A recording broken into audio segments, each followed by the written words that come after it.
Looks like the gang's all here! Yep, all ready.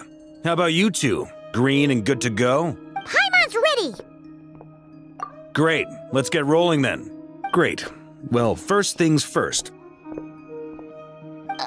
Wait. Someone's here. We heard your footsteps. Although... You've been here for a while now. I take it you followed the Traveler, but I don't sense any ill intent in you. Come on.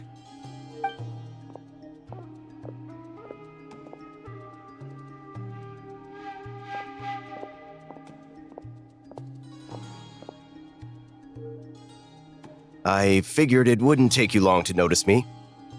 I come bearing news from my lady, the Knave. Dottore went through the motions of returning to Snezhnaya, but it was obviously a facade. However, he has not returned to the Kuvaki Experimental Design Bureau, nor has he made an appearance in Nasha Town. Well, in that case, he'll be in his lab way up north. I always wondered why he applied for his own private pad.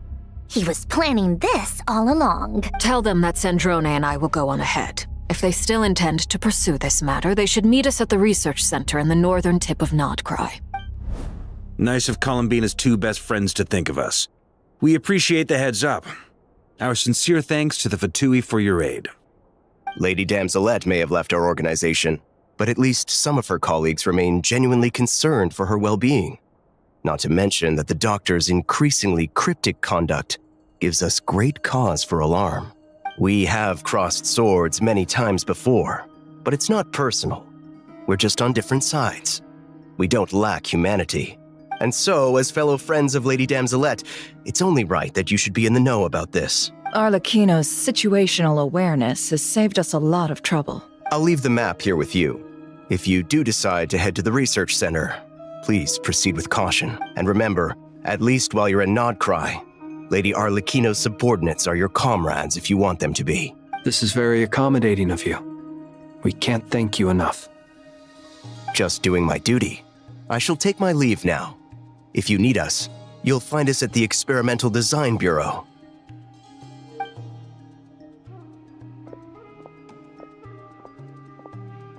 So, the doctors left the Experimental Design Bureau and headed to some research center up north. Marionette seems to think he's been planning this for a long time.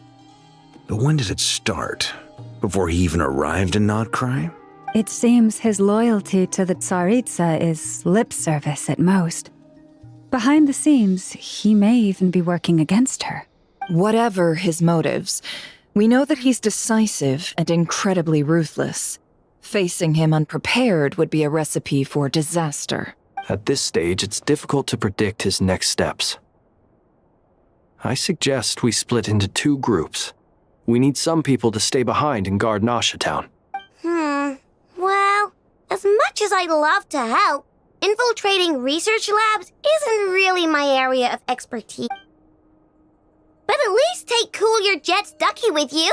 It should be some help during the battle. And as for Miss Inefa, I suppose you will stay to protect Miss Aino? Detecting operational logic.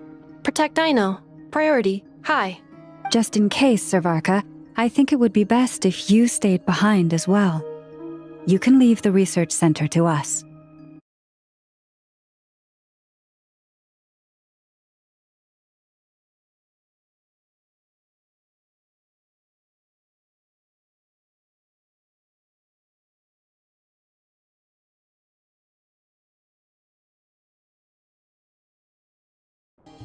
I mean, I would have said the Knight of Berea should probably be out on the front line, but okay, fine. Leave Nasha Town to me. Be careful out there, okay? If things get out of hand, fall back right away. Yehoda will be on hand to assist you. In my absence, she can handle any intel gathering work. You got it, boss. You guys make sure to get back here in one piece, all right? We will. Things are moving fast. We'd better head off soon if we hope to keep pace.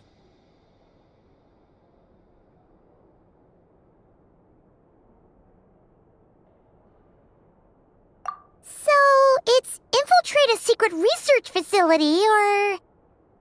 Yeah, alright. Paimon will help out here instead.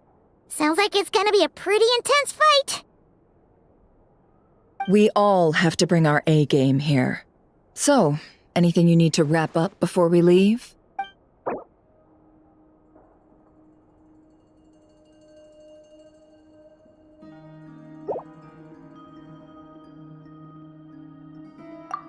Then you'd better get going. Very well.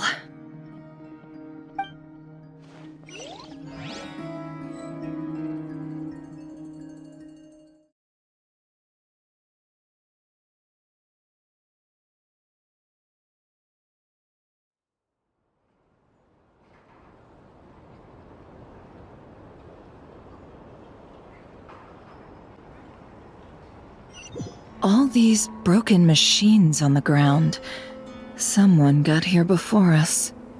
Could it be Arlecchino and Sandrone?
That's quite a welcome party.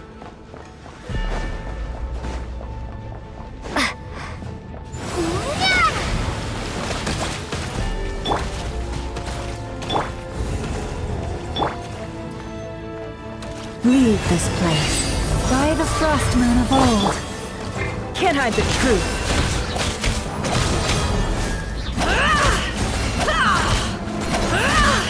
It all adds up.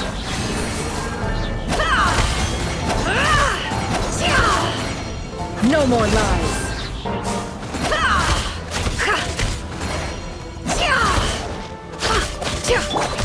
You poor lost lamb.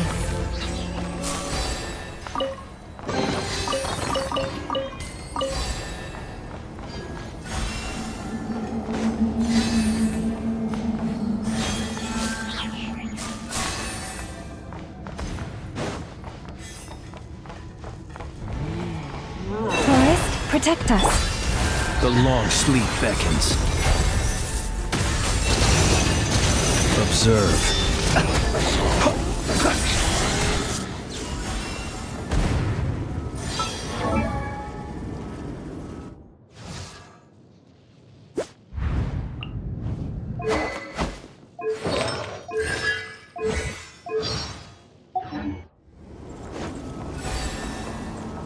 Get back!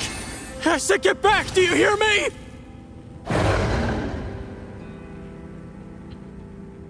Why isn't it working? No! Don't come any closer! Don't!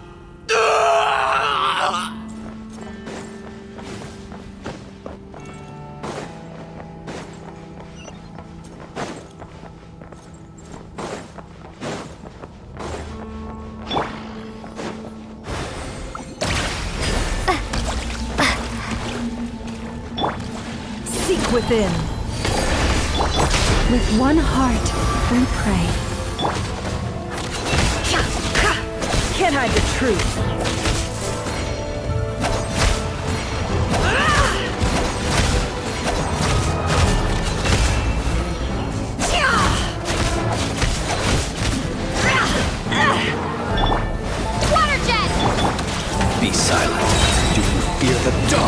Poor souls. May your spirits find peace. Grab that key on the ground. We'll probably need it at some point.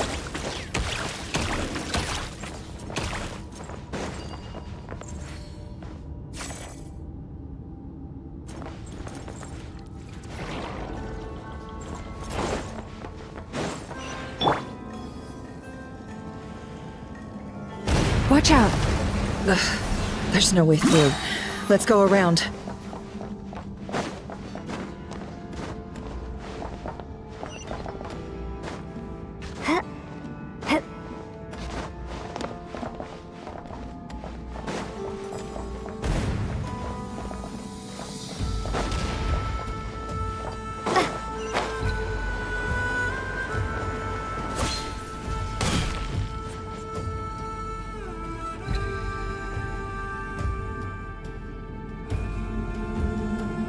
What the? Trespassers? Here? We're looking for the doctor, and we understand he might be. You looking to settle a score with the doctor? Perhaps. But you might have it. 2 other harbingers had the same idea as you. They're already inside. But what good is... Seems to me. Also, is it just me, or do I sense monsters nearby? If you'd prefer their company to ours, that can easily be arranged. We need to know what the doctor is up to. Please, this is about more than us versus the doctor. His actions could have consequences.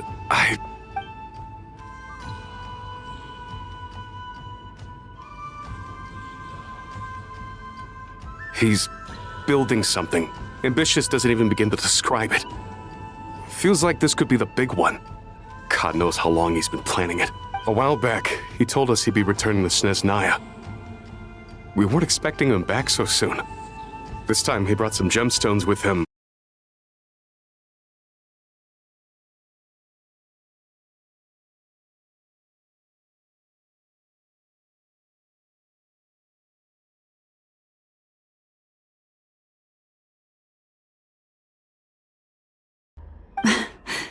The moon marrow spheres.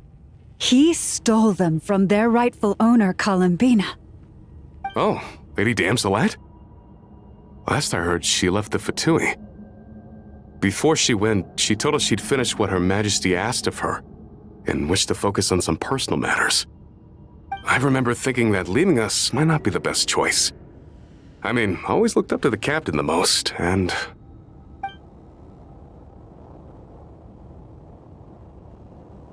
Back when this all started, the higher-ups dispatched 3 units to Nodcry to execute their plan. They were led by the Doctor, Marionette, and the Damselet respectively. I was a part of the Damselet's unit to begin with. She never really interacted with us much. In fact, she seemed sort of detached from everything. Not because she was distracted, just felt like she was indifferent to the world around her. Like she had no stake in anything that happened. She always seemed like she was staring off into the distance. Almost as if she didn't see anything worth living for in the present, so she had to look further afield. That's right. She always used to stare up at the sky. The Doctor used to stand nearby and watch her. Apparently they got along well at first, but somewhere along the way, she grew wary of him. Started avoiding him as much as possible. After she left, everyone in our unit merged with the Doctor's. He's similarly indifferent to the world, except when it comes to the moons.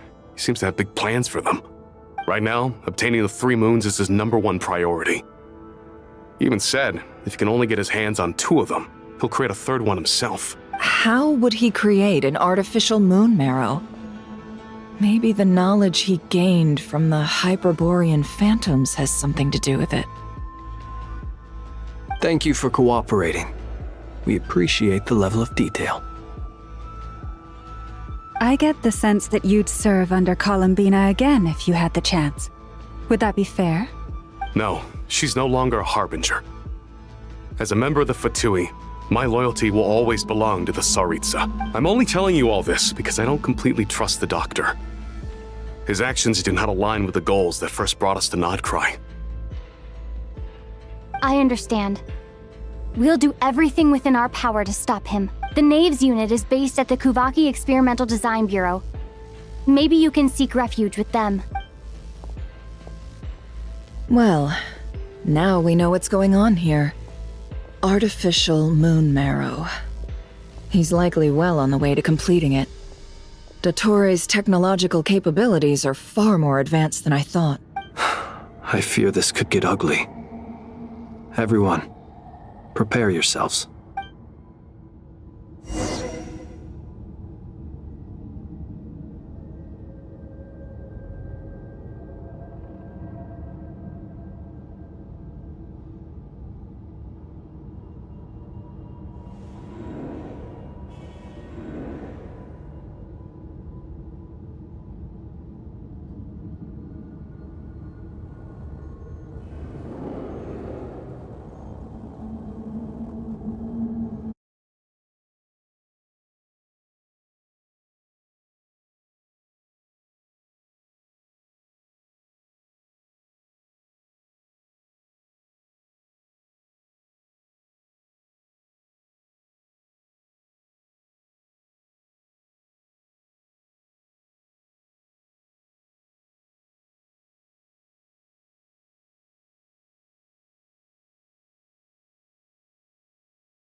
Observe.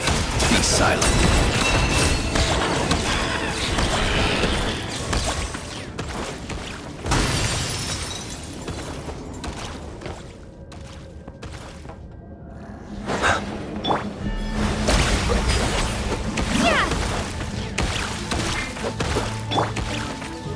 Close your eyes. Do you fear the dark? Be silent. Observe. Do you fear the dark?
Welcome, one and all. I've been expecting you. I hope my humble research facility is to your liking. Yeah, we really appreciated fighting our way in through a horde of monsters. The gall. You expect us to believe you've just been patiently waiting for us? Of course I have. Should I be worried about something? Everything seems to be going quite smoothly so far, and you've shown up right on schedule. First Sandrone and Arlecchino, now you. Quite a surfeit of guests I've had today. If you were looking for them, I should probably mention that Arlecchino disappeared as soon as she entered the facility. As for Sandrone, why, she stood right here only moments ago demanding answers from me at the top of her voice. Hardly out of character. She never was one for basic courtesy. But I have to admit, I was a little surprised to see her showing concern for someone besides herself. Does everyone you associate with undergo such a change in temperament? Speaking as a researcher, I have to say, it is not a change for the better. It threatens one's ability to remain objective. Well, since you asked... So you've got your hands on the moon marrow, and now you're claiming godhood. Don't you think that's a bit of a stretch, Dottore? I must protest what you are insinuating with that phrase, claiming godhood. I am not claiming anything. I am stating a fact. You're a researcher. I'm sure you appreciate the distinction between the two. Huh? Wait, you really think you're all that? You'll excuse me if I'm not being a polite little lady for you.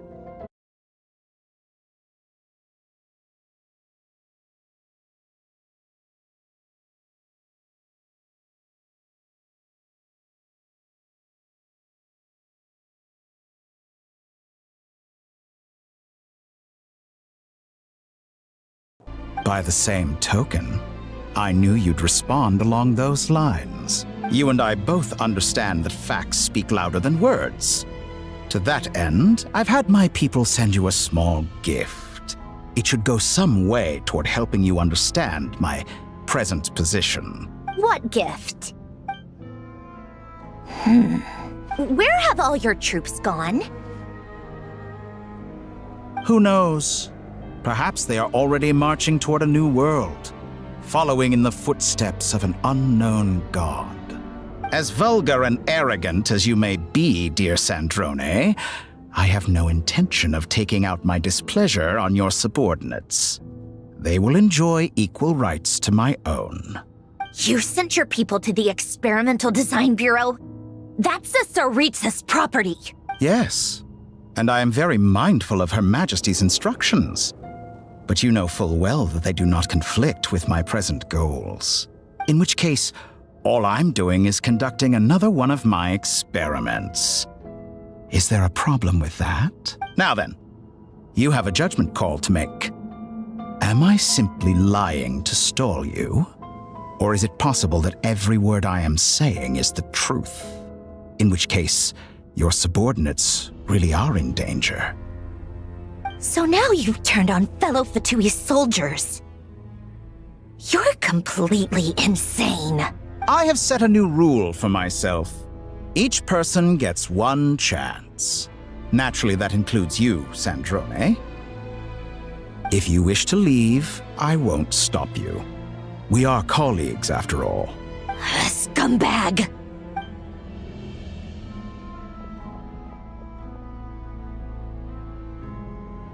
Still, I hadn't counted on Sandrone sparing any thought for the people of this world.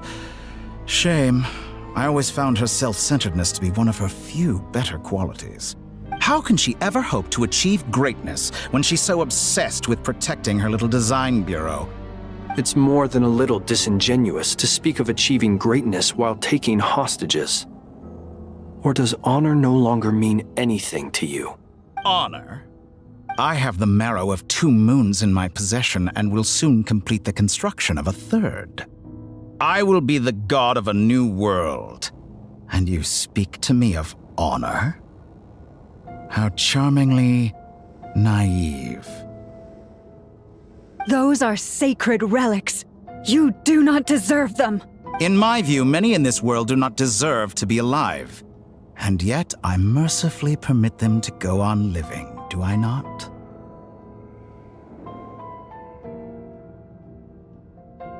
You'll come to regret your actions.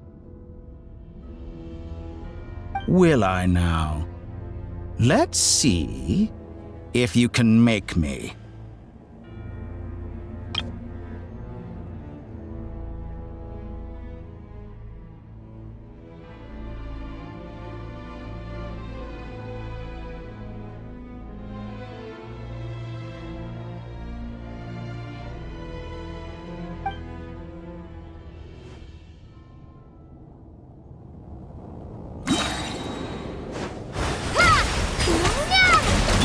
The night comes. You won't feel a thing. Be silent.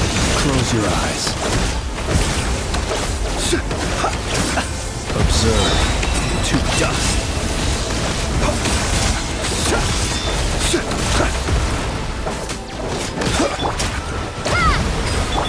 By the frost moon of old, leave this place.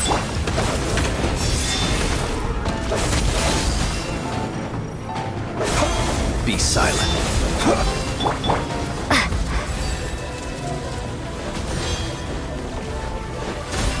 You won't feel a thing. Close your eyes. Observe. To dust.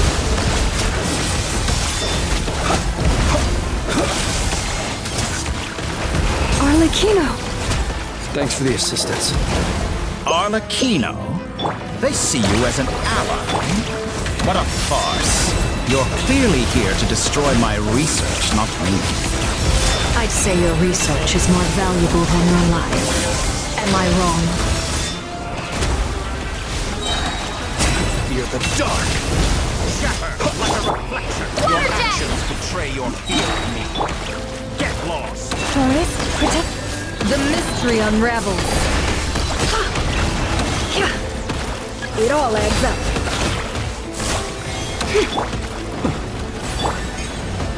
Leave this place.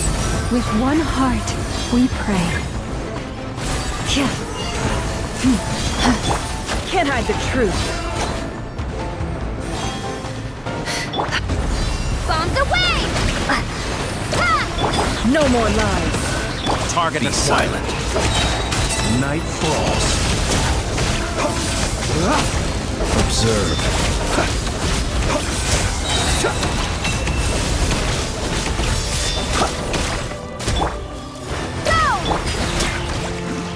You won't feel a thing. Transfixed.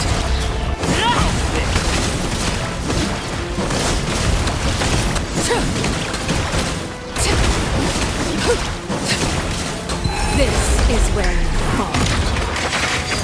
Laid bare. Interesting. Dottore is too powerful with the artificial moon marrow in his arsenal. Fighting him is futile. Quickly!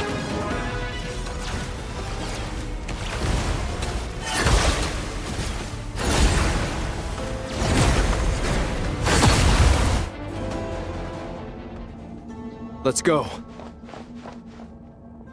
I've always thought it is wiser to flee than surrender.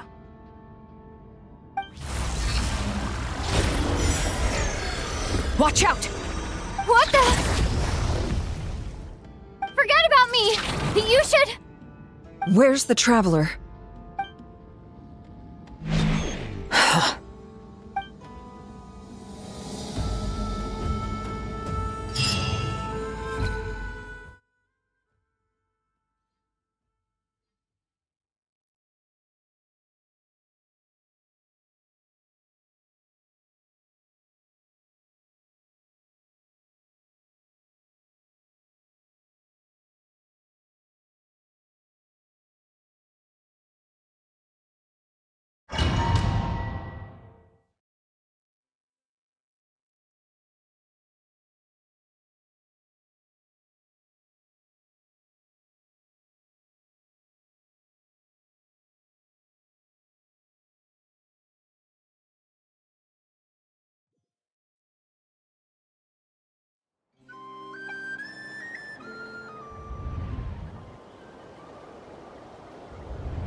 What just happened? Nasha Town? How did I get here? Strange. I remember being trapped by Dottore during the battle, and now, all of a sudden, I'm here. Something weird is going on. I guess I'll start by exploring the area. Huh? Traveler? What brings you here at this hour? Huh? What are you in the mood for today? A hot dog? Or something else? We've got some special discounts at the moment. Want to see the menu? Sorry, I'm not hungry right now. Ah. Well, feel free to take a seat for now. Let me know if you change your mind. Everyone seems to be acting normal. Am I just overthinking? Oh, darling, look who it is. One of our regular customers. Get the traveler something to eat, would you, dear? Wait. Why is he talking like that? Well, I'd love to, but can't serve a customer unless they order something. Anyway, I take it your business is wrapped up? Yes, thankfully. It was a long trip, and it's left me feeling pretty exhausted. But the upshot is, I won't have to leave again for a good while. We can have some quality time to ourselves.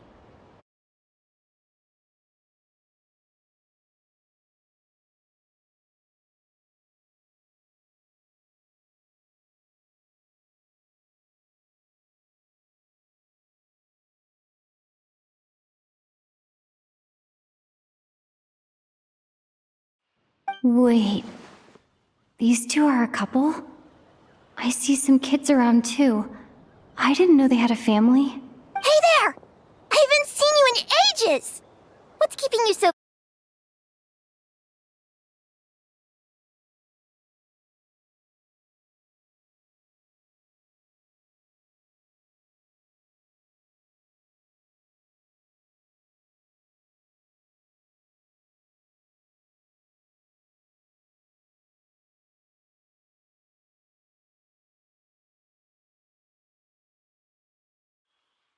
You forgot already? You're silly. Daddy brought you over to our house recently. We had some snacks together. What is she talking about? We've had a lot of customers over the last few days, so we've been real busy. And like my mom always says, some people are more than just customers. They're friends. Oh, another customer's arrived. I better go see what they want. This is all wrong. I never once heard the owner of this restaurant talk about their family. It certainly isn't a family-run business. And that child, I don't recognize her at all. Could this be a false memory? Very good. I knew you had it in you. Aren't you going to try the house special? When did he show up? No, none of this is real. You don't seem to like it here. That's fine. We can change venues.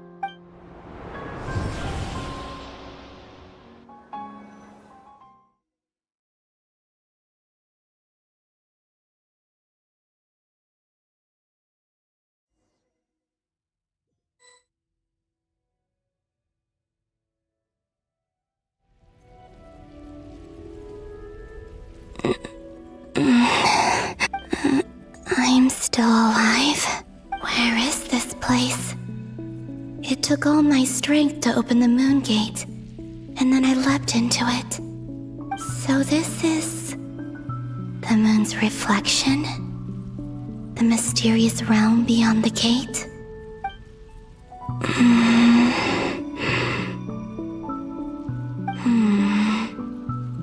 I can't sense anything. I guess I could try opening the gate once more. No response. Maybe this space can't be opened from inside. If this was the space that killed both Revier and his lover, then why am I unscathed? Or... no, I'm not unscathed. Even the air here feels... frozen in place. There is nothing here with which I can restore my power. I should conserve my strength and proceed with caution. I don't believe Dottores' scheming will stop just because I escaped. If there is any chance that I can get back to the others, any chance at all, I must return.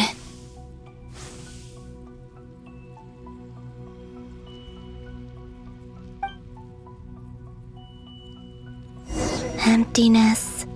Silence. What is this place? Or maybe the real question is, what is it for? What's this? Looks like it responds to my power.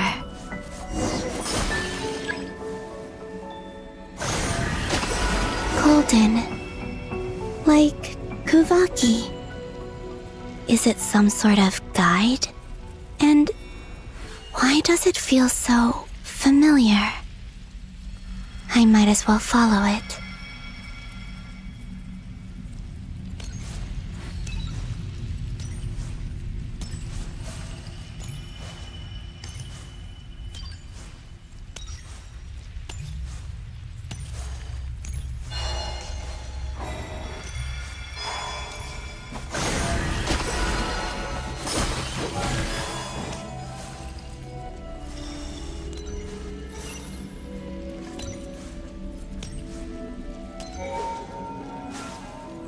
Where does this lead? Could it be the exit?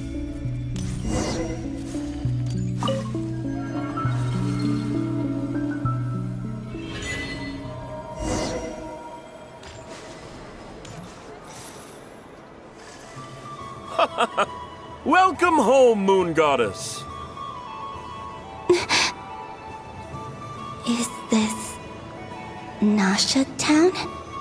But isn't Moon Prayer Night over already?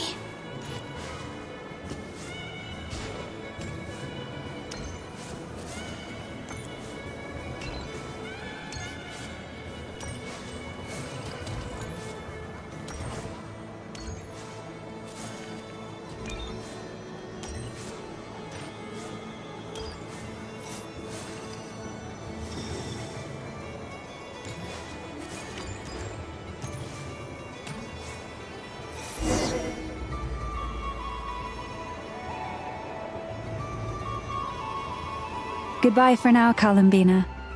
I hope you have a wonderful night. I will. Lama, everyone else, and me? Are these my memories?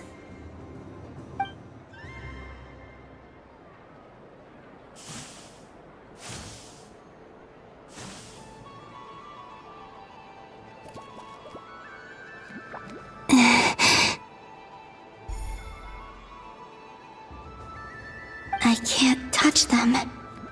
It's as if we're separated by some impenetrable power. Over here! Over here!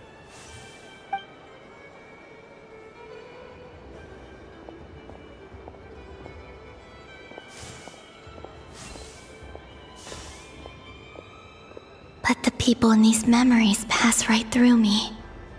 Just like when I disappeared. If only I had known what would come to pass after that. Even so, I should still take a look around. Just being back here, it gives me the strength to keep going.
Welcome home, Moon Goddess.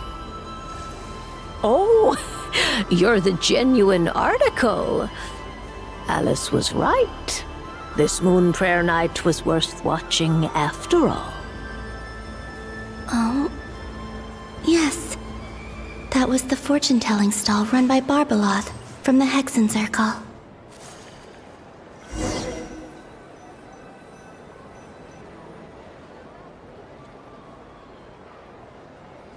Please, draw the first lunar arcana.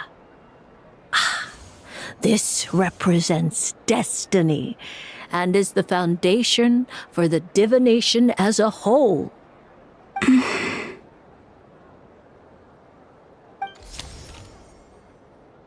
My destiny. I believe the card I drew was the moon. Now that I think about it, Barbeloth's divination was absolutely right. It's almost time to draw the last card. The one...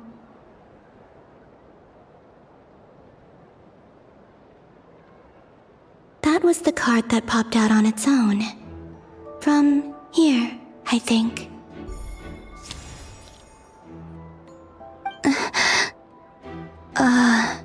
Kuvaki Pulse? What? Fascinating. I've never encountered this before in my role as a diviner. What's going on? Did that card leave the deck? Because of my influence? All I did was try to touch it, and then... Maybe this memory space is not untouchable after all. Are there weak points in the barrier?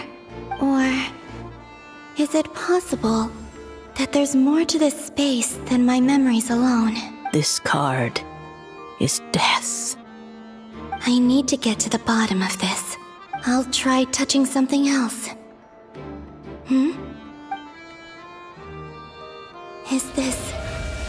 the wind? No, it's gravity. It's pulling me outwards. No, Traveler!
Haimon, listen to me. From the bottom of our hearts, we are so sorry. We completely understand how you must feel. The Traveler is trapped, and we all feel responsible for it. Don't say that! Haimon's not a little kid! You didn't leave her behind on purpose! There was nothing you could do!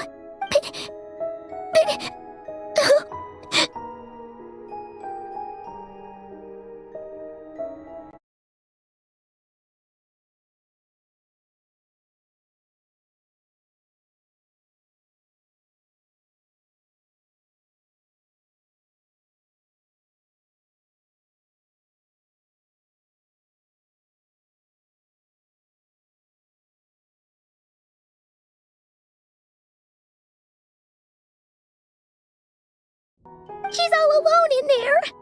What if something happens to her? What are we gonna do then? We've barely spent any time apart since we met.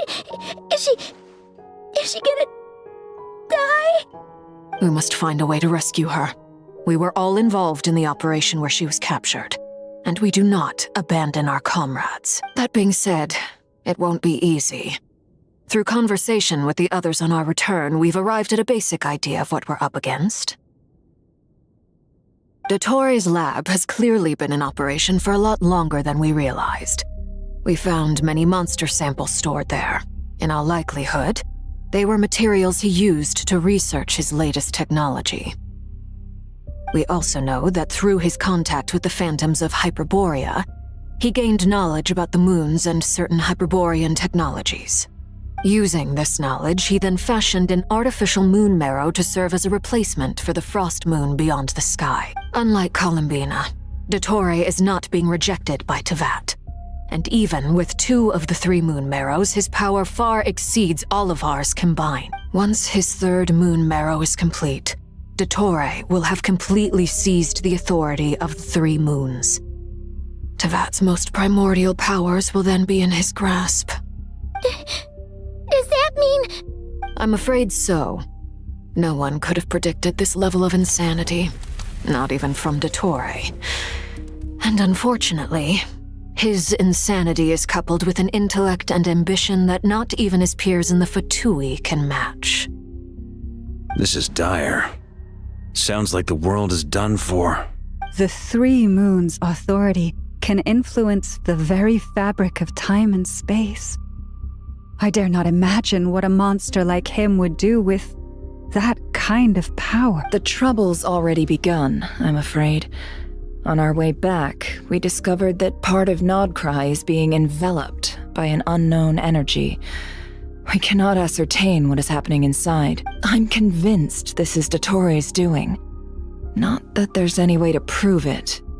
The issue is, we have no idea what his intentions are. The only thing more frustrating than facing down evil is knowing that it will surely come, but not knowing when. The doctor is guilty of numerous crimes in Mondstadt as well. One of our knights, well, former knights, his father was murdered by Dottore.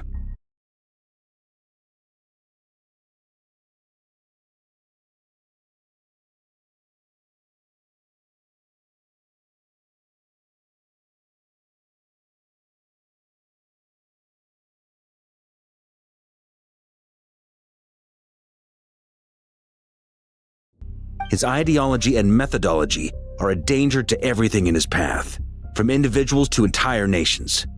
He does not feel guilt, even when he acts against his own people.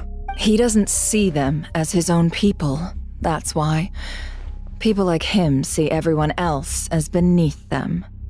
Right. He views other people only in terms of how they can benefit him. That's the basis of all his social connections. Granted, he's hardly the only harbinger to pursue their own interests. We all do. And Her Majesty is gracious enough to permit it. Still, her mercy has its limits. Dottore's actions have gone beyond even what the Fatui could have imagined. Usurping divine authority to become a god. For a servant of the Tsaritsa, that goes beyond being disloyal. It's treason of the highest order. We can't expect him to heed the Tsaritsa's will once he gains the 3 moons' authority. Even we harbingers consider him the most self-interested among us. Poor Traveler. Of all the people to get caught by... We have to go save her! Right now! Please! We gotta find a way! Paimon, I promise you, we are with you all the way. I get how you feel. I do. But it's gonna take more than strong emotions to take down an enemy like Dottore. Right. We can't even guarantee he's still at his research center. Before we can think about mounting a rescue operation, we need to confirm the Traveler's location. I'll find a way. Paimon knows, but... She's so scared. If anything happens to the Traveler... She might be the strongest person Paimon knows, but... She's still human. She feels pain and bleeds just like anyone else. Then think things through before you stick your neck out. Unless you want to lose your head. Sandrone. Miss Sandrone, you're okay? Put the stuff over there, and be gentle with it. Am I okay? As you can see, I've had to move my whole livelihood out of the Experimental Design Bureau. It's been swallowed up by Dottore's energy field. If I'd left it any longer, I probably would have gotten stuck there. Ugh, Dottore always goes a little loco when he finds a shiny new toy. Not that he'd ever admit that. But this time, he's gone full psycho.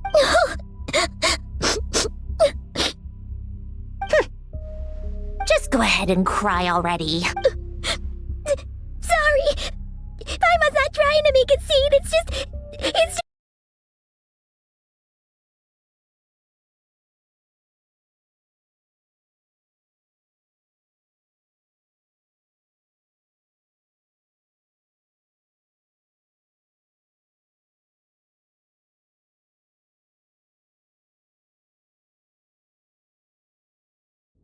Oh, Paimon. Let it all out. There's no shame in it. When you're overwhelmed by fear and despair, crying can help get it out of your system. You'll feel better for it. Okay then, while the baby of the group is having a moment, how about the grown-ups get to work? Give me your hand. You've made a discovery? Polonia, scan. You, hand, now. Oh, I thought you'd never ask, my lady.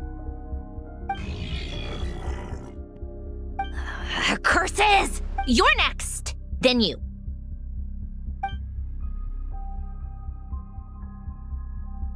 Dottore, you son of a...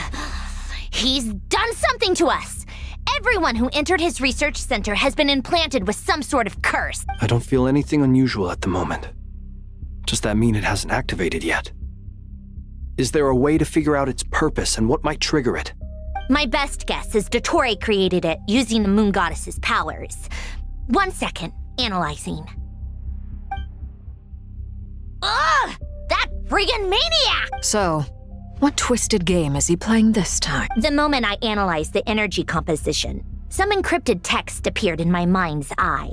And when I deciphered it according to the Fatui standard encryption protocol, I got the following message. Feel free to run, or you will perish in nod cry. He's mocking us.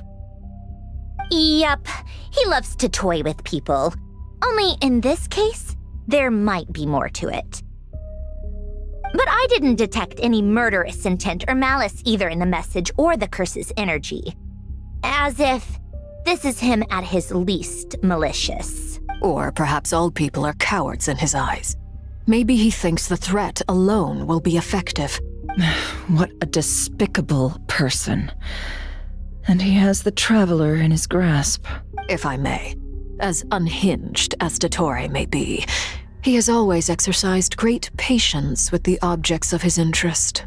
I remember a comment he made when we first arrived in Nodcry. He said, "This world is, on the whole, an exceedingly dull place.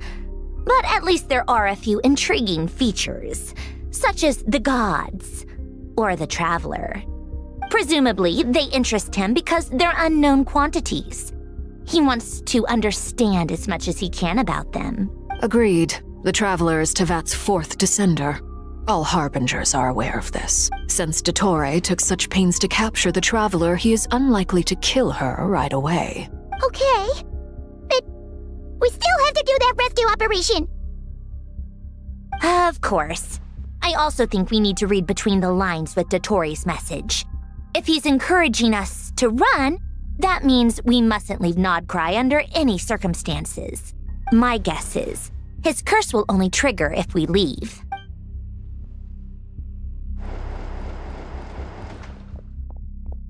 We've discovered multiple energy fields. Albedo is still attempting to analyze their structure. He told me to report back first.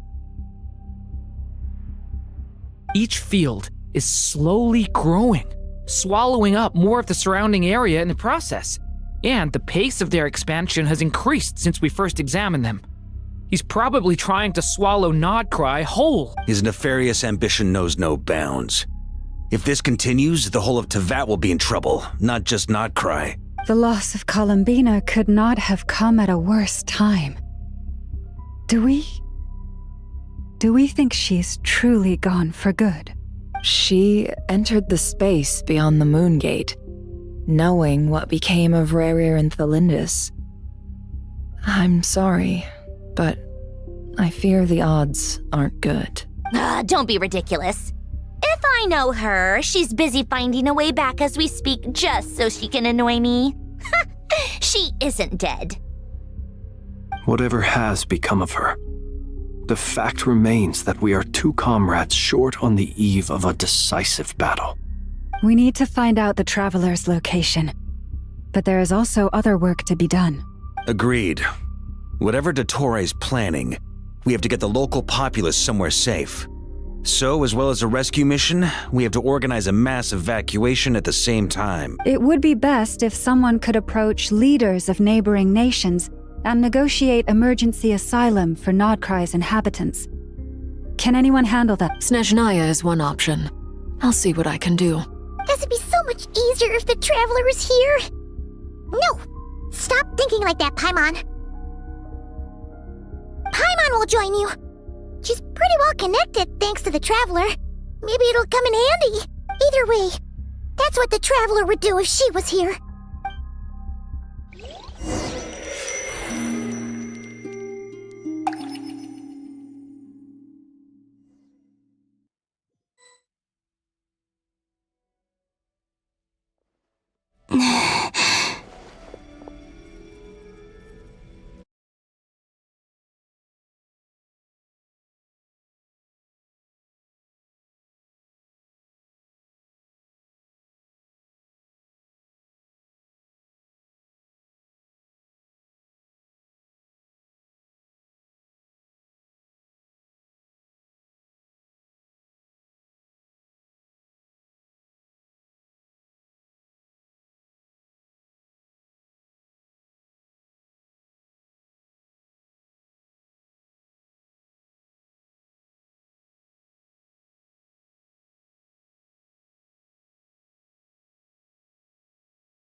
Back here again. That gravitational force that pulled me back. Is this where it came from? When I saw that memory of Moon Prayer Night, I think I influenced reality. Was it just a coincidence? If only I could have sent the others some kind of warning on Moon Prayer Night. Maybe we could have stopped Dottore. I feel so heavy. Does entering that space consume a lot of energy? Well, even so, I have to keep moving forward. Back to emptiness and silence again. I should try and find my way back inside that memory.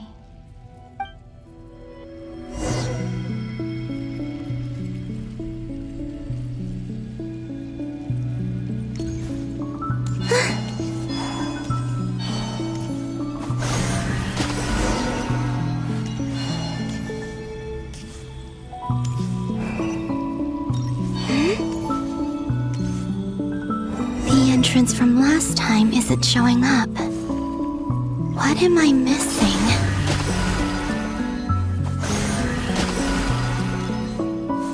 Looks like I need to gather these scattered fragments.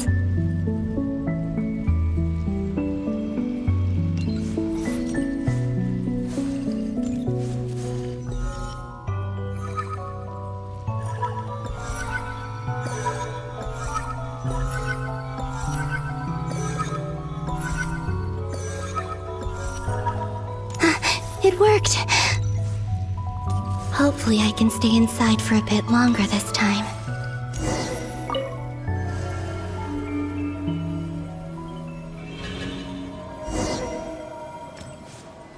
Ad Astra Abyssosk. Welcome to the Adventurers Guild. What? This doesn't look like Moon Prayer Night.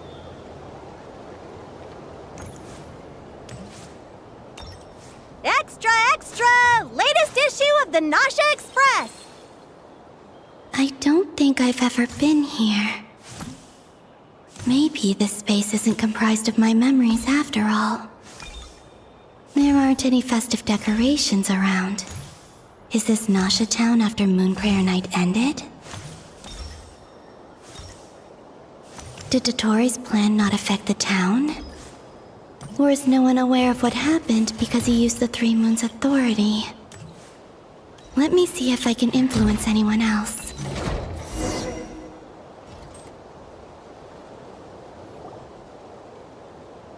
So, what do we do next? Wait, that voice. Paimon?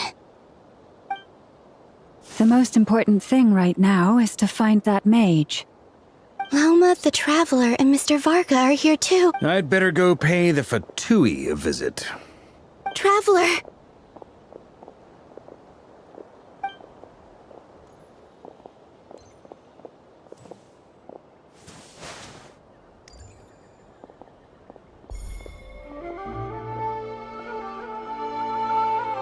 Huh? Columbina?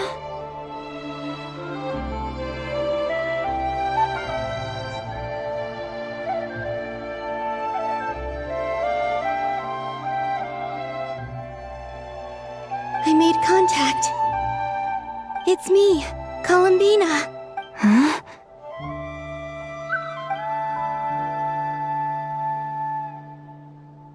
Traveler? Let's go! This is no time to be spacing out!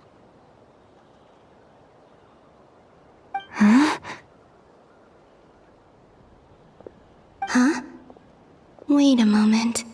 This has happened before. This is what happened when I disappeared. I stood right over there, thinking that no one would ever find me again. It was only when she called my name that I decided to follow them. But did she turn around because she sensed my touch just now? Is it really possible that from in here, I can change the past? If I keep following them, maybe It's that gravity again.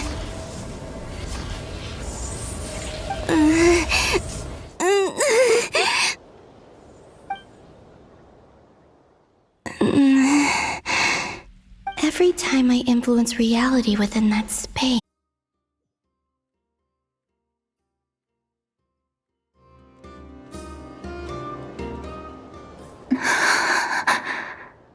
Suddenly, I've been plunged into darkness, alone.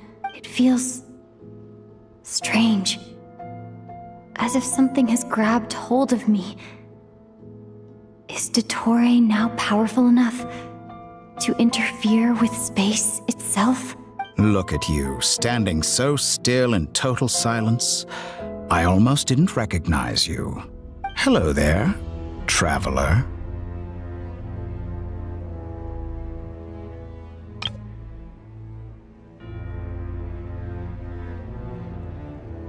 He seems to be in a good mood. Wait, what's that behind him? Ah, so you noticed. This is the completed trilune. 2 primordial moon marrows and 1 artificial specimen. You are wary of it. Good. You performed well in that recent battle. Brave and reckless as always. Courage is the sign of a true hero. And impulsiveness is the hallmark of those who strive to advance. I say this not to belittle you. Most creatures are far more timid by comparison. 3 moon marrows. Does that mean the artificial one is now complete too? Well spotted. What do you think? For a replica I built myself, I dare say it looks the part. Dottore, are you planting illusions in my mind? I have no interest in fooling your eyes. On the contrary, I hope to show you the true essence of all that you see before you. Is this not a beautiful city? People live in peace and find joy in their work. The streets are safe. People can even leave their doors unlocked at night. You might say it is the Elysium everyone dreams of. All available data indicates your values and worldview conform with the mainstream. This kind of society should be quite to your taste. False beauty is deceitful. Lies are to no one's taste. I wonder, is it your moral standards that are too high, or your expectations of reality? Answer me this. If someone existed in a sweet dream from the moment they were born, a dream in which they never once felt pain, which do you think they would consider superior? The dream or the reality? That's pure sophistry. It has nothing to do with your actions. As I suspected. You have yet to understand all of this for what it really is. What do you want from me? You sound impatient. Do you think the only reason I'm keeping you is because I want something from you? If it's not, then why haven't you killed me yet? No one can stop you if you're as powerful as a god. I'm delighted you recognize that fact. I believe we last squared off in Sumeru. Ah, the memories. How time flies. You and I have both grown. I'm not surprised that Arlecchino and Sandrone worked with you. You've always a way of slowly but surely ingratiating yourself with all levels of society. People laud you as a hero, but I suspect there's more to it than that. Oh, but to be clear, I don't say that to flatter you. Do you always give your opponent an appraisal before you deal the final blow? Call it a long-time habit. I'm a researcher, and one of my duties is to give an objective assessment of my subjects. But you misunderstand. We are not opponents. Not at this moment. I just want to talk. Think back to Tartaglia, Arlecchino, Capitano, Columbina, and now even Sandrone.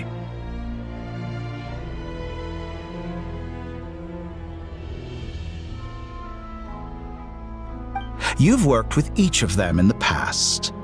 I believe you can work with me as well. What makes you so sure? Well, why not? Should the good associate only with the good and the bad befriend only the bad? I like to think we could have a more mature relationship than that. Surely you don't think all your relationships are grounded in friendship or shared ideals? People come together because it benefits them to do so. If you think of the people you admire, you must surely admit that they have provided some benefit to you. Morality, ambition, dreams. People have plenty of words to embellish the nature of their relationships. But once you break free from those ethical frameworks, you will see that the only thing connecting the two of you is mutual benefit. And that is what I'd like to talk to you about. We're finally getting into it. He's probably been planning to kidnap me for a long time now. But for what exactly? He has the authority of all 3 moons. I won't be able to gain the upper hand. And you say you're a god, but you also speak of mutual benefit. What could a god want that the 3 moons cannot provide? Excellent question. But before I answer, I would ask you the same thing. Gaining Columbina's allegiance was a rare and extraordinary feat. But the Moon Marrows are now in my hands, and I have the edge over her.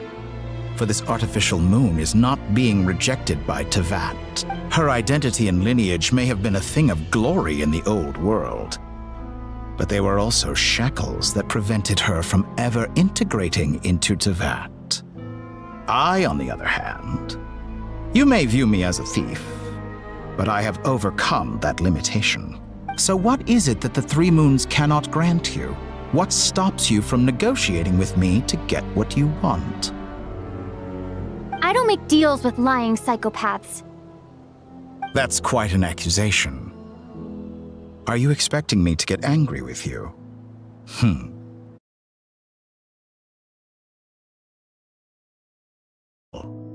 In the past, my less mature self might have been disappointed, perhaps even angry, over a small setback like this.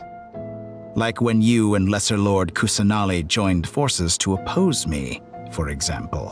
But things are different now. Just as the rich do not quibble with the poor, I no longer find myself perturbed by these trivial affairs. Human relationships end with conflicts of emotions and interests. But relations between humans and gods are different. And ours is even more unique. I have ascended to the highest heights and laid claim to unprecedented horizons. And you were no ordinary person to begin with.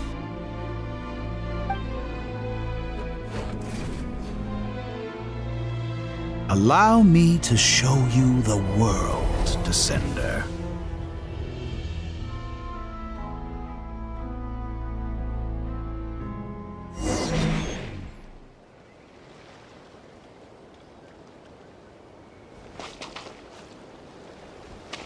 To stand, walk, jump, sit, and lie down.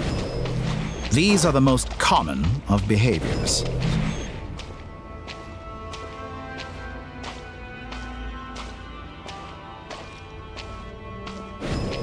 Have you ever wondered why we were born following such laws? Who stipulated that we could not fly instead of walk?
Someone of your talent and experience must surely know of the 4 great rulers who serve the heavenly principles.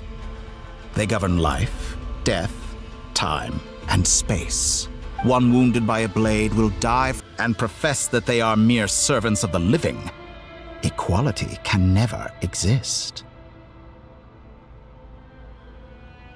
Who makes the rules we must live by?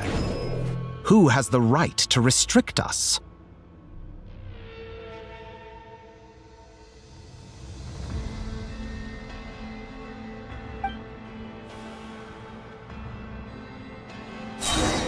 The limits of the body can be rejected.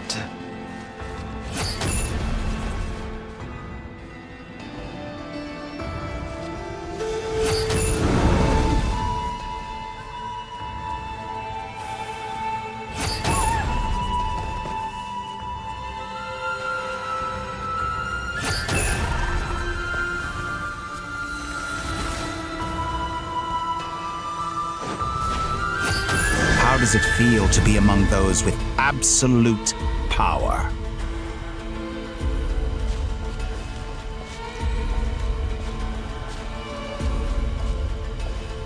You cannot conceive the extent to which your flesh hinders your mind and spirit.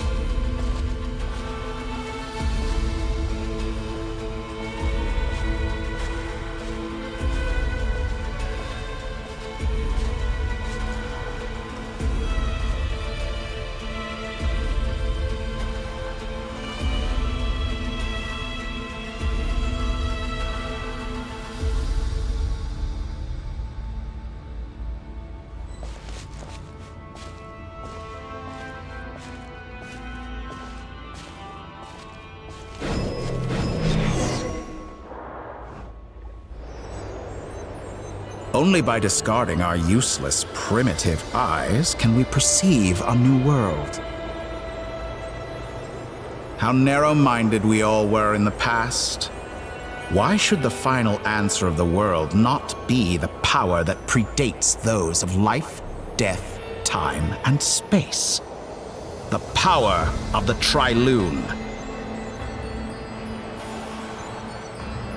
Through it, I have glimpsed new experimental possibilities. Nature suppressed, authority exiled, souls controlled.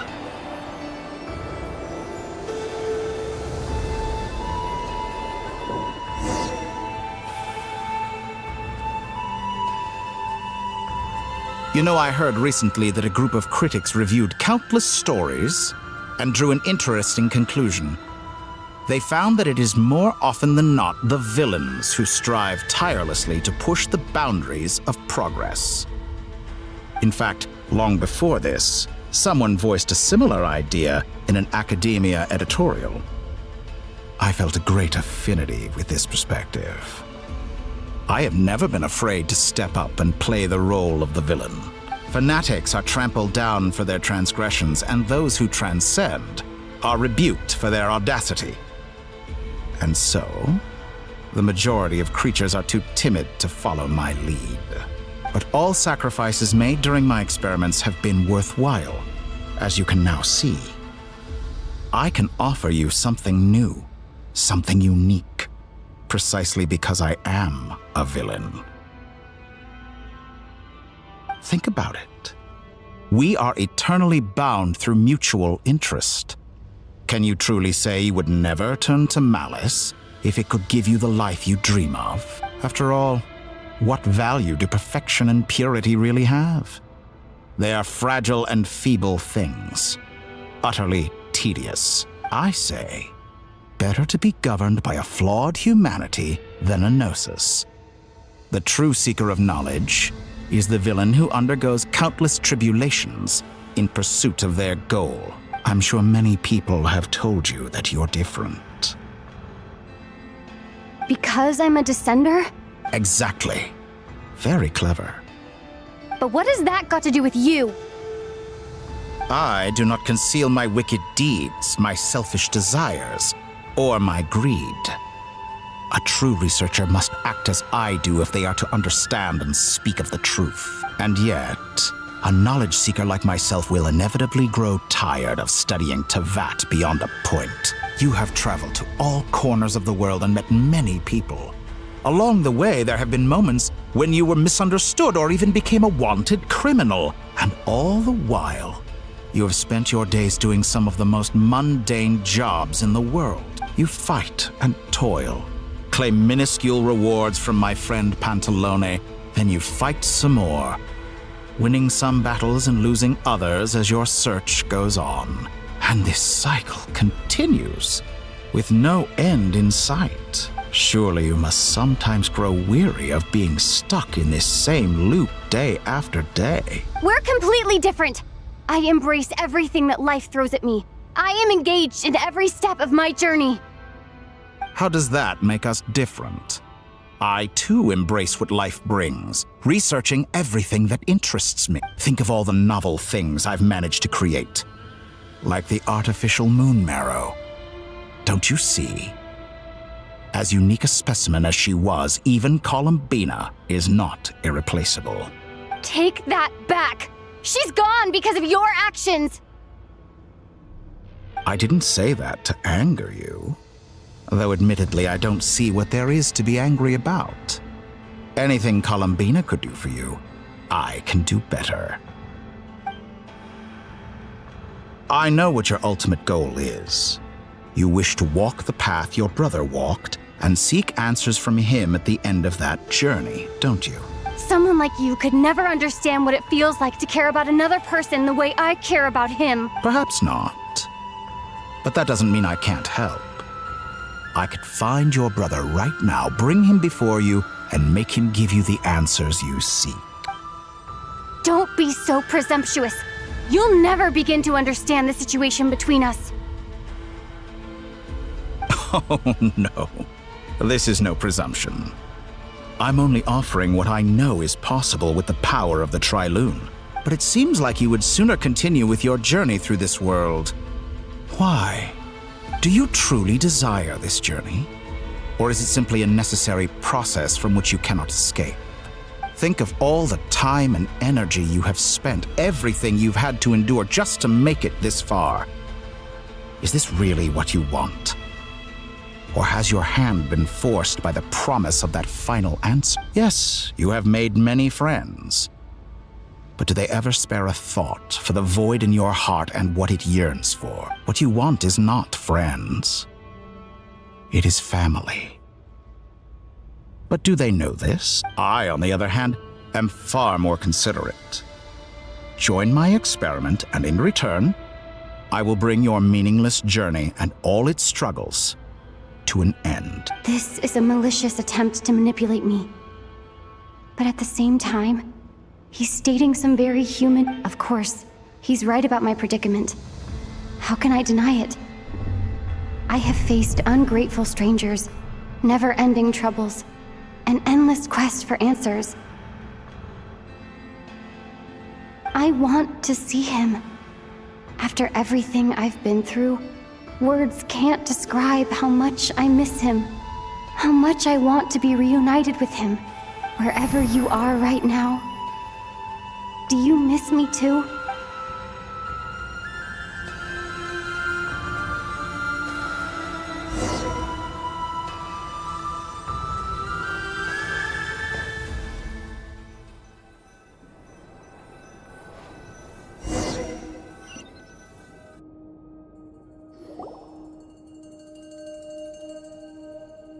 All right, everyone.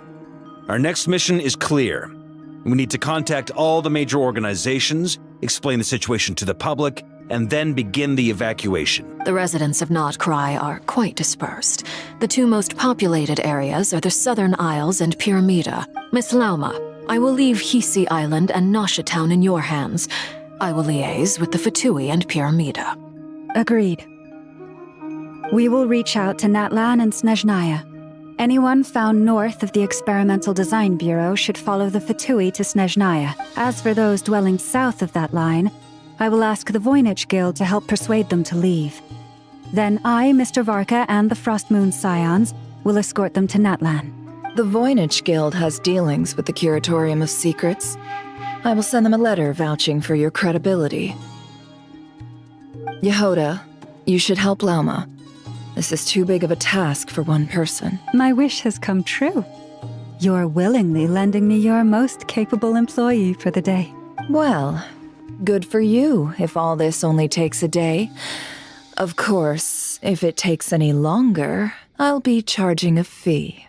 Boss, wait! Don't I get a say in this? Oh, I'm sorry. Something to add, Yehoda? Well, no one's more important to me than you, boss. And remember how Lauma healed your eyes after that big battle? I think that's worth at least 2 or 3 days' work for the Frost Moon Scion. Are you completely incapable of acting in your own self-interest? Or do you simply devalue your own labor? Are you sure you don't want to come with us? Who will see to our other work if we're all busy evacuating residents? Sandrone insists that Columbina is still alive, and we have a traveler to rescue. There's much to be done. But boss, I'm just worried that... Well, Nefer, I'll link up with you once my tasks are complete. What makes you think I'd need you to do that? I'll need it. And considering the way you approach certain matters, I think you'll be better off with me present. That's quite enough. Just focus on your work first. I bet we're in for an uphill battle here. But we can help out too. Inefa and I are gonna help Nasha Town's residents carry their stuff. Loading schedule. Store essential local research data and technology samples, then escort the people to Natlan. Understood. I will execute this to the best of my abilities. Great stuff. Thank you, ladies. I've contacted the Lightkeepers. A colleague of mine will join us shortly. I will persuade them to conduct a thorough search of the region to ensure that no civilians get left behind. As for me, I guess I'll be making an early return to Sumeru. I think it's important that someone informs the Dendro Archon of what's going on in Notcry. Roger that. Someone should inform Mondstadt, too. Mr. Duran, can I trust you to handle that? I think you fly faster than any of us can run. As an added incentive, get there fast enough and I'll see about getting your gliding exam waived. Really? Ha! Mission accepted, sir. I intend to stay behind and help Miss Sandrone with her research. She has some alchemy-related questions that she'd like me to explore.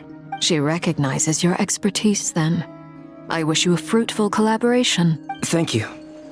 In truth, I was surprised to hear her express an interest in subject. I believe she has been investigating some Fontanian technology recently. She made a point of bringing the relevant materials with her when she left the Experimental Design Bureau. She's sorting through everything in her room as we speak. I should mention that we have one other friend who isn't present. He hasn't made his position in all of this clear. But if we know anything about him, he's likely investigating on his own. Paimon's been very quiet today. But I know how close she and the Traveler are with the Natlanese. She should come with us to the border. Okay. Make sure to heed Sandrone's warning. Many of us have been cursed by Dottore. As such, under no circumstances should anyone cross national borders. Remain within Nodcry. That aside, personally I have faith in Columbina. Things look grim, sure, but who knows how it'll play out. Same goes for rescuing the Traveler. Both of them are important allies and friends. We'll be counting on you to gather intel on them, Miss Nefer. Oh, wonderful. You're all here. That voice again! Nicole? Whoa, that was loud! And it came out of nowhere. So mysterious. Sorry, this is the only way I can speak to you all right now. Please accept my apology. Anyway, time is short. I'll cut to the chase. We're still facing quite a catastrophe here at the world's borders. Alice has roped in every Hexenzirkel member she can get a hold of. Except for me. She told me I had to come and help you all out as a matter of urgency. I quote, "You love talking, don't you? Well, now it's finally your time to shine. Take these. Make sure the whole party gets one each. You'll be in charge of making sure everyone stays connected." Huh? Is this a Dodo communication device? Scanning. Unknown device. Analyzing. Unknown device. Conclusion. Cute. Affirmative. It is cute and good. I believe that I quite like it. This is no ordinary Dodo communication device. It's my very own special modified version, specifically... sorry. I almost went off on another tangent there. Anyway, help yourselves. It will allow us to communicate over long distances within Nodcry. No more worrying about shuttling messages back and forth. What astounding technology. Am I right in assuming that it relies on your personal abilities to function, Miss Nicole? Yes, exactly. Right on cue, Albedo. I'd love to brag to you all about how it all works. But no, next time. Anyway, I'll be right with you all, serving as a communication hub. That's all from me. Head off as soon as you're ready. I'll be staying here to keep watch, and I'll be sending you my blessings.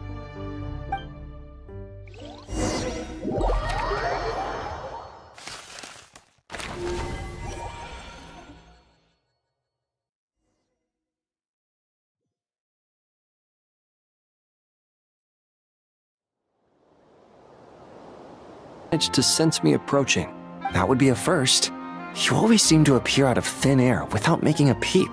Also, how many times do I have to tell you not to address me as master? I don't qualify. I beg to differ.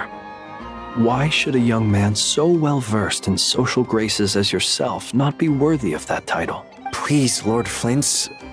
Sir Flint's. I'm begging you, don't flatter me into complacency like you do with everyone else. You understand me better than most. My newest acquaintances tell me I love complimenting others. What do you think? I think they don't understand why you do it. You just love puffing people up till they're a big, happy ball of hot air that floats away into the sky. In all sincerity, I can only hope that they bring good tidings when they come back down to Earth. Is the situation that bad? We just held a strategy meeting. Let me fill you in.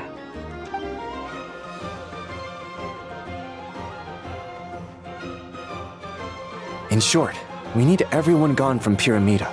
We also need a team of Lightkeepers to scour the more remote regions of Nodcry for civilians to evacuate. I only hope we have enough personnel. We do.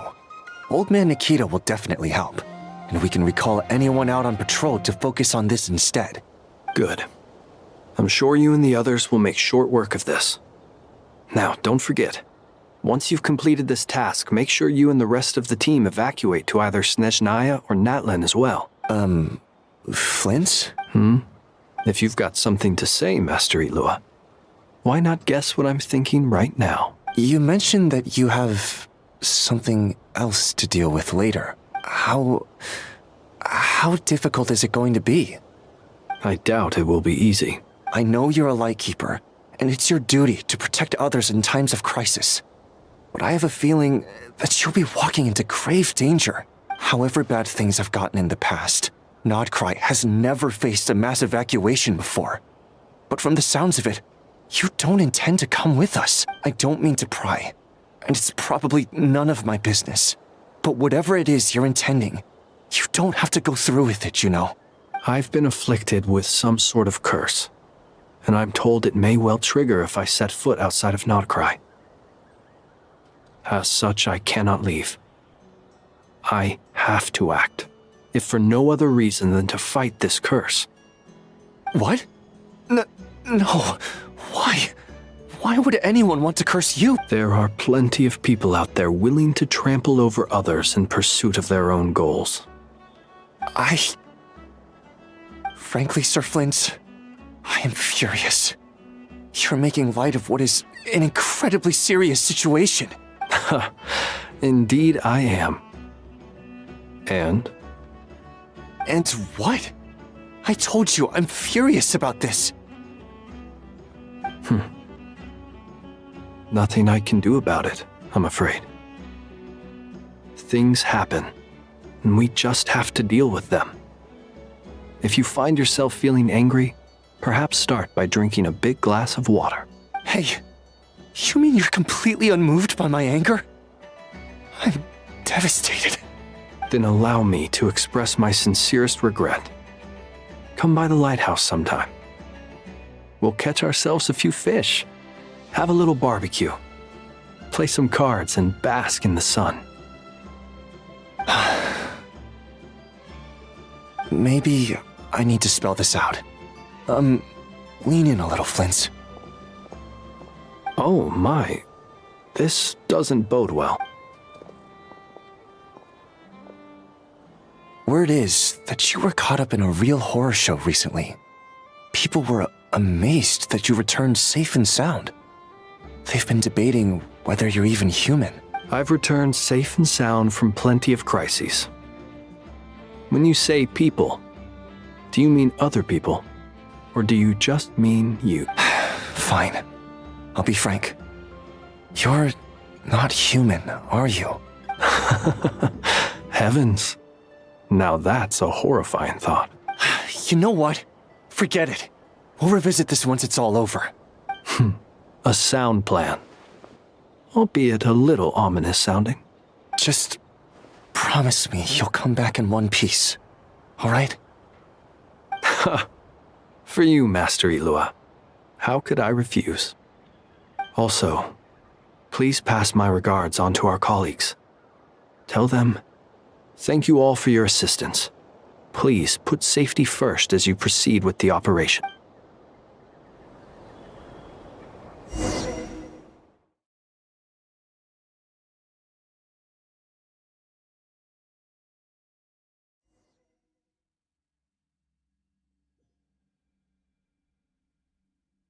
I have to keep searching for a path toward reality.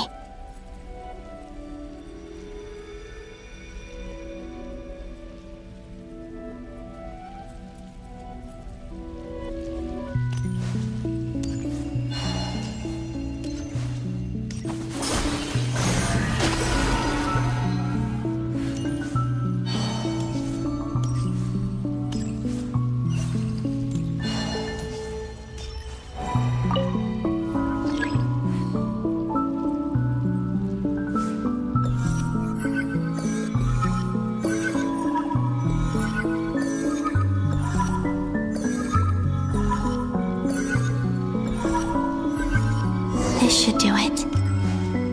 The last 2 times I tried to influence reality in this space, it consumed a lot of Kuvaki. I'll try and be more careful this time.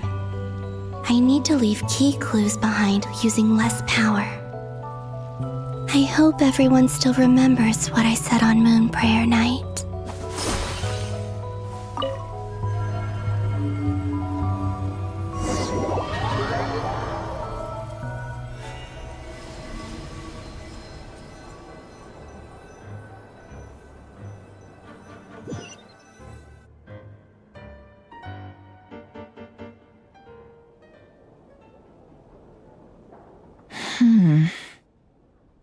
Nothing here either. Flint's? Ah, Miss Nefer. What are you doing here? Unless... I just spoke with Itlua about arrangements for the search and came for a walk nearby. As for you, why would... It appears we think along similar lines. And neither of us likes to accept things at face value. As well as figuring out how to gather intel on the Traveler, I wanted to confirm some of my own suspicion. Also, we'll need to bring a lot of force to bear against Dottore, even if we're only looking to rescue the Traveler. We can't leave anything to chance. You don't think Columbina perished either, do you? I'm merely considering the possibility that she survived, just as you are. How much can we really know about a deity like her anyway? Do you remember what she said on Moon Prayer Night? About using moonlight to send messages to us? Of course. I think that's why we're both here. Where have you checked so far? I've been focusing on the outdoors. Anywhere the moonlight shines. I checked most of Nasha Town, but didn't find anything. I checked the Curatorium of Secrets, and a few rooms where I thought I might find some leads. But no luck here either. The only places I haven't looked yet are the rooms in the flagship. But process of elimination isn't the only thing that brought me here. Oh, really? What? ally never showed up even once. Huh? Am I imagining things?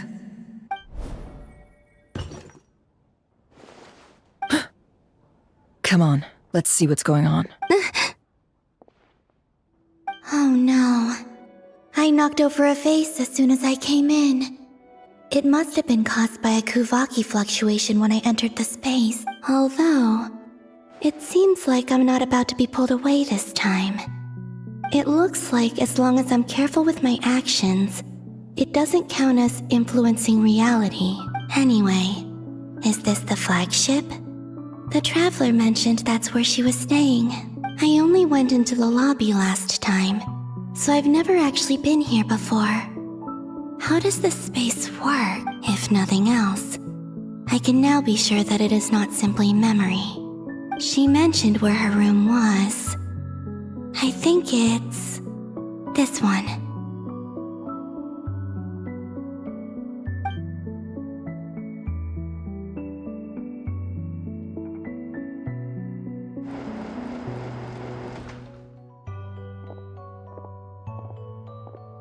The door is closed. But if this is anything like when I disappeared, then maybe...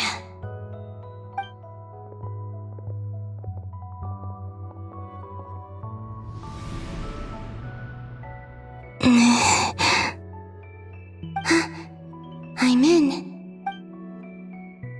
She and Paimon aren't here at the moment. I hope she's okay. I wonder what happened to her after that battle with Dottore. Best not to dwell on that for now. I need to try and leave them some clues. Please, Traveler. I really hope you find this.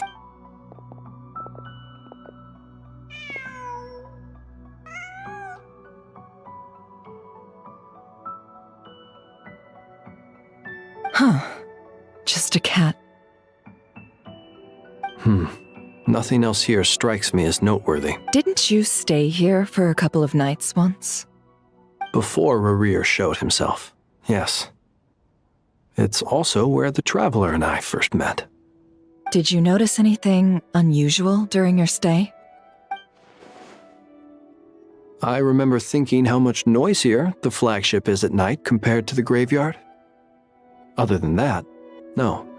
The Traveler and Paimon were most congenial neighbors. This is where they've been staying, yes? Over here? That's right. I wouldn't usually condone breaking and entering, but we can make it up to them later. Focus now.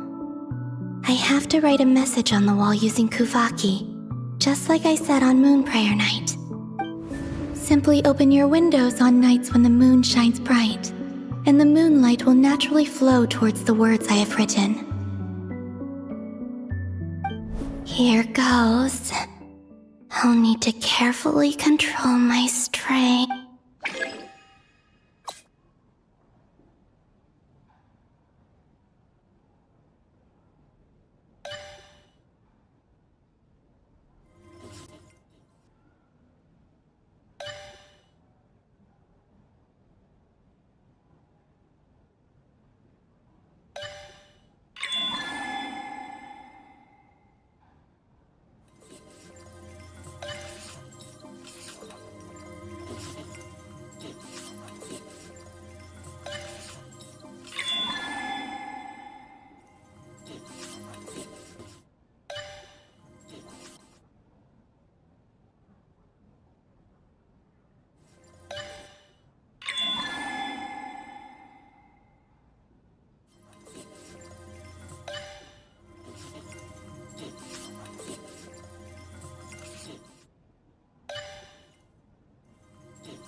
There's a noise outside the door.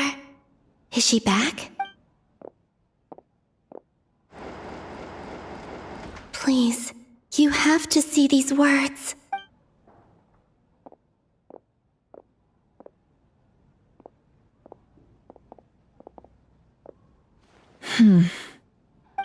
Well, do you sense anything? Unfortunately, no. And this place was our last chance. Not necessarily. We've only looked in Nasha Town so far. Miss Columbina said she would leave messages at her friends' dwellings. It's still worth checking where Miss Lauma lives and where I live. Let's try and make some time to look into those then. Wait. What are you waiting for? Paimon might have overeaten slightly.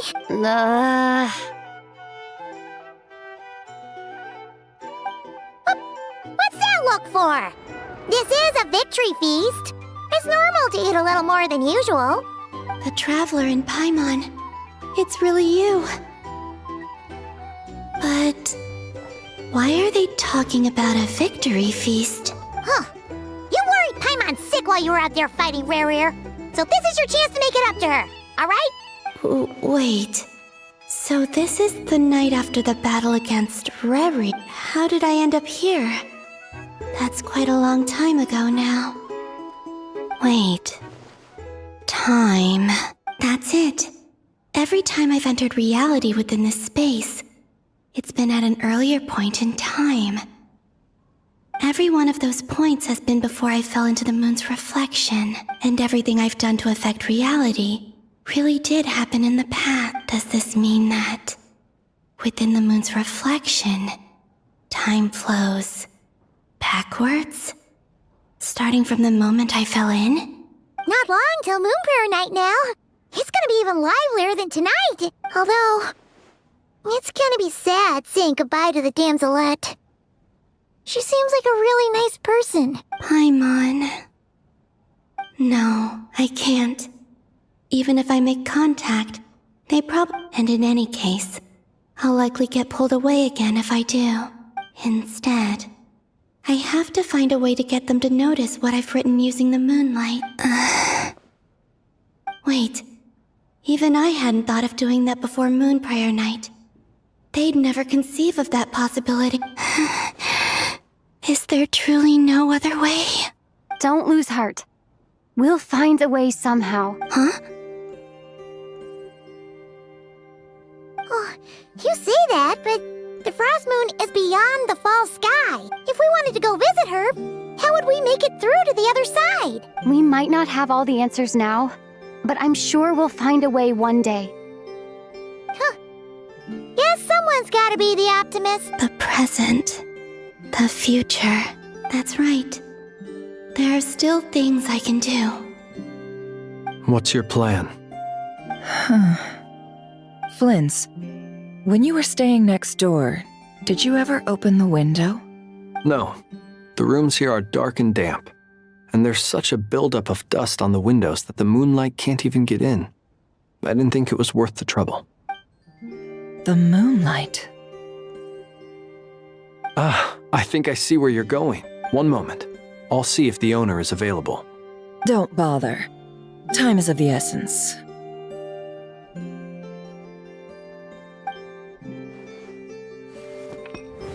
Time. Even if no one sees what I've written at this moment, maybe someone will remember what I said I need to write down as much information as I can. And maybe one day...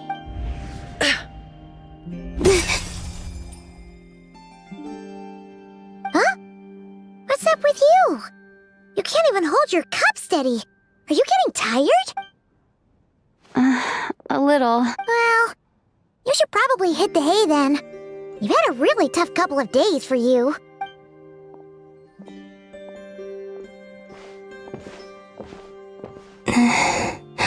You truly have. You helped defeat Rare, helped me reclaim my name, and you helped the others organize Moon Prayer Night. Wherever you are right now, I'm sure you're still fighting against the injustices of fate. This is all I can leave for them. How I wish I could stay here. But it's time for me to go. I hope to see you again in the next time, and if the opportunity presents itself.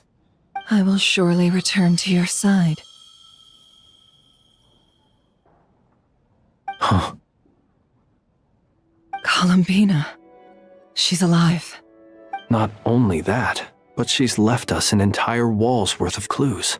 She even wrote down what would happen on Moon Prayer Night. It's just a shame we found it too late. I am here. Time in this place flows backwards. I am constantly moving forward.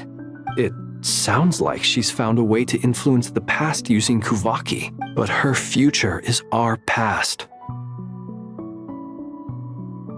So, these words have been here ever since we defeated the Ray Hero Solnari. We just never discovered them. Which came first, the chicken or the egg? Do you ever mull over questions? Only when I'm in a good mood, and at leisure. Well, I never do. Everything that has happened already belongs to the realm of fact. As a business person, and especially an intel broker, what I do is extrapolate from those facts to try and read the future. An admirable philosophy. It's a means of survival. Let's go. We have a wall's worth of clues to share with the others.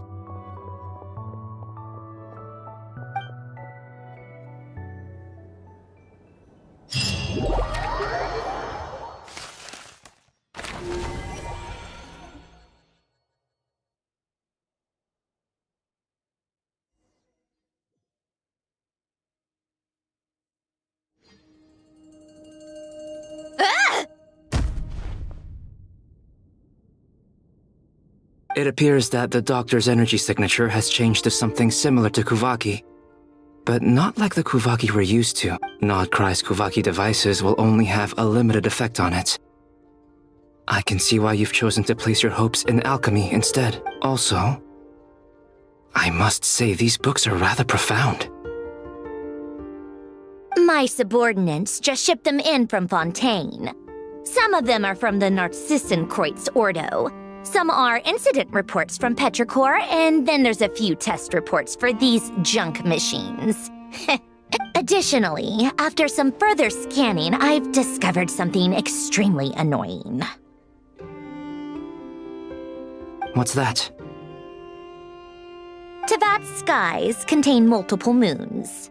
A long time ago, when I did my first scan, I detected 3. Just as the legends say. But when I checked again just now, I detected 4 moons. So there's one extra? Yeah. Originally, I thought that if I could still find 3 moons, that would at least mean Columbina's still alive. But then it occurred to me that apart from the frost moon, Teyvat's moons are just husks. And husks surely shouldn't show up in the scan, since they're not alive. It's weird, isn't it? If we can't even distinguish between a dead and a living moon, how are we supposed to know whether a moon goddess is still alive? Or does this mean that the moon marrows are equivalent to the moons themselves? It's certainly possible. In which case, the 4th moon you detected may be Dottores' artificial creation. So he wasn't bluffing. He really built his own moon marrow. Ugh, I'm so mad right now. It's easy to get overwhelmed when you have too much on your plate. Maybe you need to relax. Perhaps try going for a walk. Or simply take— Nothing can calm me down at a time like this.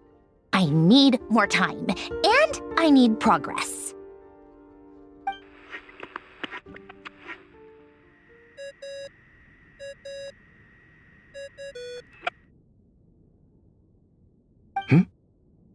It's Mr. Flynn's.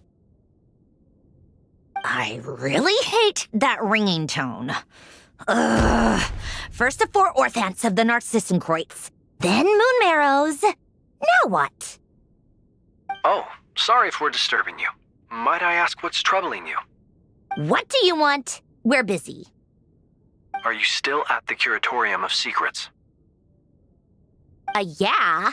Look, everyone else is still out, so there's no— Even though we have crucial intel? Fine. I'm listening. Do you intend to share it via the Dodo communication device? Ordinarily, I would, but this is a unique situation. I think it's best that we discuss it in person. See you at the curatorium.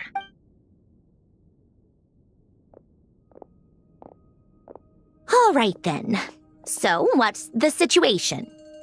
The rest of the team is still out working on their missions and evacuations, but we've decided to fill you in on the most crucial information first. Sandrone, you were right. Columbina is most likely still alive. That's the best news we've received in a while. By a long way.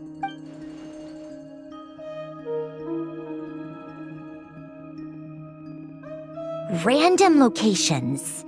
Appearing in reverse order? Are you serious? So not dying isn't enough for the moon goddess, huh? She has to show off too. Anyway, does this mean we can deduce her condition from the moon marrows? Miss Sandrone, there's nothing wrong with simply admitting that you're happy to hear the good news. I'm not. And she's the least of our problems. We're facing a huge crisis. If she can't control the flow of time in there, she's just gonna keep moving backwards. Different points in time won't intersect, and she'll never find a way out. Let's say life begins with a drop of water. When did time begin? The moment this planet came into being? No, that's not right. Her final destination would be the moment at which the space she is in was created. But it doesn't seem like we can influence that space from the outside world. So how can we help her? Also, if she's alive, Rarier and Thelindis might be too. But as far as we know, neither of them have come back out. That space may not have an exit at all. I'm afraid I must concur with Miss Nefer in this. Can't exactly argue with that. Let's leave it there for now. I've taken notes on everything you said. Will it help with your research? I doubt it's gonna help with breaking Dottores' energy fields. But who knows when it might come in handy. Better to have it all written down than try to remember everything when I need it. All right, I need to get back to my research. Mr. Albedo has made a lot of suggestions that will require my undivided attention. Sure, I'll stay here. I have things to work on.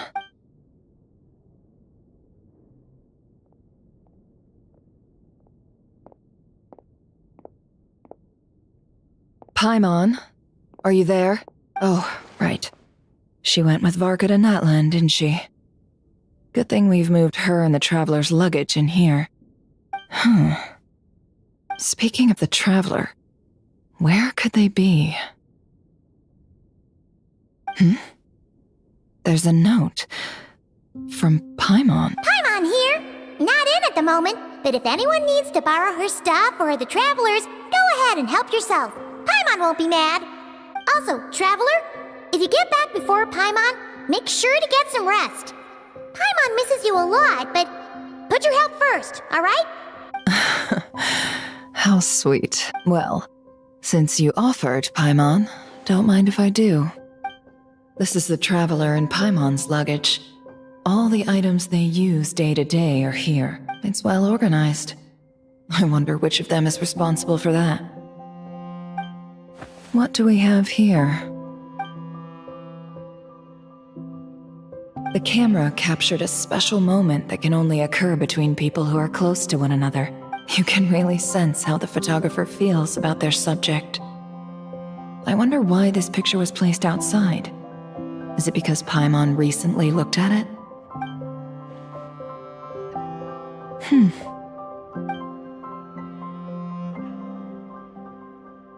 This must belong to the Traveler. Perfect. I'll use this. Hang in there. We'll find you.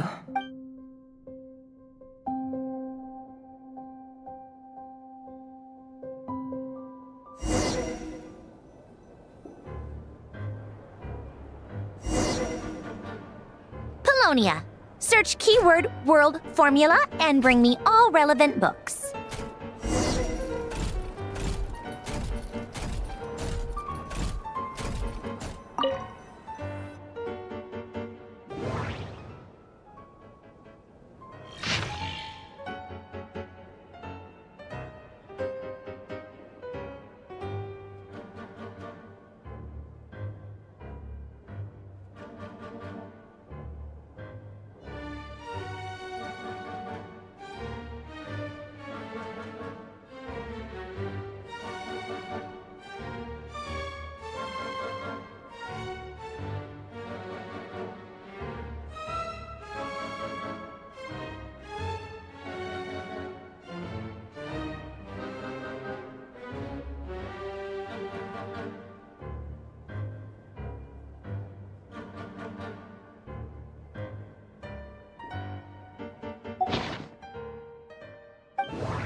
Let's see.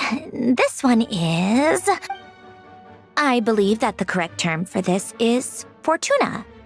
This was an ancient Romorian technology, a wisdom unparalleled.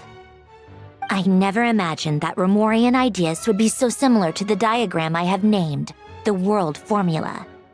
This is strong evidence that human civilization should gradually shed possibilities as it continues to explore and evolve. The end of humankind may well be upon us right now. The sparks of civilization shall run out, unless we consider introducing variables from outside the system. Variables. Surely that can only mean one thing, Descenders. Dottore likely captured the Traveler because of her Descender status. But the Three Moons' authority comes from the world itself. Why would Dottore need anything beyond that? Where does this variable factor in? The world formula calculates the fate of an entire world. Introducing a variable would there...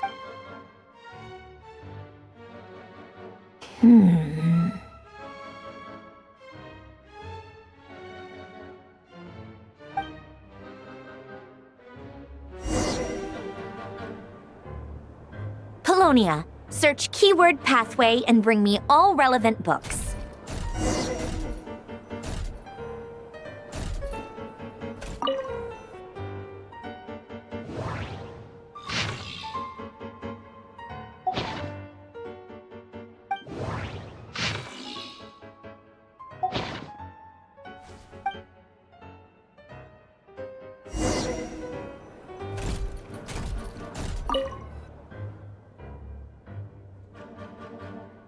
Otonki Sermon Dictation. Explications on the Chemical Marriage. These titles are pretty esoteric. Observe and compute the pathway displayed in the guidance diagram. Deconstructing and reversing its effects could generate potential ideas. So, it's one of Renee's draft lectures. Deconstructing the pathway. I suppose that could lead to a breakthrough.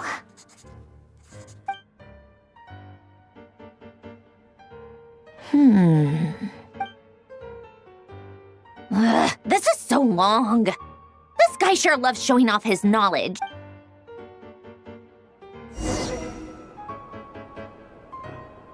Polonia, search keyword tree model and bring me all relevant books.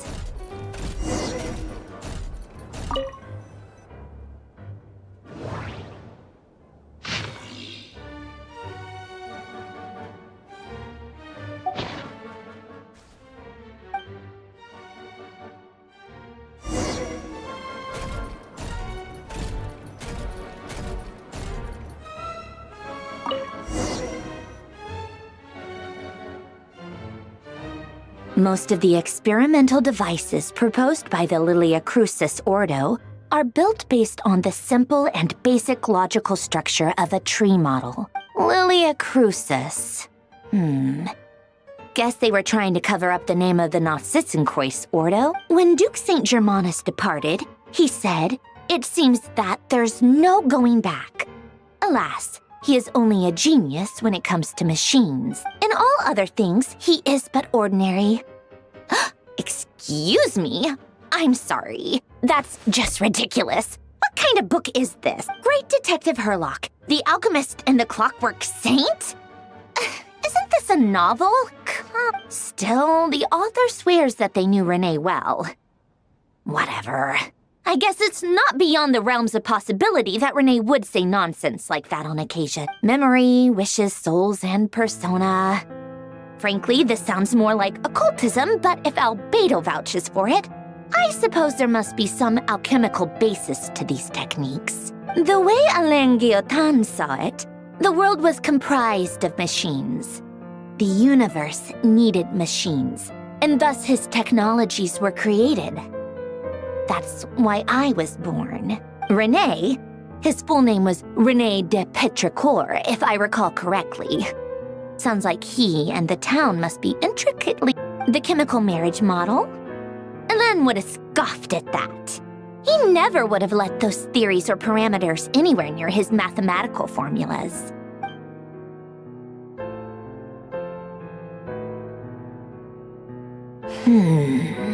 What was Alain's view on Renee?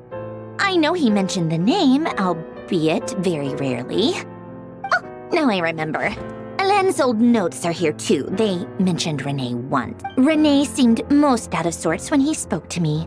A lack of sweet foods has dulled his mind, I should think.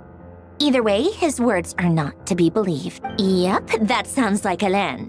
My subordinates actually did a half-decent job digging out all these materials. Makes a change. Good for them. Some of Alain's old files are completely consistent with these records. He must have gotten them from the Tower of Gestalt. I never knew he got his hands on Renee's records that early. He may have kept them, but he never even attempted to use them. Didn't believe a word they said. Come to think of it, Renee's world formula was filled with calculations of constants. That shows he believed that the fate of the world to be predetermined.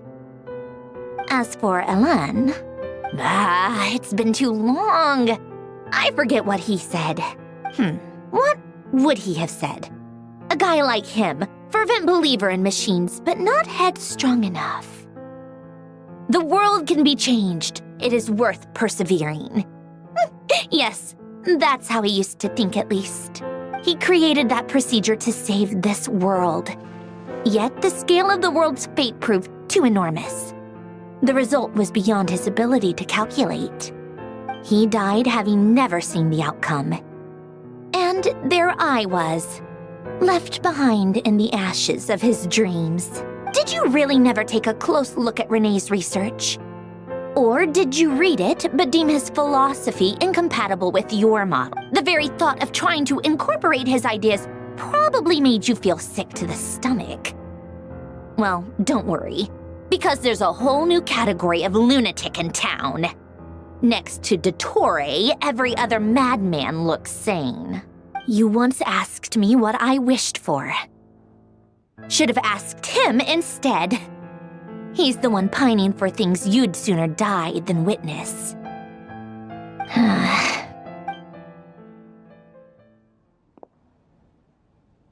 Even the tiniest variable can make big waves in the present. Now then, allow me to put these incompatible fragments together in your stead. First, establish and verify the existence of the Great Circle. Absolute nihil on one end, absolute reality on the other. Now, search between these two extremes. Then, the construction criteria. Variables. The sparks of civilization shall run out unless we consider introducing variables from outside the system. Input. Traverse the world, space-time, and civilization. Then extract the essential nodes from the records to determine which variables they point to. The primordial power that differentiated itself from the void. The power of light. Yes, light. Records. Hyperborea. This is so horrendously complicated. After all that, I'm still missing a few variables. I need to think this through again. How do you think it looks, Polonia? Like the frenzied scrawlings of a madwoman? Fine, keep it to yourself. It's not like you can talk anyway. I'll assume you gave it a passing grade. I jest. But true madness does often start with trying to save the world. What would Arlecchino and Columbina think if they saw this incomprehensible hen scratch? They'd probably have me institutionalized. So would Rosaline. She's been dead for a while now. When I close my eyes and think back, I can still see her face. And that enormous dress she used to wear.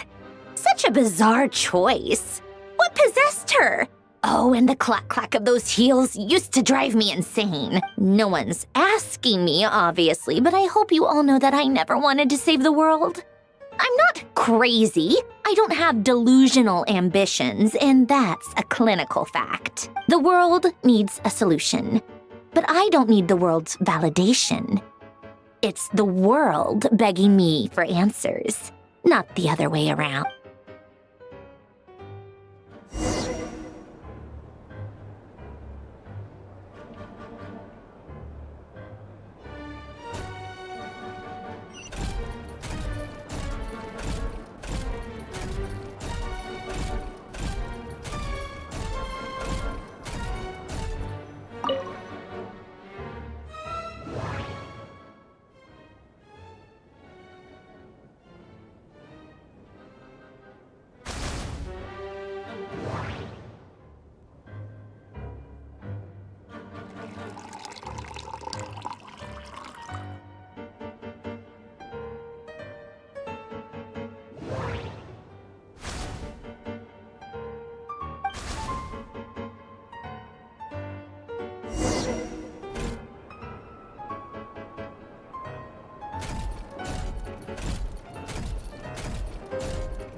Oh, cookies to go with the tea.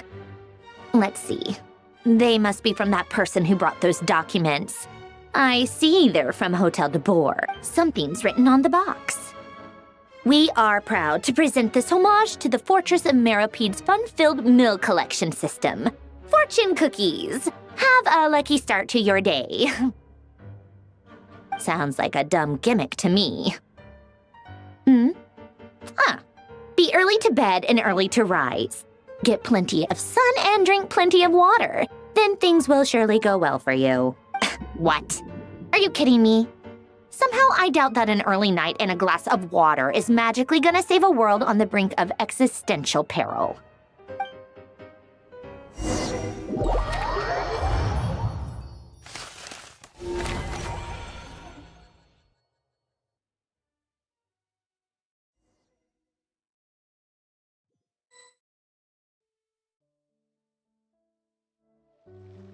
Lady Arlecchino, word has reached us that Lady Marionette's troops are all in position. They are ready to act as soon as the order is given.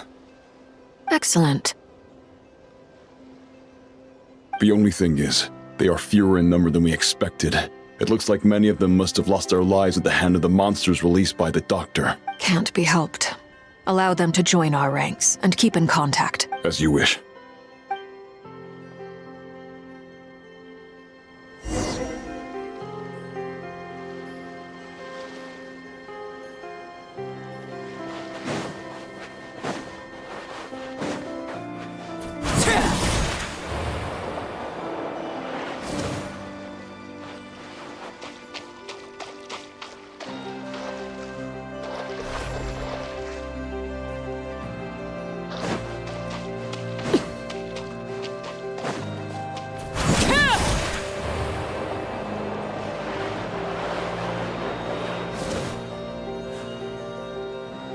It's been a while, Arlecchino. You look well. Did Dottore really have to build his lab right on the sole path between Snezhnaya and Nodcry? Had to go on a huge detour to stay out of its line of sight. Sounds like an arduous journey. I assume you've brought word from Her Majesty? Of course, all part of the job. Firstly, the Tsaritsa has authorized Fatui Internal Affairs to review Dottore's case. They will reach a formal verdict on whether he has turned traitor and whether he poses a threat to Snezhnaya. While they're working on that, I've been ordered to come and receive the refugees from Nodcry. They are nearby. My team will escort you to them shortly. Great. Aside from that, Her Majesty has a message for you and Sandrone personally. Huh? Where is Sandrone? She stayed behind to work since I was making the trip anyway. It seemed sensible to have one. You've gotten stronger, Arlecchino. Nice. Stop that right now.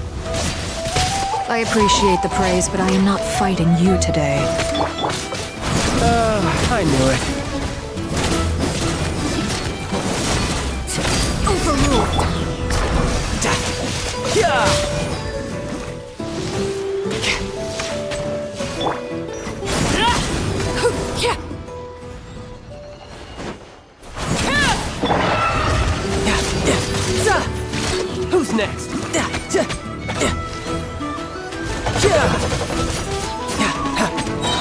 You can run, but you can't hide.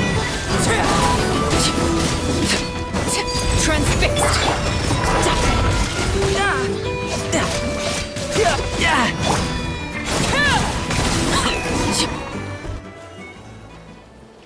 I can't believe it. He was a living, breathing human one moment, and the next? Another fine piece of work by our dear colleague, I'm afraid. What in the world has been going on in Nodcry? A lot. But long story short, Dottore stole 2 moon marrows that should have belonged to Columbina, then built a 3rd moon marrow of his own to concentrate the Trilunar Authority in his hands. What? What do you mean he built a moon marrow? People build roads and houses, not moon marrows. What's his next DIY project? He's gonna build a god? You could stand to be less surprised. We are harbingers. The work we are engaged in makes the creation of gods seem mundane by comparison. I tell everyone who asks that you once crossed swords with Rex Lapis while serving as a key supporter for Rosaline's plan. But right now, you're acting like a common adventurer. Thanks for speaking up for me. Those 2 really took me for a ride back then. Then again, surely no common adventurer would manage to get tangled up with them the way I did. That's gotta count in my favor, right? It almost sounds like you wish to repeat the experience. I might have to lower my opinion of you. No. I'll stop talking. Please, go on. Dottore is currently still experimenting with his newfound power in ways that continue to corrode the outside world. As for the human mutation, I believe this is simply a consequence of his experiments, and not a strategic move. That radiant beast was once a subordinate of Sandrone's. I suspect he was only allowed to live so that he could become an experimental subject. Also, those of us who fought Dottore have been afflicted with a curse. As such, I cannot leave Nodcry. This is so much worse than I thought. No wonder Her Majesty's decree is so extreme. While these exceptional circumstances persist, the Harbingers are hereby authorized to use unilateral executive powers. Should Dottore pose a threat, Arlecchino and Sandrone are permitted to eliminate him. My thanks to Her Majesty. I will pass these good tidings on to Sandrone. Her Majesty has also declared that she will refrain from launching an attack on the now evacuated Nodcry due to the presence of unretrieved research material. A wise decision. By the way, how's my old partner doing? I'm assuming they're with you? Partner? You mean the Traveler? I'm afraid I have bad news. She was captured after our failed assault on Dottore's lab. Her whereabouts are currently unknown. What? Why? Since when does Dottore have a bone to pick with her? That is indeed the question. I'm not sure he does. He must have some other goal in mind. This won't do. I have to rescue her. You can't. We have no idea where the Traveler is. What am I supposed to do then? Stand here twiddling my thumbs? Sandrone is working on it. The best thing you can do right now is complete your mission. Fine. I guess I'll leave this to you then. One last thing. Tell the Rooster to get the message out to the gods and citizens of every nation in Tevat. Beware. An uncontrollable pollution is spreading forth from Nodcry. The source of that pollution is a madman drunk on the success of his experiments. The Fatui and our allies will endeavor to contain the threat. However, if Nodcry falls, things are likely to escalate. Considering Dottore is one of our own, all Fatui stationed in Nodcry consider it our duty to stay and fight him to the bitter end. Whatever the cost. Hey, don't be too pessimistic. If it comes to it, I'm sure Her Majesty won't stand by and do nothing. I hope you're right.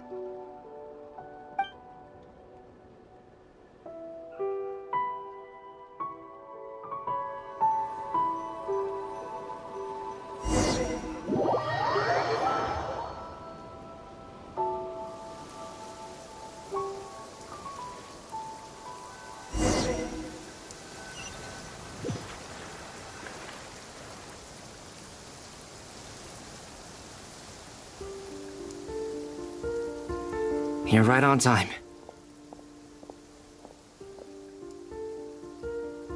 Thanks.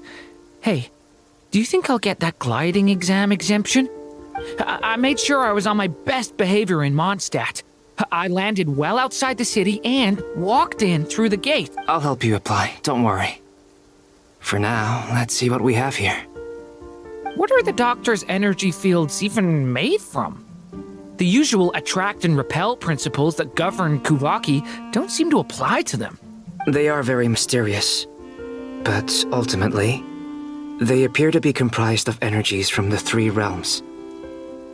Thanks to research by Master in the Hexen Circle, we know that Tevat's 7 elements are derived from the more primordial power of the Light Realm, which is antagonistic with the power of the Void Realm. Since you have the power of the Dragon Durin within you, I'm sure you can already tell that this energy field contains no abyssal energy. That's true. It's not abyssal energy, it's something pure, wild, and untamed. I've been thinking about something. Do you still remember the device that Dory supplied from the Academia when you and Miss Columbina fought Rarier?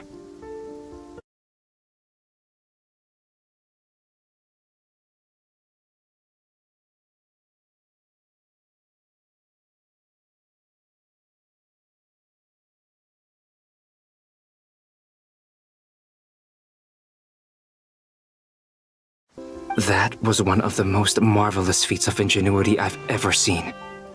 The design, the craftsmanship, the material selection. I couldn't fault any of it, not to mention the operating principles. Surely the most ingenious feature of all. Dory didn't go into detail on how it functions, but I have a working theory. The clue was that Miss Columbina was somehow able to use the pyro energy that you provided, despite the fact that, as a moon goddess, she should only be able to use light realm energy in principle. Now, all elemental energy is, of course, derived from light realm energy to begin with. Hence, I suspect that the device works by restoring elemental energy to its original state. This presumes a theoretical model of the 7 elements akin to that of light refracted through a prism. Perhaps it is no mere analogy. Maybe there is indeed a prism in this model. I almost wonder if the idea for the device was conceived based on direct observations of said prism. It would explain how such an ironclad design concept was achieved. It is at once a masterwork of engineering and a groundbreaking application of the Academia's latest elemental theories. I suspect only Lesser Lord Kusanali herself could have devised such an ambitious technology. But back to the energy field before us.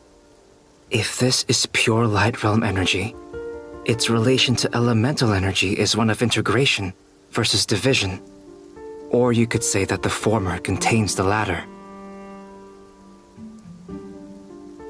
Could this mean that elemental energy can dilute the power of the light realm? Should we give it a try? We should.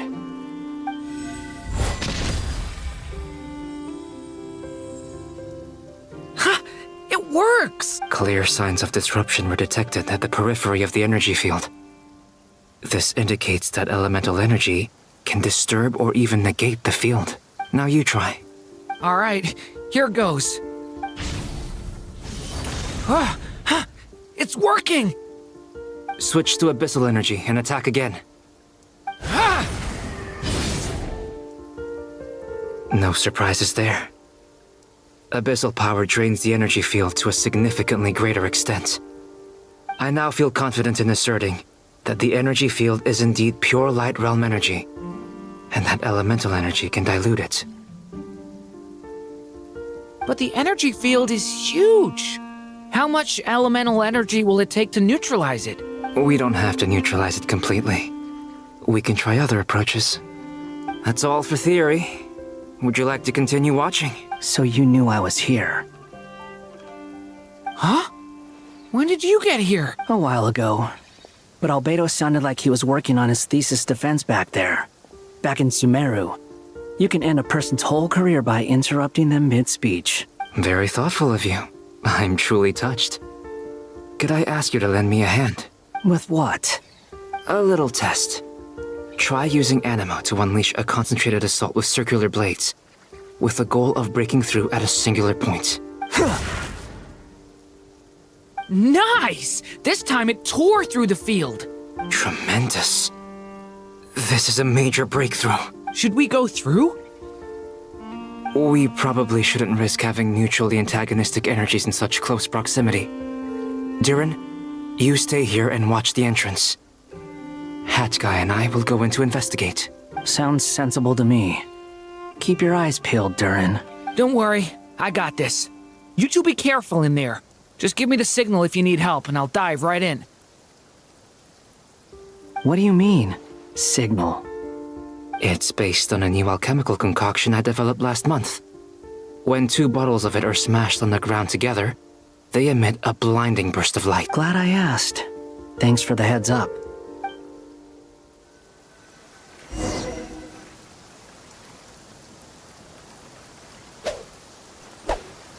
Burst forth!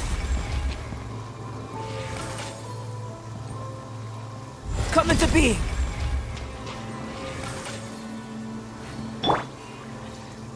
Behold! Ha! Ah!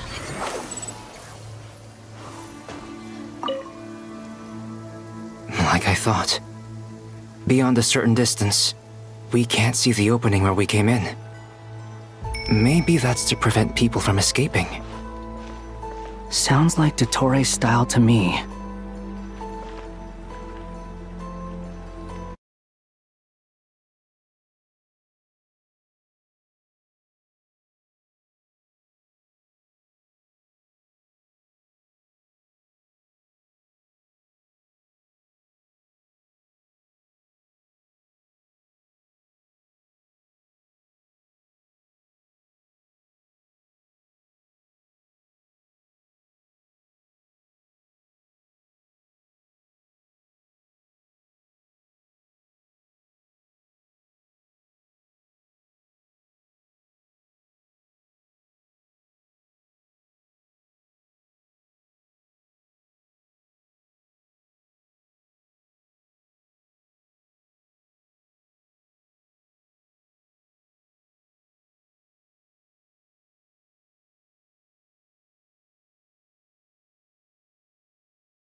not much has changed.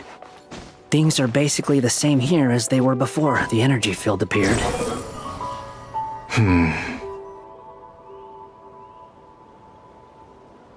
They have no heartbeats and they're not breathing. We can only assume they're dead. But there are no visible wounds. Also, there's an animal squatting next to each body. It's watching us. That's not an animal's gaze.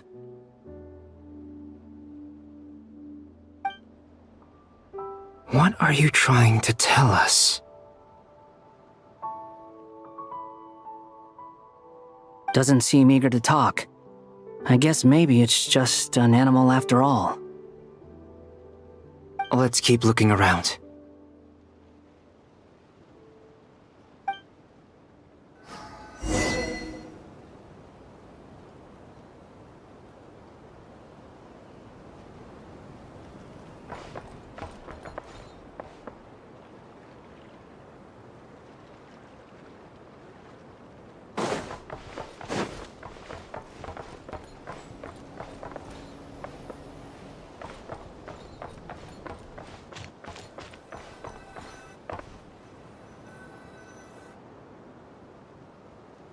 Same situation everywhere. Not a living soul in sight. Just countless bodies with animals standing watch over them.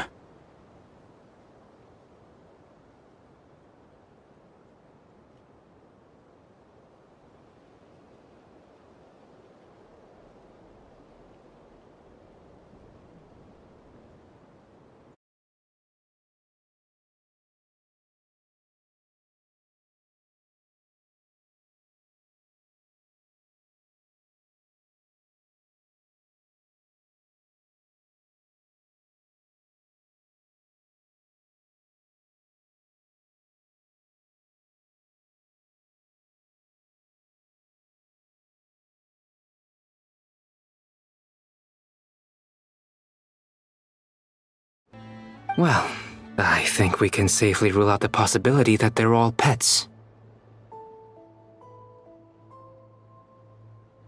Is skirting around the topic your way of showing consideration for other people's feelings? Just being cautious.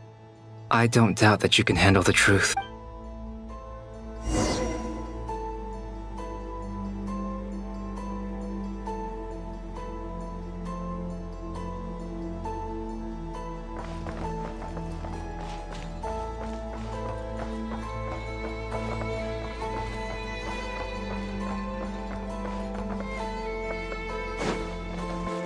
Careful. Please, help us. Please. Over there, I hear a voice.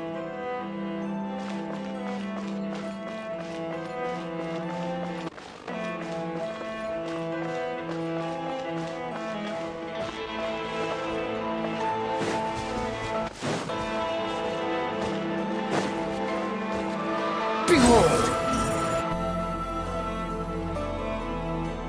Please, help us. Please. What happened here?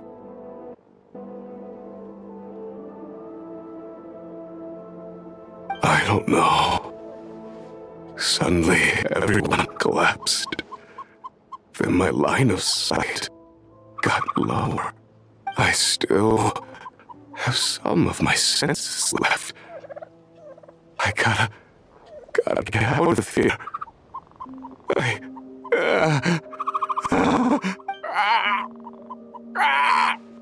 It looks like there's a huge experiment going on inside this energy field. Maybe each energy field is its own giant experiment. Vile. He's swapping human minds with those of animals. Even without the other circumstances, this would be an extremely radical experiment. Those people may have lost their sense of selves, but they are not fully animals either. If they were, they would have left. But instead, their instincts are driving them to remain by their dead bodies. We should go. No sense in sticking around here longer than we need to. Agreed.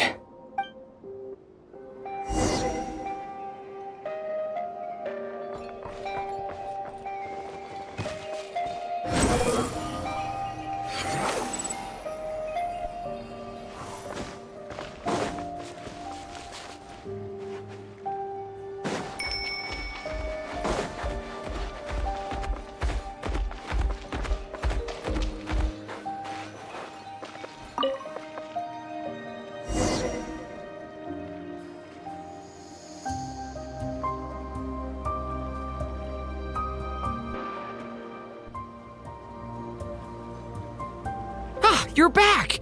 Everything okay? We saw some things that take a strong stomach. Otherwise, we're fine. We should share our findings with the others.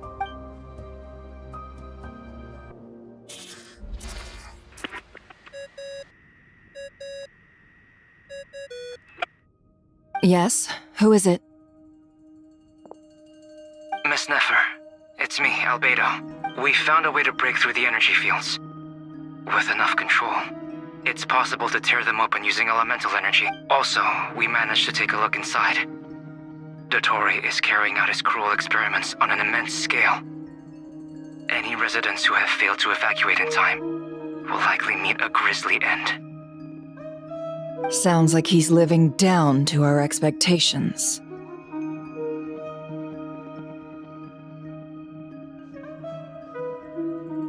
Might I ask how things are proceeding on your end? I'm just about to get started. I'll be in touch once I have a result. Understood. Stay safe. I will.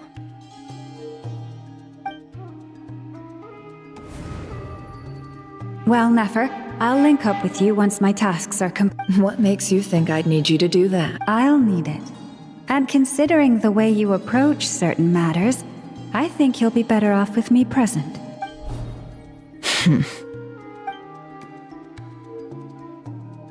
Let's begin. Entering simulation mode.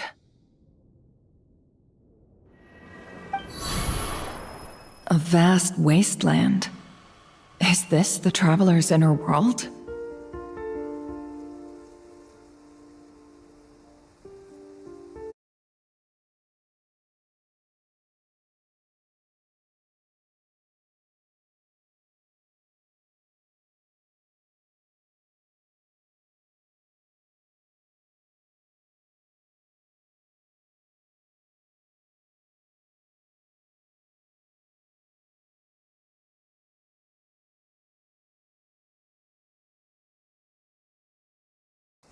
I was expecting something more vibrant, to be honest.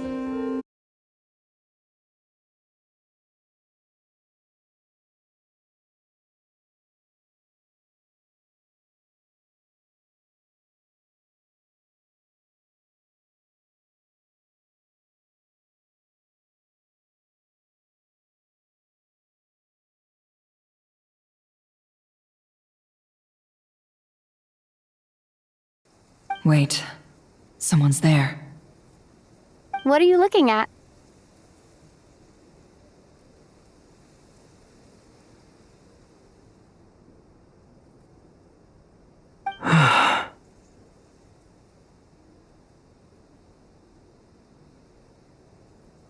In that case, I'll look at it with you. I want to know all about everything you've seen and experienced. Is there somewhere I should return to? Or should I stay here and be the hero everyone says I am? I don't dislike my current life. Roaming the land, fighting battles, accomplishing missions, earning a living, looking after Paimon. It's not so bad. I guess the only thing that's missing is that you're not here with me. This is the conscious layer, which contains a person's true feelings. It is filled with both longing and kindness. I suppose anyone who lives long enough ends up wishing for someone who can't be there. Maybe it's the only way we can feel truly alive. Time to delve a little deeper.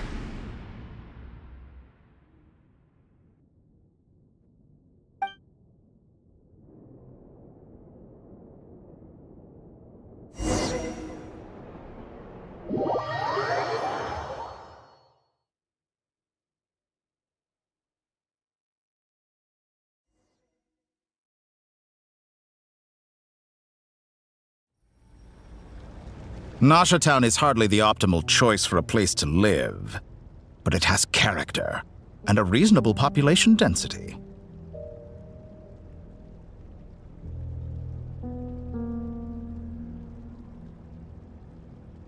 What are you trying to say? Oh, don't be nervous. I was just thinking where might make a good starting point for your journey.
Perhaps I should send you further afield. Conria, perhaps. Conria ceased to exist long ago. Once again, you fail to understand the possibilities that the Tri-Lune creates. Anything that has existed in the past, I can now recreate. You simply do not wish to see that happen. That might be because you miss your sibling and fear getting answers that you are not ready to learn. But this is not for me to judge.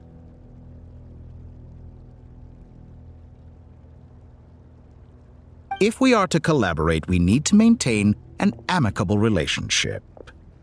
In a moment, you will be able to... Oh no.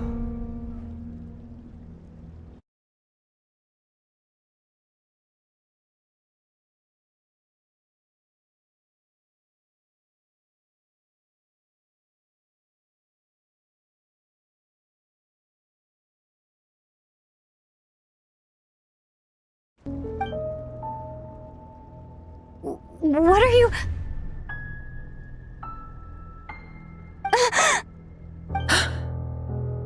What are you gonna do? Don't move. Something unwanted has crept into... Oh? Gone as quickly as it came.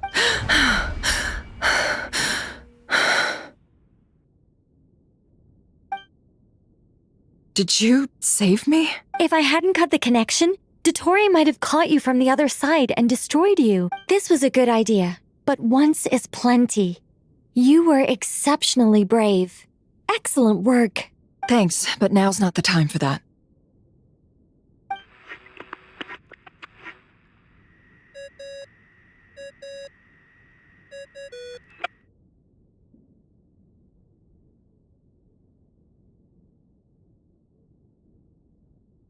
Albedo speaking. I think I know where she is. What is this endless darkness? I can't see anything, even though my eyes are wide open. But why? What happened?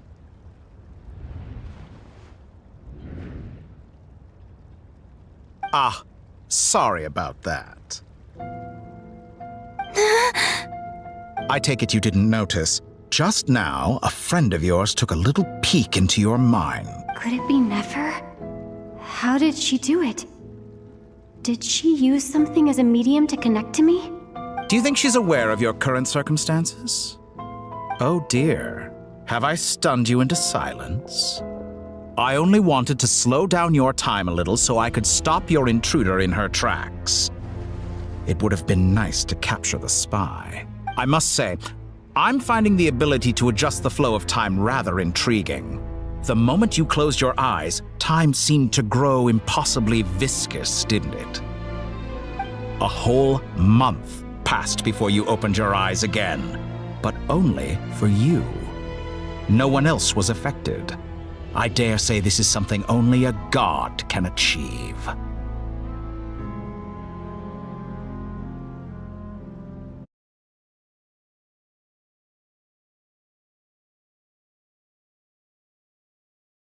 Point taken. You've proven once again that you have god-tier powers. Oh, you misunderstand. This wasn't about proving a point. I was testing things out.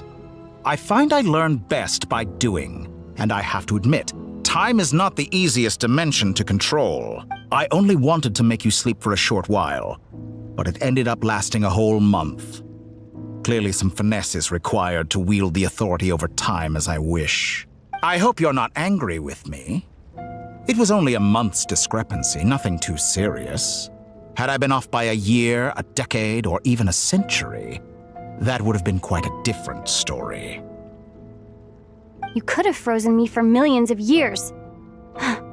So much for collaboration. You aren't showing much sincerity. Millions of years? To what end? I wonder if you don't understand humans all that well. They are very pragmatic creatures who understand only that which they can perceive with their senses. If I had you sit here for a week, I imagine people might sympathize. But if I left you here for 100, 1,000, or 10,000 years, the sheer size of that number would cause it to lose all meaning to them. They would not have the capacity to comprehend your suffering, and thus they could not empathize. Unfortunately, while gods do exist in Tevat, it is ordinary humans that account for most of the population. Their lifespans are so limited, their bodies so fragile. Did you ever really hope that they could begin to understand someone like you? Your long life and unique origins make you fundamentally different from them. How long will it be before they start to treat you like the alien you are? Before you are ostracized, outcast? Alien. Even I feel bad for you sometimes. This world has made you into a slave. So many times you have served its will, and not once have the powers that be ever thought to grant you the one simple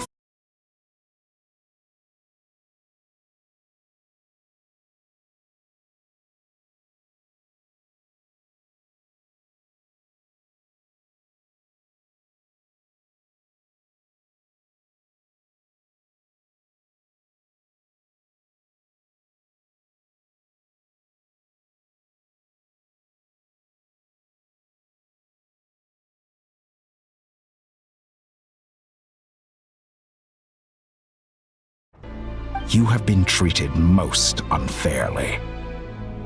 I can change that.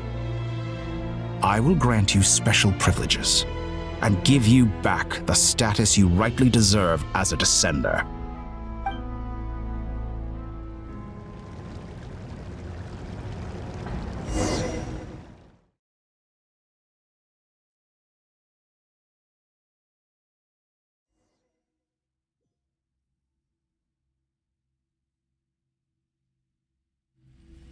I've entered the past 3 times at this point, but I still have so many questions. For instance, beyond each point being further back in time than the last, what determines the specific locations at which I can make entry? So far, the common thread linking all 3 scenarios is that the Traveler has been present. But it's more than that. I know I sensed something familiar around her. What was it?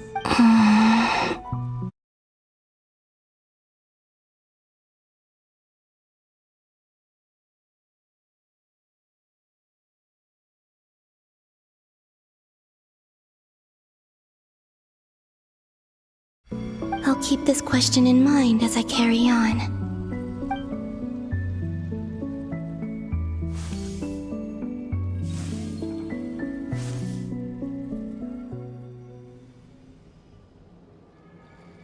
Humans, you never change. Always trying to use powers you neither comprehend nor control.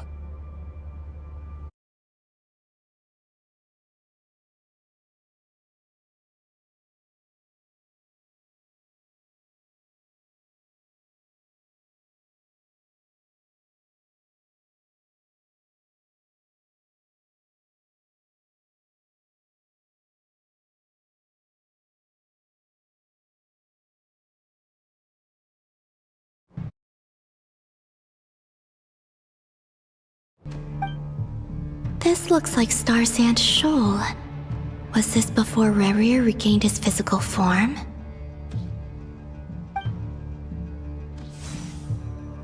You've messed with the cannon again, huh? Sorry, but this round's not gonna go your way. The cannon. That's right. I was at Silvermoon Hall and I sensed an abnormal Kuvaki fluctuation coming from Nasha Town. And right after that, came an ominous power emanating from Star Sand Shoal. My body was once torn into countless pieces and hurled into the swirling chaos of time itself. But even so, my life and will were not extinguished. I wonder if I could try to prevent his resurrection. But how would I do it? What can I do, here and now? Traveler! Behind you! Look at that light! No, I won't make it in time. She's using the Kuvaki shield like I taught her. Is she gonna use it to block the cannon's beam? She's strong. I'm sure she can manage. But the force released when the beam impacts the shield might lead to collateral damage. Easy Island. The Frost Moon Scions will be exposed to lethal levels of Kuvaki. A question, if I may. Kind Miss Columbina. When the cannon's Kuvaki beam was deflected earlier, I saw several bolts of energy streak toward Hisi Island, only to be blocked. Did you also have a hand in that? Maybe that really was me after all. Well, future me. But I don't know if I have enough power left. Sigi sato pasa sais, niti ipotofutos. There's no time. Osestikos paratin tiram to risuiku. I have to make it.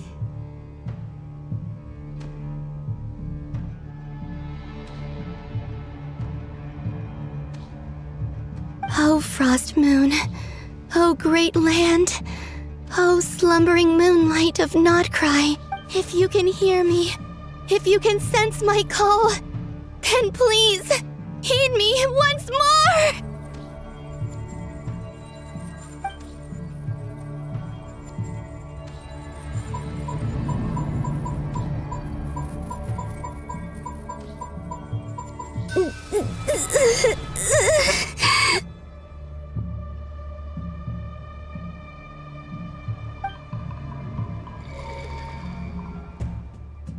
Did it work?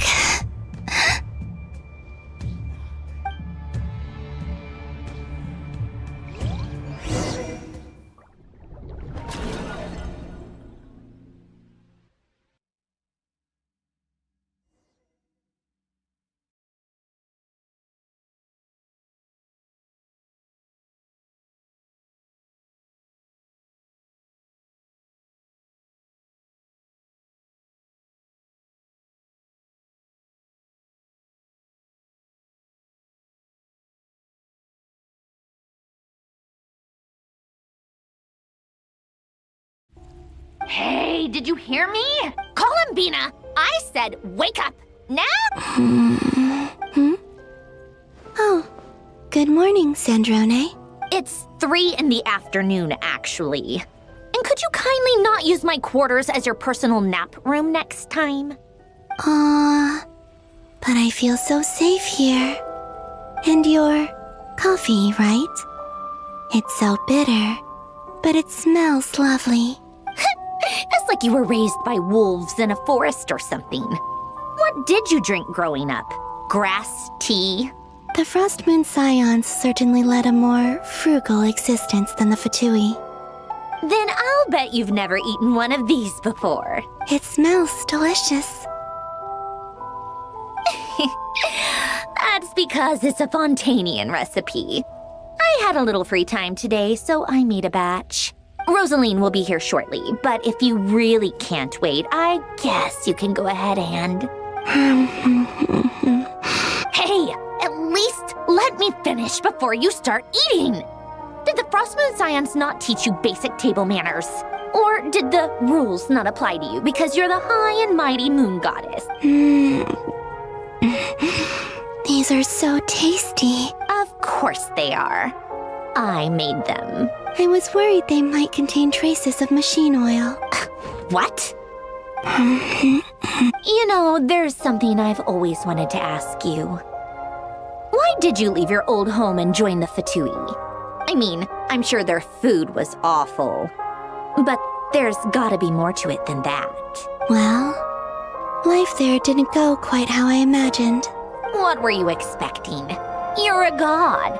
Your followers are gonna make some demands of you, right? Surely you can just answer a few prayers here and there in return for the free food and drink. How bad can it be? Well, would you help other people just for free food and drink?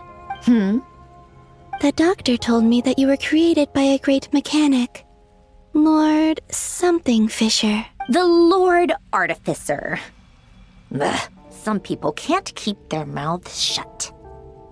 Oh, Lord Artificer. And didn't he have something to do with the, narcissist? Narcissenkreuz Ordo. Yes, that was it. Narcissenkreuz Ordo. So, would you try to fulfill their wishes? You must be joking. I wouldn't go even if they paid me. I don't even know them. Exactly.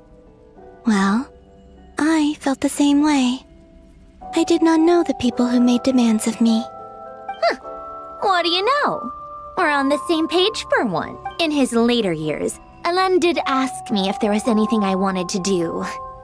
If I had any wishes of my own. Well, I don't. And I'm not in any mood to fulfill someone else's either. Who's Alain? He was the... You know what? Never mind. You're not gonna remember. Anyway, the point I'm trying to make is, neither of us is the self-sacrificing type. Let me ask you this. What sort of place would you like to live in, if you could choose? A place where people don't ask me for things I cannot give them. Where they don't worship me, or fear me, but just want to chat with me like a normal person.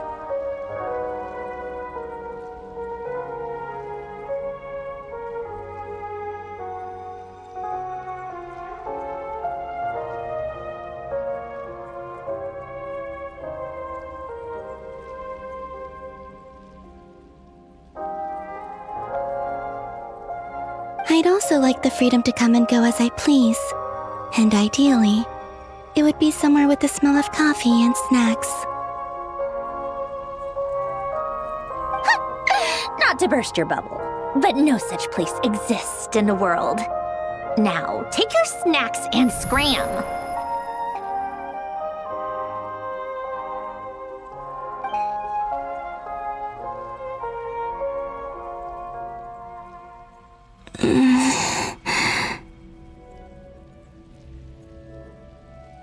Did I pass out? Of course. I'm back here again.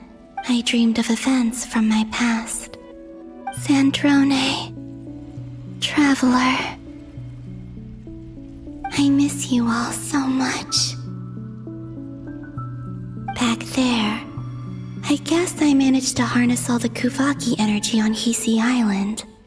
But how did I do it? Time is flowing backwards here, and I can use that familiar power to enter the world of the past, that mystery ally everyone talked about. It was me all along. I can sense that there isn't much more power remaining up ahead. What lies at the end of all of this? Will time keep flowing into the past?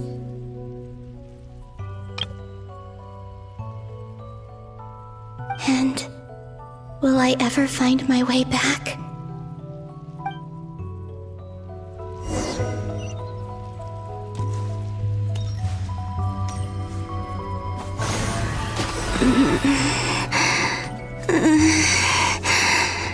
It's getting harder and harder to use my power.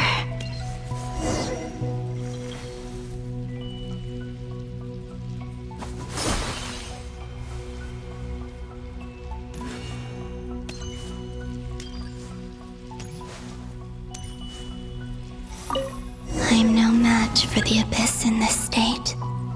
I need to avoid the contaminated fragments.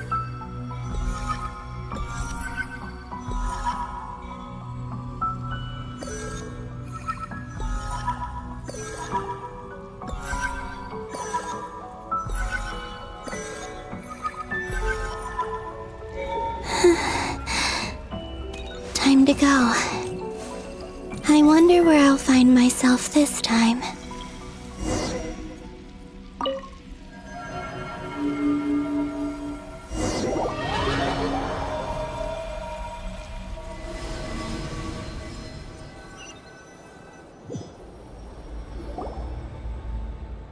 The Final Night Cemetery. This is where Flint's is based.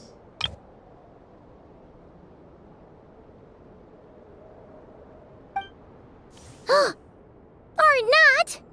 How are we supposed to read through this many files? Difficult, yes, but it is also our most efficient option. Seems like they're searching for information. Oh, I remember. Flint and Varga talked about some files on the Wild Hunt. Was this my doing too? To expose the true intentions of this Rereer, we need to dive into Notcry's history. Are my actions changing the past? Or are they simply completing a process?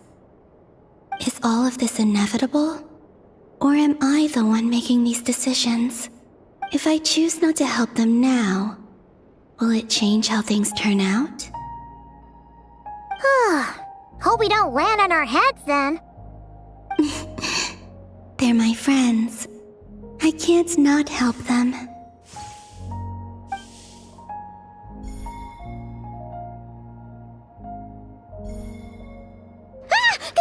Ghost! And the other one was... here. Hey! Another file's moving!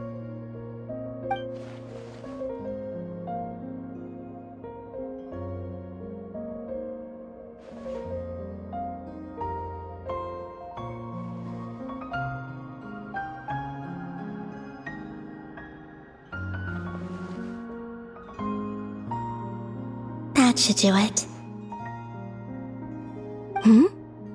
Luanatar? You can sense my presence? Wait!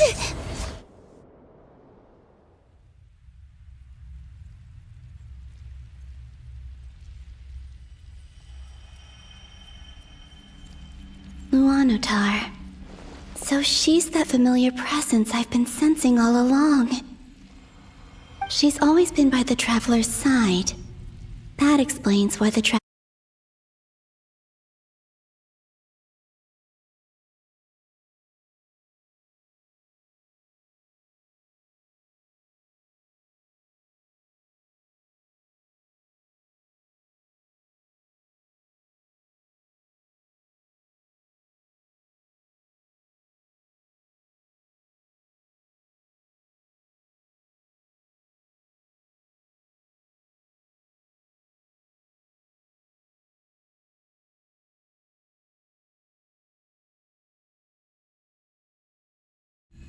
But why Luanatar?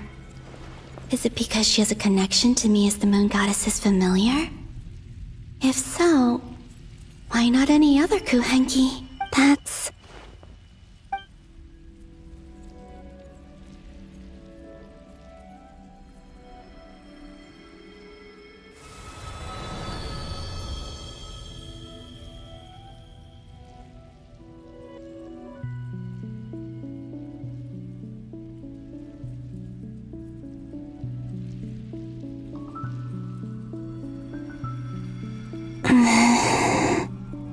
I cannot sense any power up ahead. Just a void, stretching out into infinity. This is likely my final chance to enter the past. It's now or never. I have to find a way back.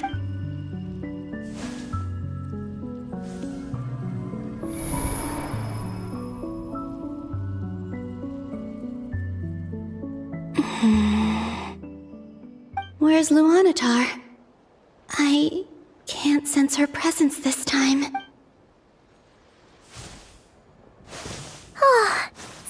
Samantha and Aino reunited like that sure was heartwarming.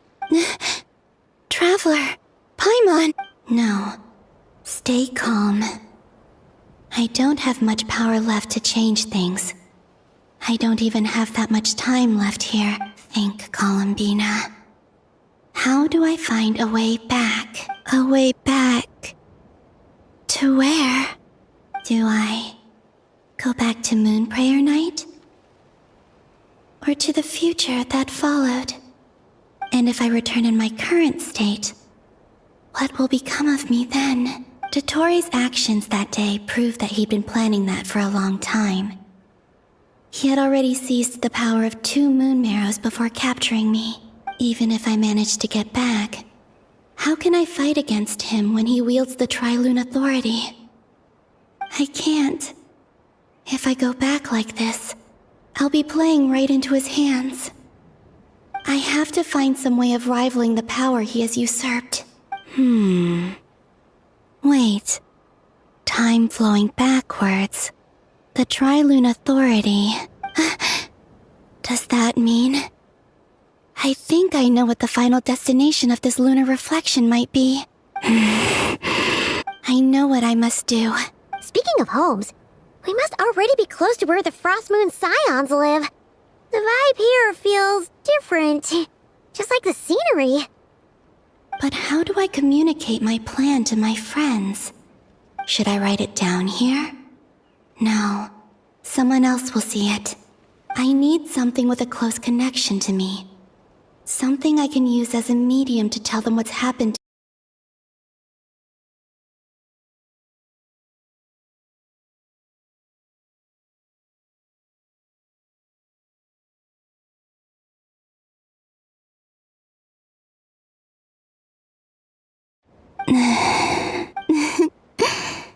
Now it makes sense.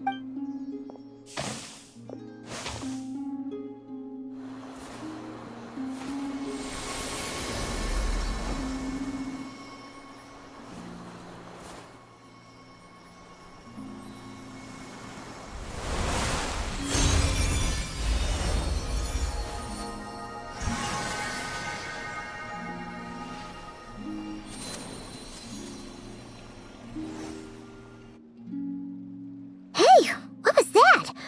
I feel like some sort of breeze blew by, and then the petals suddenly turned into... Huh? It was I who brought Luanatar into being. I gave up a piece of my own soul to create her. That's why I could sense a familiar power from the moment I entered this space.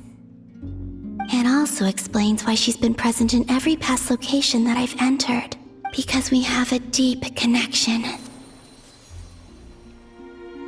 Hey there! What's your name? And the reason why there are no more gates to the past after this point is that Luanatar hadn't been born then. No wonder I sensed the trace of a blessing when we first met. But I still didn't recognize the soul hidden within you. Back then, I was just a little lost dove.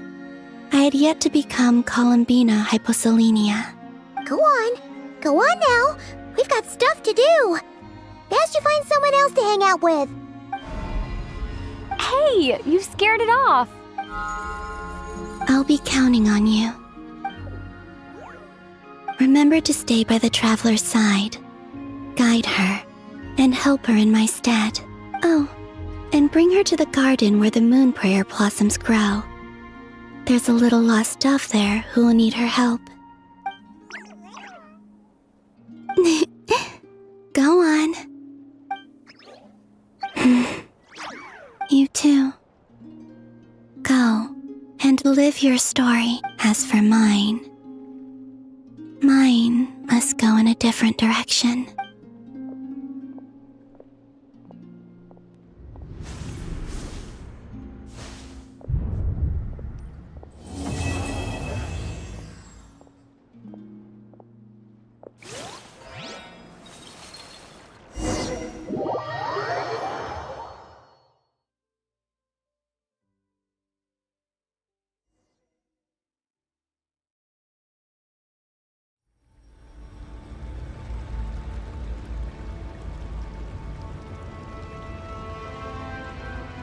How would you like to experience the thrill of never being held accountable for your actions?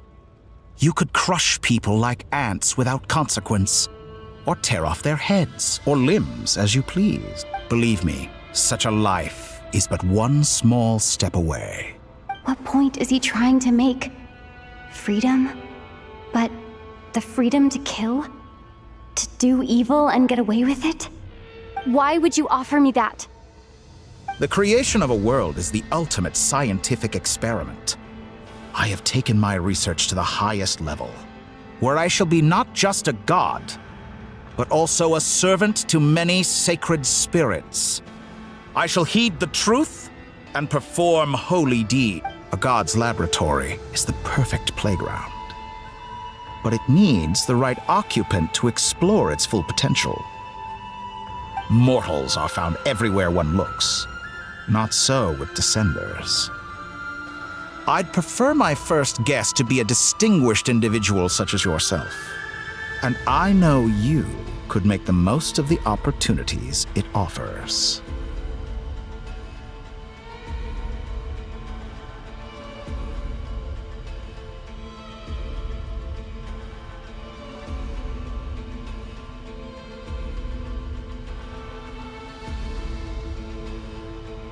So the condition for entering the new world is to take innocent lives. The same dilemma that Rerir once faced.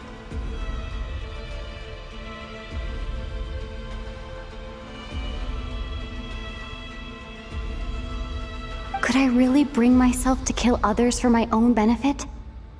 Rerir did. And look where it got him. Have you made up your mind? I can't do it. Your playground is no place for me. You're putting your hopes in the wrong person. But we both know I'm not quite the hero you say I am either. I have my own reasons for the journey I'm on, and they aren't all selfless. You've grown a lot since we last met, but there are still things you are unwilling to compromise on. This will only hinder you.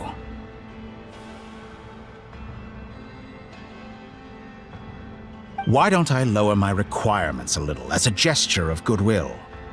I'll give you a little time to learn to be a less noble soul. That'll make things much easier for you. I really doubt I could live that sort of life. And yet you already sound less defiant than a moment ago. The benefits appeal to you because you can read the signs of the time. Why don't we return to my research facility? Your last visit was so rushed. There is much that I have yet to show you.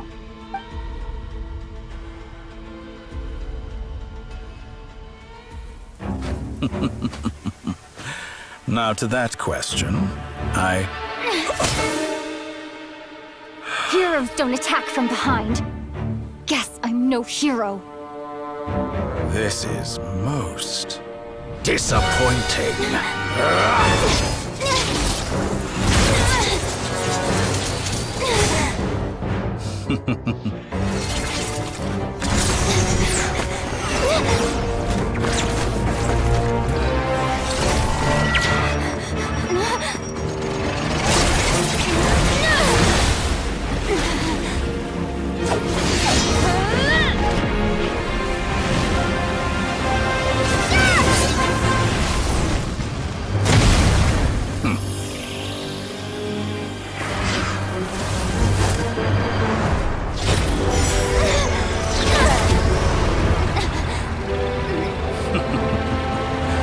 Now then.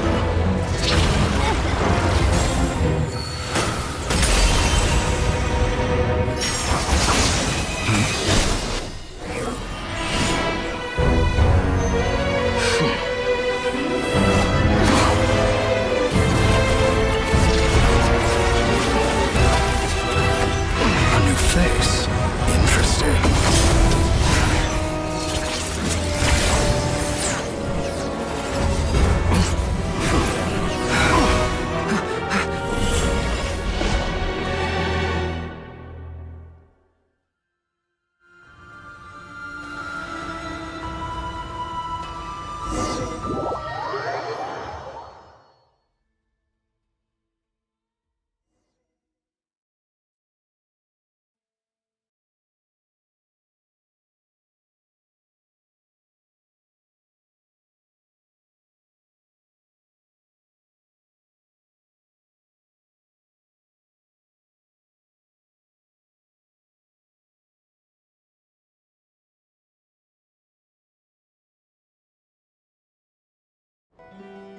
You're still gonna call me Hack Guy after that, huh?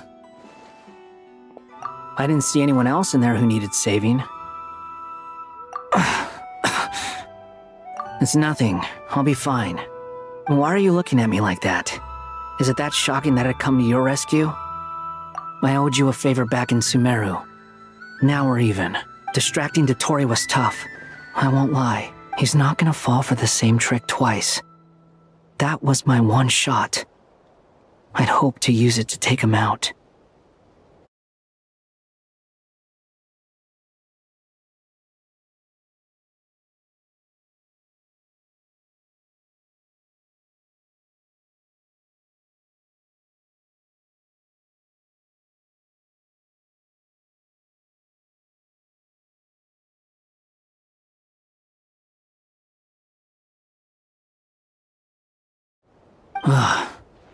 I never wanted to obliterate someone more than I do right now.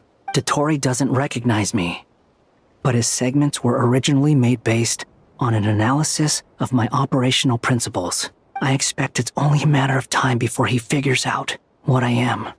So Dottore doesn't recognize Wanderer because he deleted himself from Irminsul. Did he really miss his only chance for revenge by saving me? Why the long face? Hey, I'm not blaming you, okay? And I'm not complaining either. Rescuing you and killing Dottore are equally important goals.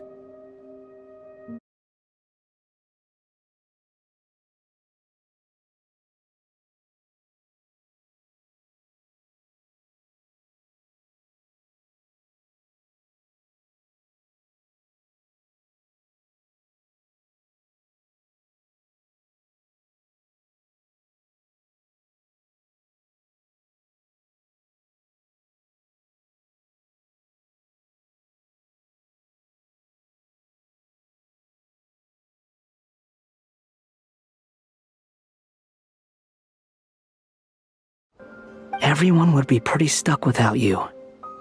It's best you live to fight another day. How are you holding up? Are you alright? Hat Guy said to put safety first, so we agreed to run as far away as we could after leaving the energy field and only meet up once it was safe. You don't look injured. It seems that Dottore didn't do anything to you. Alright. Rescue operation complete. Let's head back. There's a lot more work to be done before this is over.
I don't see what's so awesome about it, though.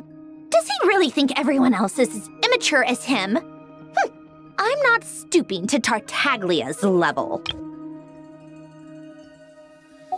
I thought you might say that. How's your progress? Quite promising, actually. That alchemist Albedo gave me a few ideas. Remember how I asked you to look up some files for me? That stuff on the Nazi-Kreuz Institute. René de Petrichor and Jakob Ingold. Alain Guillotin despised René's theories and methods, but he never managed to come up with better alternatives either. So I adopted some of René's ideas. I thought Alain was like a father to you. He and René were mortal enemies, were they not?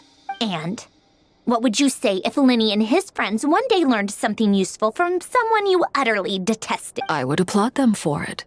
That would mean that they have surpassed me. For all we know, Alain Guillotin might have thought the same thing. Not that it matters, though. He's dead, and I'm alive. So it's my call to make. Once you die, it doesn't matter how great you were in life. Only the living get to decide what happens next. Hey, come on out. They're back. Huh?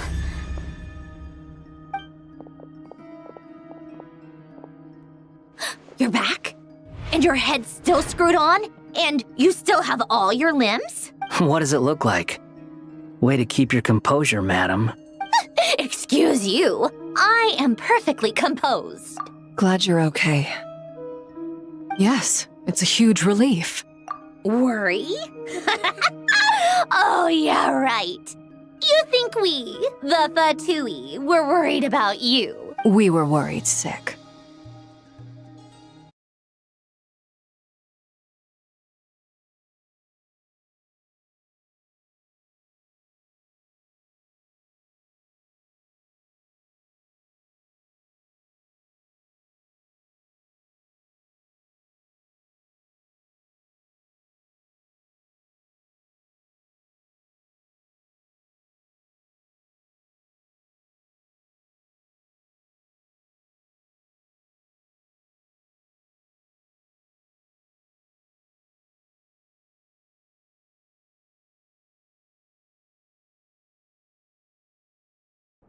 Hey! The Traveler and I were already friends. You are free to join this mission in whatever capacity you please. Much like your tea parties. It's a laugh a minute with you guys. I must say, I was quite surprised when Mr. Albedo told me he would need no additional aid. We discussed this on our way back as well. I am rarely so unequivocal, but in this case, we had full confidence in Hat Guy. He said he knew what he was doing. Albedo and I pretty much had to just wait outside on standby. Meanwhile, Hat Guy broke into the energy field and rescued the Traveler solo. You didn't have to mention that. Well, I'm thoroughly impressed. You are a force to be reckoned with, Hat Guy. Is she back? Is she really back?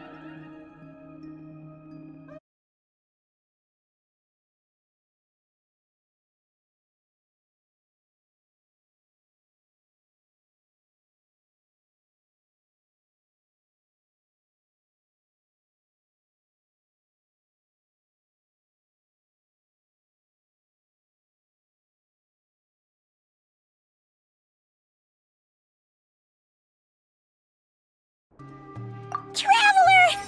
It's really you!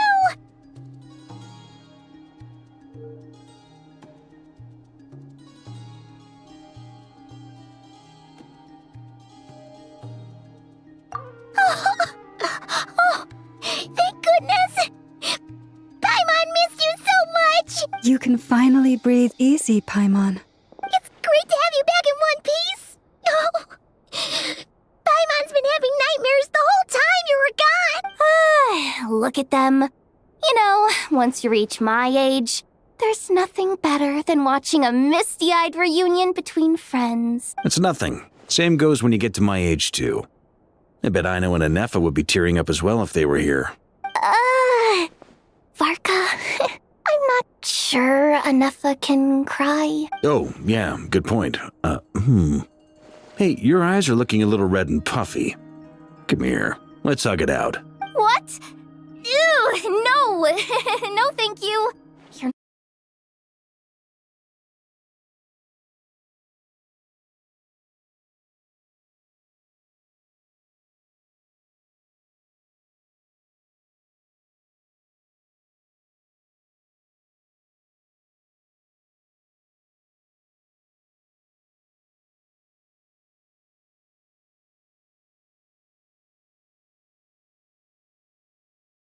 Everyone, I'm sorry for all the trouble I caused you. But the silver lining is, I didn't come away from this ordeal empty-handed. While I was being held captive, I learned a lot about Dottores' current capabilities and what he plans to do with them. Allow me to explain.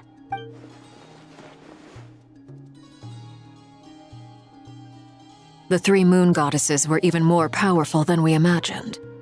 No wonder Dottore believes himself to be equal to the gods, maybe even superior. Utter blasphemy. While everyone was gone, Nefer and I made an interesting discovery, and I believe Miss Sandrone has something to share too. Ma'am, perhaps you could do the honors?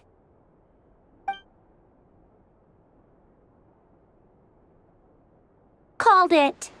Getting rid of a pesky troublemaker like her is like trying to clean up after a crumbly cake. Our next step is to find a way to bring her back. A place where time flows backwards, with no destination in sight. Surely it must have been created for a specific purpose. But I fear the answers are buried deep in Tevat's history, held by great powers beyond our reach.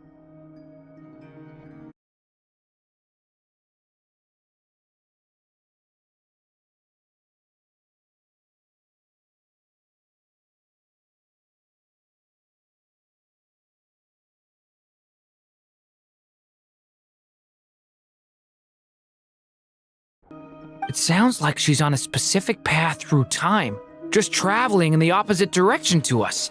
The question is, where does that path lead? Or will it keep going to infinity? We considered that question as well. Strictly speaking, time is not infinite. Indeed not. Every road has an end. Nicole! You sure love quietly sneaking in mid-conversation. I do, in fact. It's something I've always done at our mages' tea parties. Quiet, mysterious, and persuasive. You wonder what lies at the end of her road. Well, just as the world has a beginning and an end, so too does time. And so, the end of the road is the moment that Tevat was born. But where Miss Columbina will end up along this road, that depends on where this particular river of reverse time began. What about the original moons and the moon goddesses? Do they have a beginning too? All things do. In the beginning, no moons adorned the sky.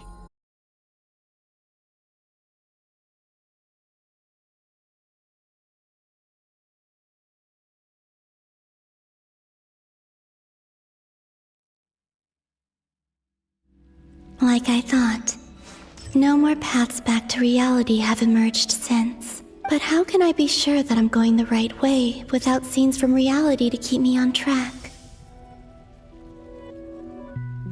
I can't even be sure of how long I've been walking for.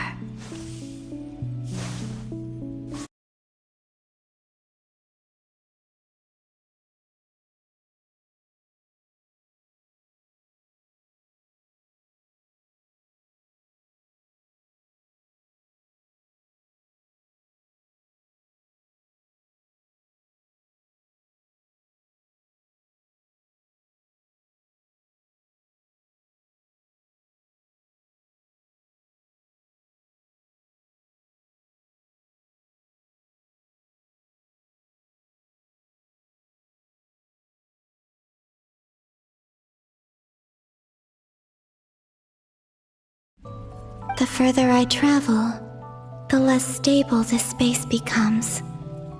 There are even moments where I can sense something that feels like abyssal energy. They can just materialize out of thin air. I have to keep my wits about me.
You are the moon goddess.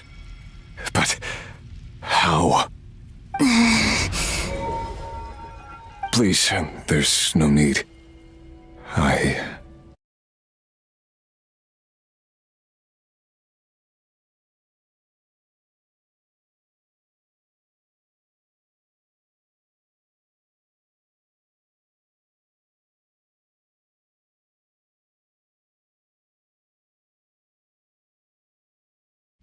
I find that a little difficult to believe. Yeah. Honestly, so do I. The way you used my own power against me was... It was a brilliant strategy. And then, in the final moment before I was thrown into this space, I got to see an old friend. Mr. Dainsleif. Right. It was so long ago now. But we were friends once. When I first got here, I was filled with hatred, remorse, and rage. How I cursed and devoured. I tore everything here apart. I was consumed by the desire to leave this place and have my vengeance. But to no avail. This is a place with no exit. This is the second time I've entered this space. Though I have no memory of the first. I was torn to shreds the moment I entered. But this time I survived. It must be partly because of this new body. And partly because of all the Kuvaki I absorbed in Nodcry. Are you the her? Thelindis. My former lover. Never mentioned that she saw a memory of Thelindis leaping into the... More precisely, I saw her after-image. I'm sure the real her is long gone. She was just an ordinary Conrian. She couldn't have survived here for very long. Anyway, why have you come here? Didn't you know it was a dead end? If I hadn't escaped through the Moon Gate, my friends would have been in far greater danger. No. What? You'd like to know how I know, wouldn't you? The one who resurrected me said so. I could hear a deep lust for power in his voice. Do you mean... Dottore? Dottore. So that's what he's called. He'd been collecting fragments of my body for a long time. Also that he could resurrect me at the moment of his choosing. I had no interest in his research. But being as corroded by the abyss as I was, we were aligned as far as hunting the moons and recovering my strength were concerned. So that's why the Wild Hunt suddenly became so active in Nodcry. When I left the Fatui in my weakened state, Dottore must have felt that his time had come. Moon Goddess, could I ask a favor of you? What? I know this is a lot to ask, especially from someone who tried to kill you. If you refuse, I won't fight it. But this is the only thing I desire now. Nothing else matters. What do you want? I'd like you to take a message to Thelindis for me. Thelindis? But... Yes, she's dead. But like I said, I saw her after-image. I can sense that some part of her soul remains here. Far, far ahead. Why don't you go and speak to her yourself? I can't. I don't know why, but I can't move freely in this space as you can. All I can see is a glimpse of her, walking away. Just like the moment when I last saw her in life. In return, I will clear these abyssal obstacles for you. No, not in return. I'll clear them for you. Whether you want to help me or not.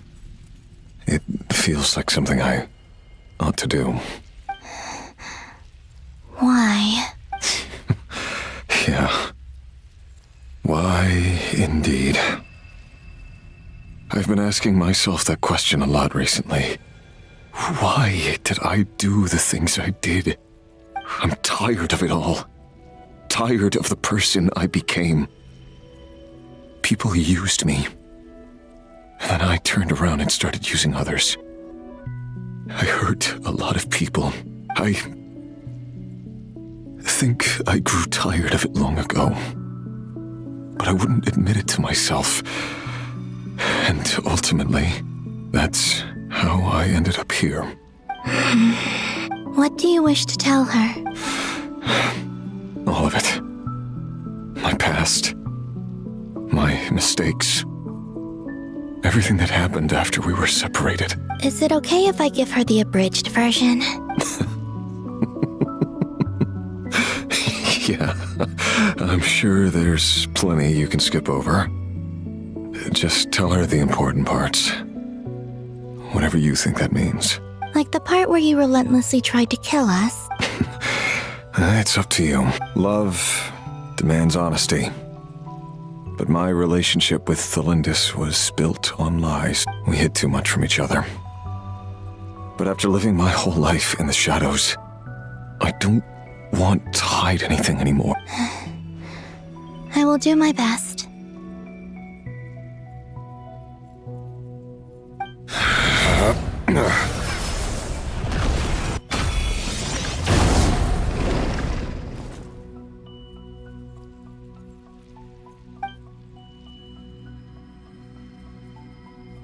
There. The abyss will no longer stand in your way. Even though Mr. Dainsliff felt he had to fight you, I think he still regarded you as a friend. Dane?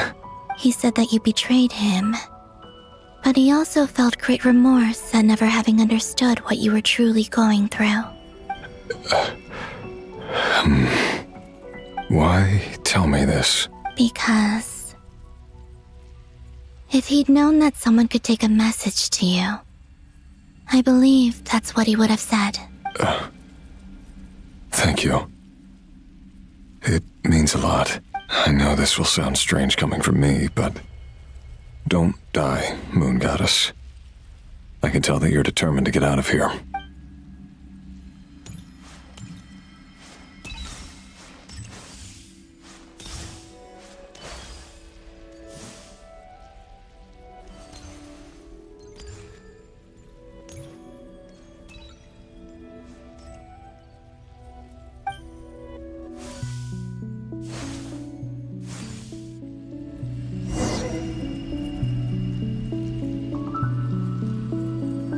He kept his word. The abyss is no longer obstructing my path.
Is that the Lindis? She wasn't far off at all. And yet, they can never meet. Hello, Miss Thelindis. Who are you? How do you know my name? I've never seen anyone else here before. You can call me Columbina. I promised Rerir that I'd bring a message to you. Rerir? My Rerir? Is he well? He's doing better than he was. Better than he was, huh? Sounds like he's had a pretty rough time. Others have had a rough time on his account too.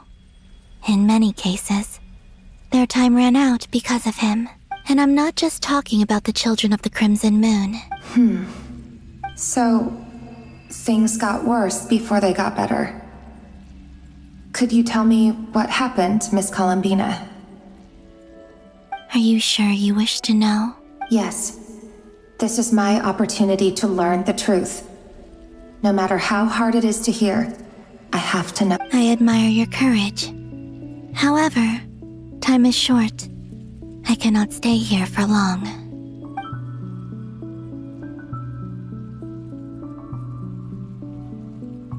Ryrir had seeds of hatred in his heart, and many people nursed them for their own ends. On some level, everything he did was to try and find a way to see you again, but in the end, he came to regret his mistakes. He wanted to apologize for hiding his past from you. Beyond that, he did not say specifically what it was he wished to convey to you, but I'm sure that you've always been on his mind. You are what has kept him going over all these years. I'm sorry, Miss Columbina. This is so upsetting. I'm not sure how to put my feelings into words. It's all right. I understand. Well, that's everything from me. So, I guess I'll be... Wait. Time flows backwards here. The road ahead only leads further and further into the past. I know. I intend to reach the end of that road. Without a moon marrow, without the 3 moons' power, you won't make it far. Wait, unless... Are you one of the moon goddesses? You could say that. I see. I often think to myself, if life is like a train ride, why haven't I reached the terminus? Where am I even going? And it's not just me, it's this whole place. Wherever it is, it seems like it's existed forever. It's such a mystery. Where is it going? I must seem so ridiculous. I can't answer these basic questions, and yet I jumped right in here without hesitating, only to be torn apart the moment I entered by powerful energy currents. Only my soul remains now. Thinking back, I was suddenly overcome with fear and terror in that moment. Perhaps that was the day all of our woes began.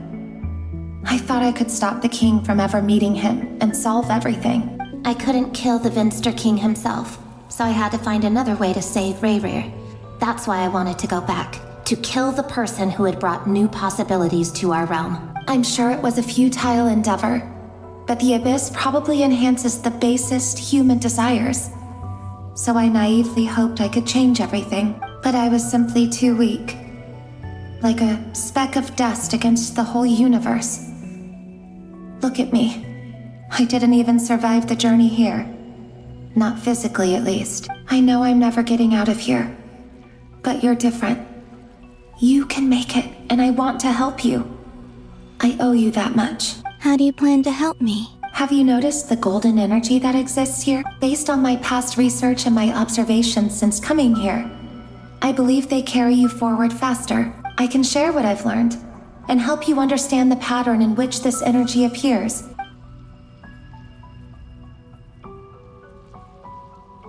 I think you just might... Now, I know you will be able to change the past. Also, I've been speculating about where this phase ends. The documentation was scanned, but from what I know of the legends about the moons, the oldest ones seem to begin with Nibelung, king of dragonkind. I have no way of verifying any of it by this point. But if it's true, you might be able to reach that era if you keep walking. Understood. Thank you, Miss Thelindis. I'm the one who should be thanking you. If you hadn't entered this realm of everlasting death, what use would my deductions be?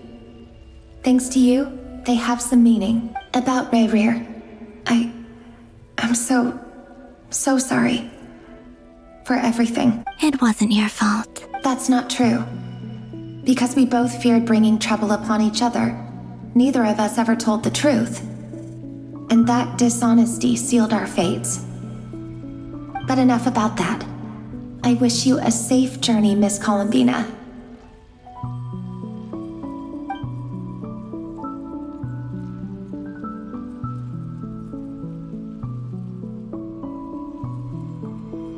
And may the outside world never have to experience pain like this again. Rerir, you're there, aren't you? I cannot see you, because you exist in the future. I expect we'll be trapped in this prison of space-time for all eternity. But please, gaze upon the past, and then sit for a while. Let's find a place to sit down together, just like we did when we first met.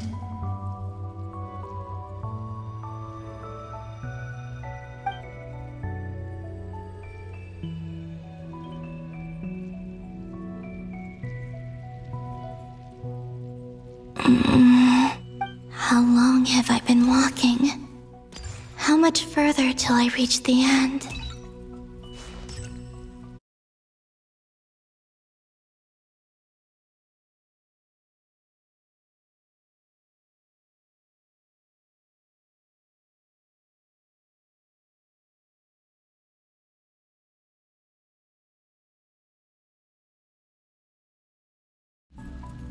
Is there even an end to be found?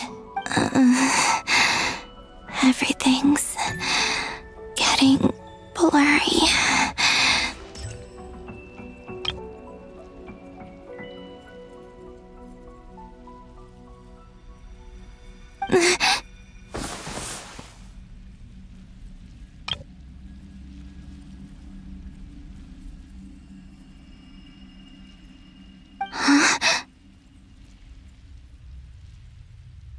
Are you all right, little sister? Have you come from the distant future?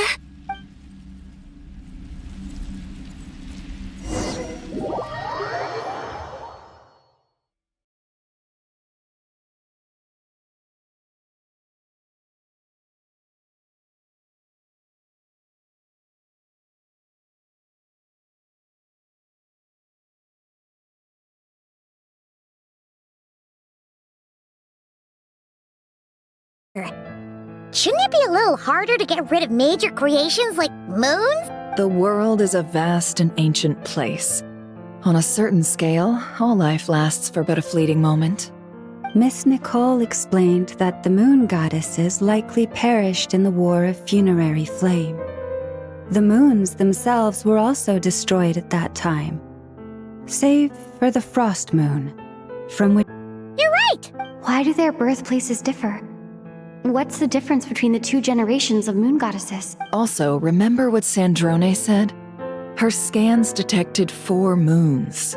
In other words, 4 moon marrows. Technically, the result of the scan means that 4 moon marrows were detected and positively identified as moons in that moment. In other words, this piece of information alone isn't enough for us to know how Miss Columbina is doing right now. Yep.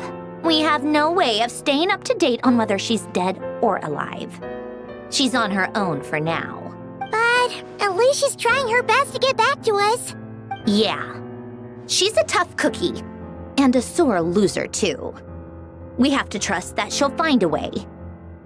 Because we really need her power. As much as it pains me to say it, we've got no chance of beating Dottore in a straight-up fight. He's much too powerful. It wouldn't even be close. That maniac is going to devour everything in his path until he reaches us. We need to find someone or something that can stop him before he does anything worse. I'll be frank. Our only hope of defeating this false god is with a real moon goddess on our side. I'm not just saying this because Columbina's a friend and I want her back safe and sound. It's just the truth. And I know that even she was no match for him when he attacked, but I don't have a better solution. We're not giving up on saving her, whether she can defeat Dottore or not. Right. Don't worry, Miss Sandrone. We're all aligned on saving Columbina. No one's trying to argue that we can only justify saving our friend because it will help save the world. This is about multitasking. We want to save both. So, she's more than just a moon goddess to you guys. Absolutely. Duh! She's part of the gang! And you are too, you know. Yes, I know. You don't need to labor the point. I knew that the moment I came running over with my documents that I was part of the in-group. I mean, if Arlecchino can fit in, I certainly can. Anyway, as for how we get Columbina back, I've been working on it constantly. But I think I'm still lacking certain information about the moon. I'd probably get there if I could continue my calculations, but the problem is, I've run out of computing power. Computing power? You mean? No, the issue isn't energy, it's processing power.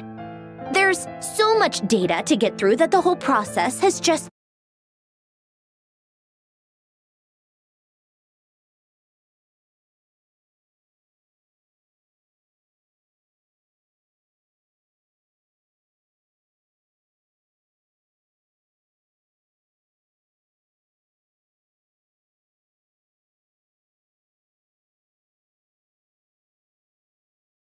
That's a tricky problem. René de Petrichor of the Nazissenkreuz Ordo once foretold the fate of the world. But I don't know how he did it. My guess is that he used the primordial sea's power. However, that won't work for me. His methodology was vastly different from my own.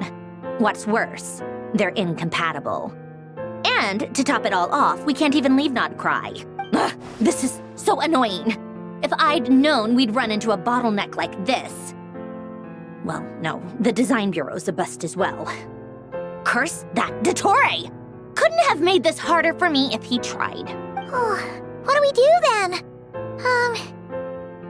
How about we grab a bite to eat and take a break? Maybe something will come to mind after you've cleared your head. You don't get it, do you? I'm trying to calculate the fate of an entire... And I need accurate results, not vague prophecies. Where the heck am I gonna find the computing power for that? Anyway, time to shelve the discussion on technical difficulties. Being a killjoy isn't very ladylike, after all. Either way, we've done what we can. Rest well, everyone. Remember to let us know if anything new comes up. BACKK? Is he hinting that we should talk outside? Let's go somewhere a little more private.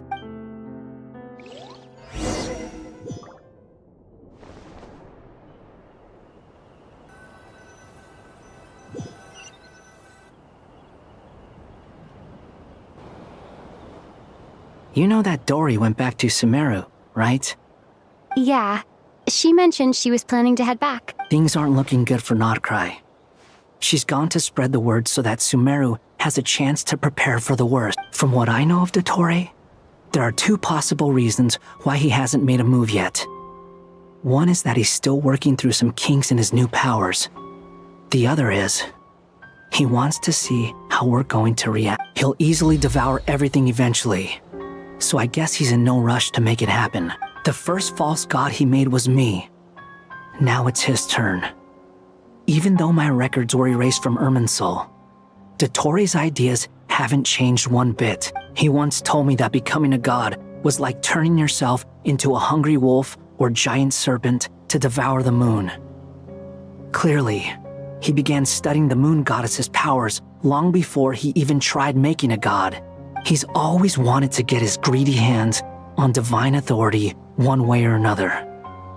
And in the end, he devoured the moon where I failed. In the desert of Sumeru, there is a chessboard built by King Deshret, also known as Al-Ahmar. I don't know if it was a real game, or if he was just trying to challenge his servants and citizens in some way, but creating games and setting rules.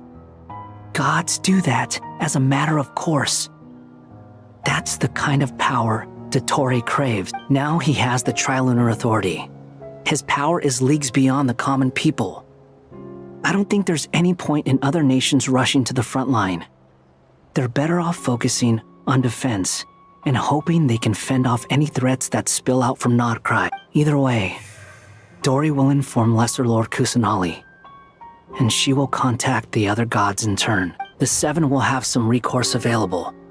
If nothing else, their protection should keep the rest of the world from descending into chaos as quickly as Nodcry has. So on the bright side, even if Nodcry is doomed, your friends in other nations won't be in any immediate peril.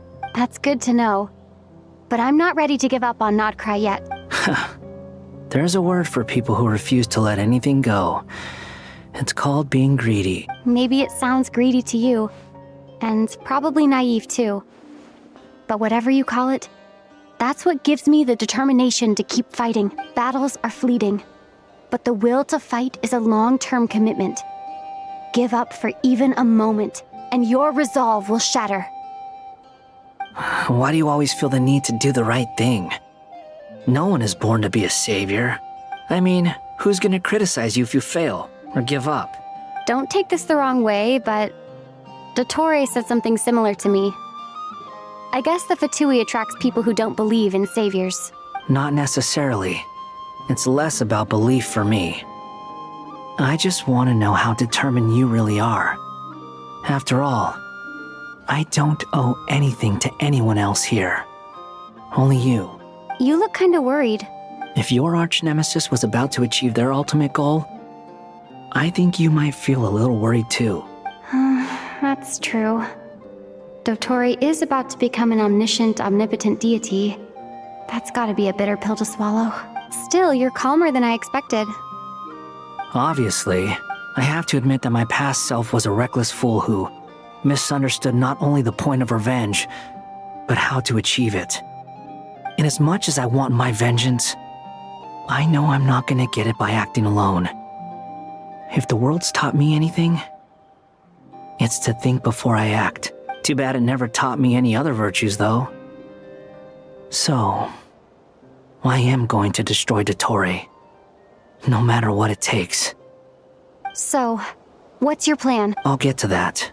First, tell me, what do you think of Sandrone? Just like Paimon said, she's a friend, part of the gang. How much do you trust her? This is a serious question. Think carefully before you answer. Although she's with the Fatui, she has her own values, and she's helped us a lot. If nothing else, she's clearly going the extra mile for Columbina. I see no reason not to trust her. If you say so. In that case, the three of us need to talk. I have some thoughts about her computing problem. It can be solved, but it will come with a cost. How much? If I can afford it, I'll cover it. Sometimes your heroism really backs me into a corner. You know that? Come on, let's go talk to her.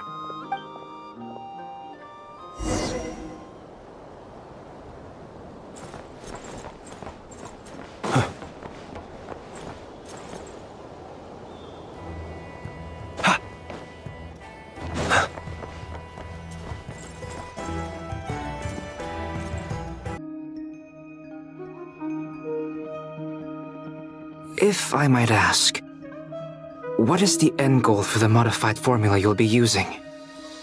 I needed to predict the future of the entire world. But I've run into some teething issues since trying to implement Renee's theory of the 4 Orthants. I see. I'll have a look at it.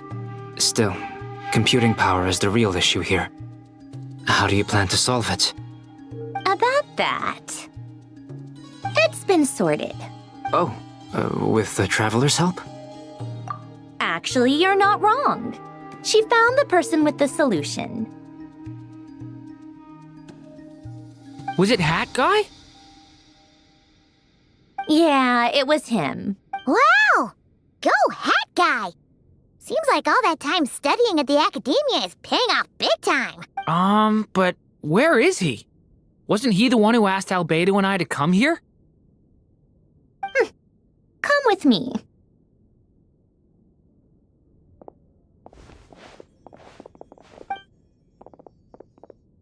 Hat Guy? What's happened to him? Hat Guy! Can you hear us? No response. I guess he's in hibernation. Hat Guy mentioned that he was a puppet. It seems that his functions are currently shut down. I presume this has something to do with the solution to your computing problem. That's right. He and the Traveler came to see me. Wait, what? You have a solution? Would you calm down? Why do you always react so hysterically to everything? Excuse me? How would you know? You shouldn't be so quick to judge complete strangers. It's very bad manners. Oh, please. It doesn't take that long to figure out that you have a temper. Where does a mere student get that kind of confidence? I've actually published more papers than you. Not that status counts for much. Even Paimon's applied for academia admission. Huh? Are you serious? See?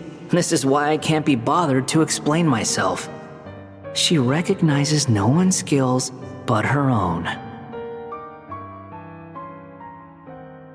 Okay, fine. I'll hear you out. This world itself is constantly processing all kinds of information.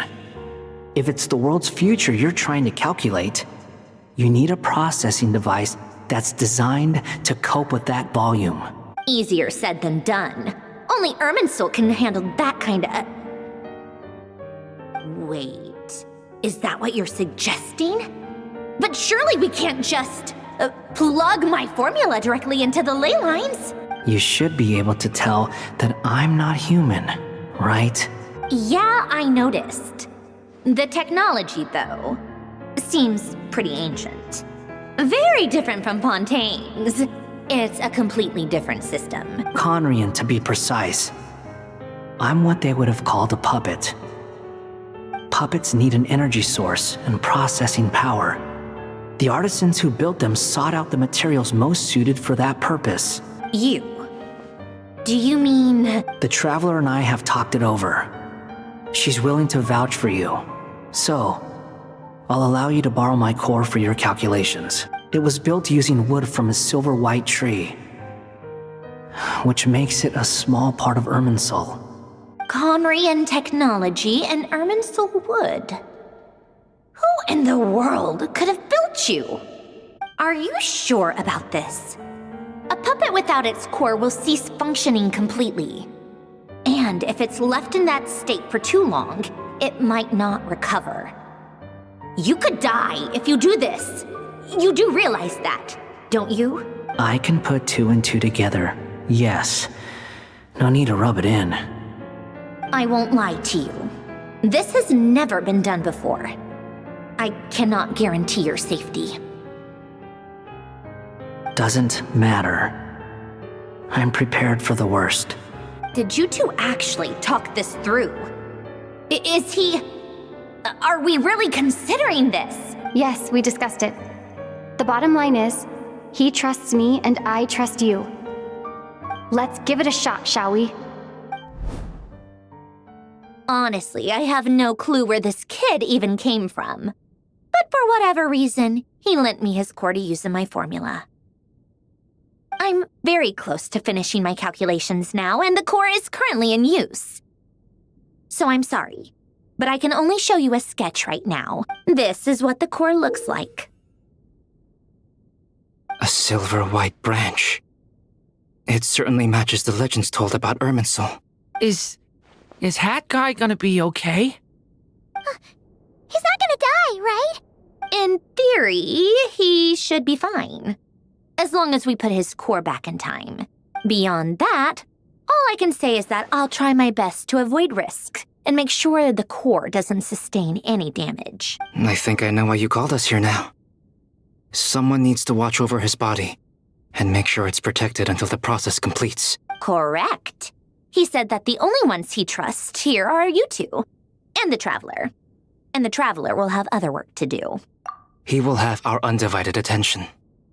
Aww, Hat Guy. On a more positive note, things are progressing steadily on my end. I'll call everyone in for a meeting once the results are out.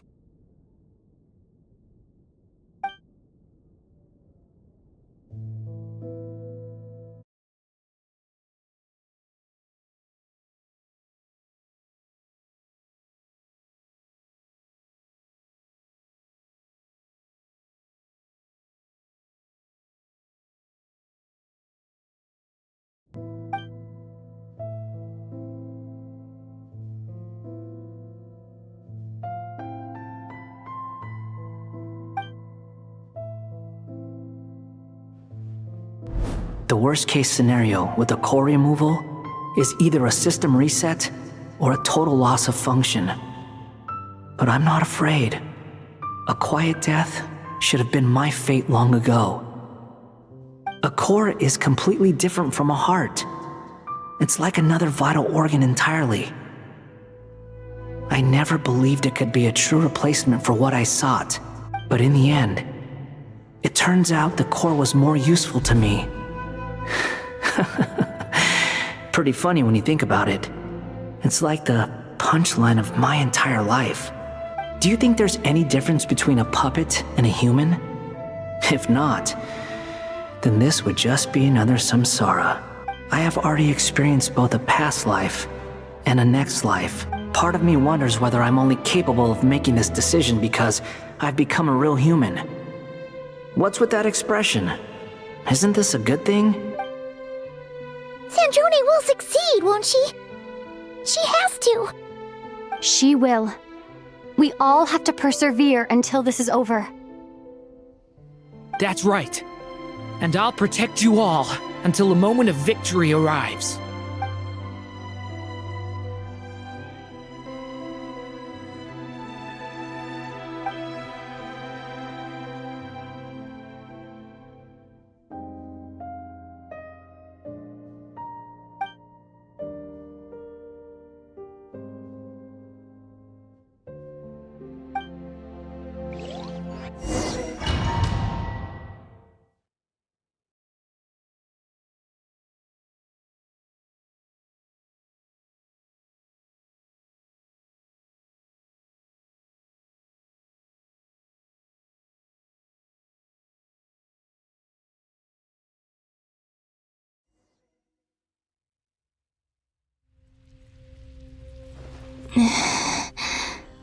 Who are you? Call me Sonnet. You have the same power as Canon. Sonnet. So, you're the goddess of the iridescent moon? Oh, goodness. You recognize me? Well then, what's your name? Columbina. Columbina Hyposelenia. Hyposelenia. What a lovely name. Did you choose it yourself? It was a joint effort between me and my friends. Friends? You mean your friends in the heavens? Huh? Oh, sorry. You must be exhausted. I apologize. Hang in there. Let me introduce you to my older sisters. Do you mean the other two moon goddesses? I can't even remember how long my sisters and I have been here by this point. When did you get here? How long has it been? I can't say for sure, but it feels like it's been forever. I see. Are you feeling all right? You look a little unwell. I can hold out a while longer.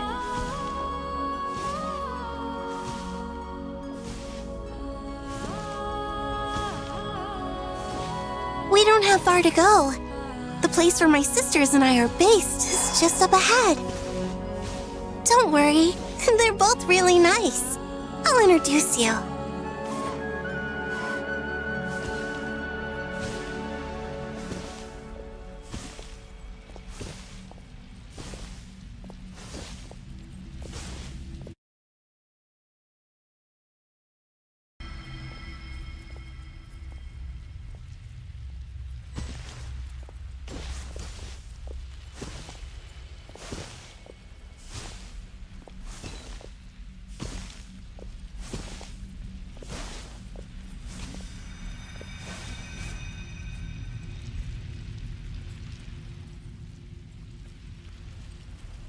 Sisters! I'm back! And look who I've brought with me!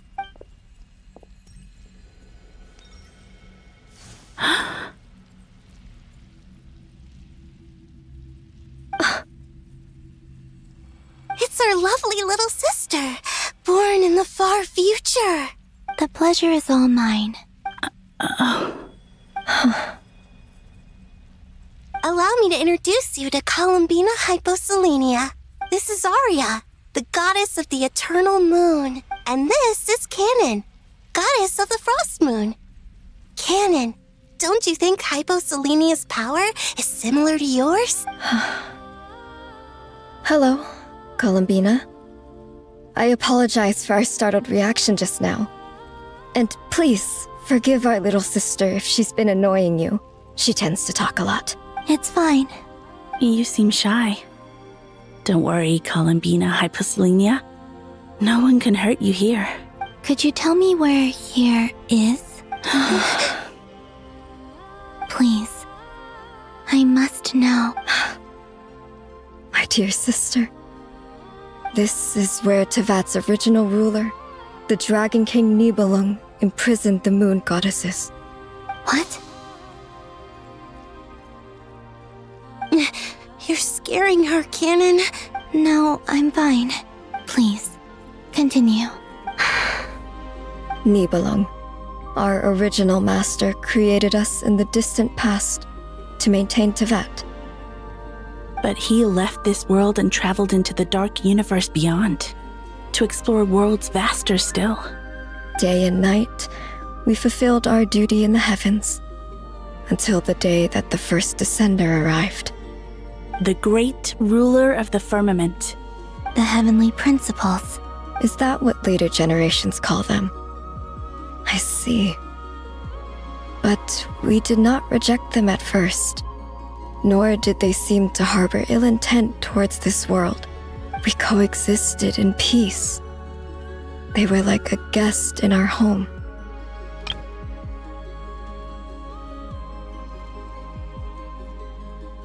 Slowly, however, we came to realize that our guest had a growing desire to change and dominate the world. And you didn't stop it? No. There was an order to the rules they set up that Nibelung never taught us. We wanted to know if this order would bode good or ill for Tevat. All right. Canon and I wanted to know. Sonnet was against it from the outset. Later, we discovered that this great ruler of the firmament bore an almost paranoid hostility toward the desire of certain life forms to seek power. Or perhaps they feared them. They would even cast down celestial nails as manifestations of their power, to punish the civilizations of the world below. Only this was far beyond mere punishment. Right. Their rules brought order, but the price people paid for merely testing the limits of those rules was far too great. I did everything in my power to help the punished escape catastrophe, but still, too many lives were lost.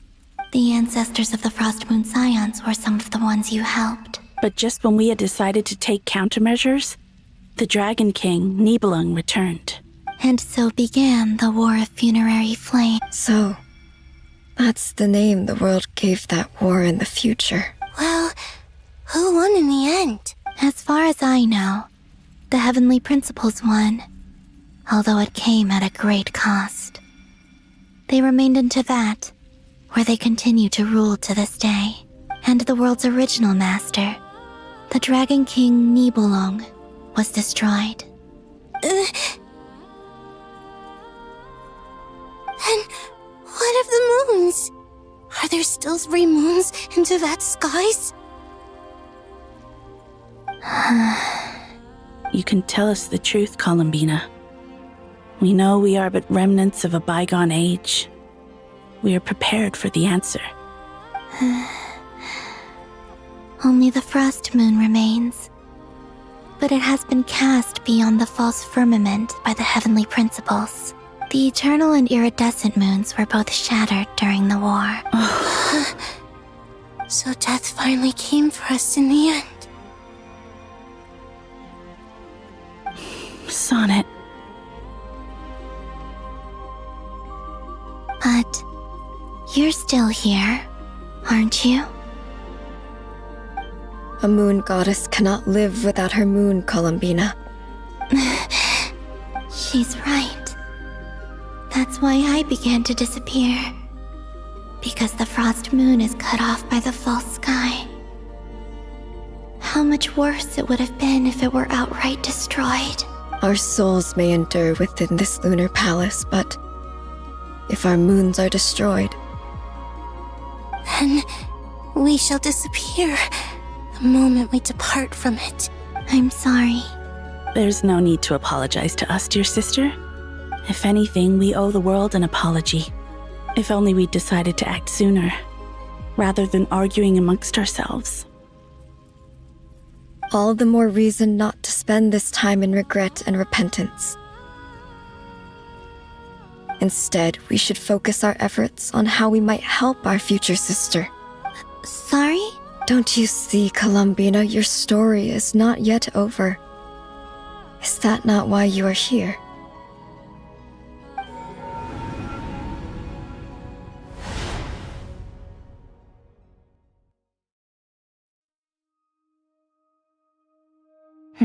It's done. Initiate numerological array. Continue running primary process. Calculate the world's fate through extrapolation, and identify nodes of potential change. Secondary process, scan for moons. Still 4. The number of moon marrows hasn't changed. Wait, let me think. Is it possible that there's something I've been misunderstanding about the moons all along? Variables. Variables in the world. I know where potential variables within the world come from. So what about the moons? Are there any variables there? Like their life or death, for instance. What if being alive or dead makes no difference to a moon? But that's so strange. Even immortal gods can die. Why would the moons alone be? Wait! I've got it! If alive or dead is considered a variable, we might have had this wrong the whole time. No one ever said that a moon marrow equals a living moon. We just made that assumption ourselves. Initiate secondary process. Scan again. This time filtering out interfering perimeter, moon marrow. I don't care if they're natural or artificial. Get them out of my search results!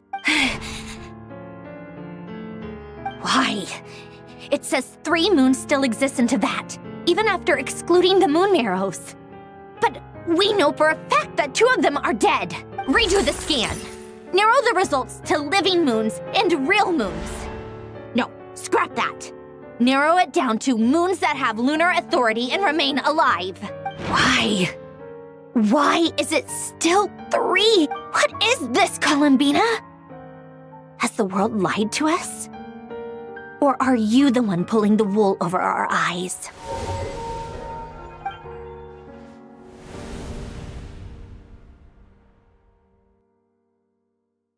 So, you think that the moon's reflection might be where Nibelung imprisoned the Three-Moon Sister? Yes, it would explain a lot, such as why that space would respond to a moon goddess's power, opening the moon gate at her command.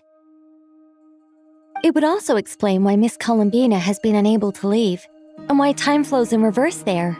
In the messages she sent, Columbina promised us she'd find a way to return, but we have no way of knowing how, when, or where this might happen. The fact that she still has yet to reappear in this world indicates that returning from that place is no easy feat. We cannot afford to simply wait for her. So you're saying, if she could return by her own power alone, she would have done so long ago. Yes, she certainly wouldn't leave it to this late stage when it's so touch and go. I've been giving this some thought, and I've come to believe that Luanatar might be an anchor that she left behind, as a sort of future waypoint. This could also explain why Luanatar is always by the traveler's side. Sounds like a plausible theory. If that's the case, There must be some criteria we need to fulfill to allow Columbina to return to the present. The question is, what could they be? Hello? Listen up! This is extremely important!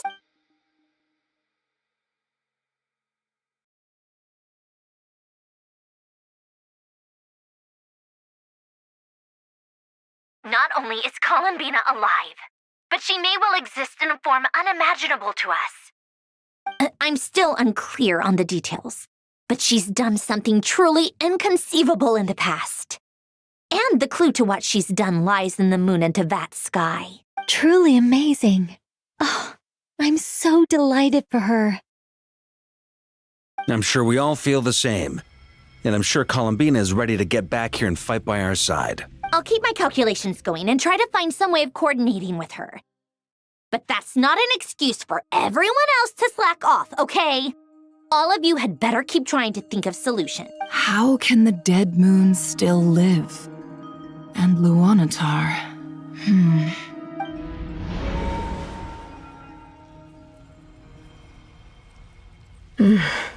It's hard to believe that's what will happen in the distant future.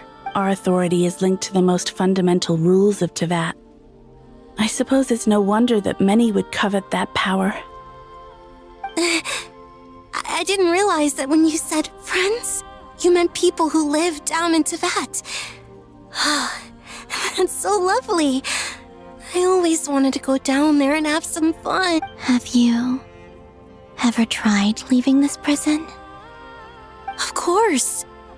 Between us, we've tried everything. But no matter where we go, this space will eventually bring us back here. It's like the center of a whirlpool. Everything ultimately converges here, at the moment when Nibelung imprisoned us. In that case, have you tried using any of those pathways that connect this space to the real world? Sorry? What are those? They're passages through which you can make small-scale changes to reality by using Kuvaki. Or am I the only one who can use those passages? Because part of my soul remains in reality. Kuvaki. What is that? You don't know? It's a unique kind of elemental energy found only in Nodkrai, the land from which the moons arose. Oh. Well, it's true that the moons first rose up from the part of Tevat you say is called Nodkrai. But there is no difference in the elemental energy between there and anywhere else. What? Could you show us some of this Kuvaki hyposelenia? Maybe if we see it, it'll make more sense. Okay.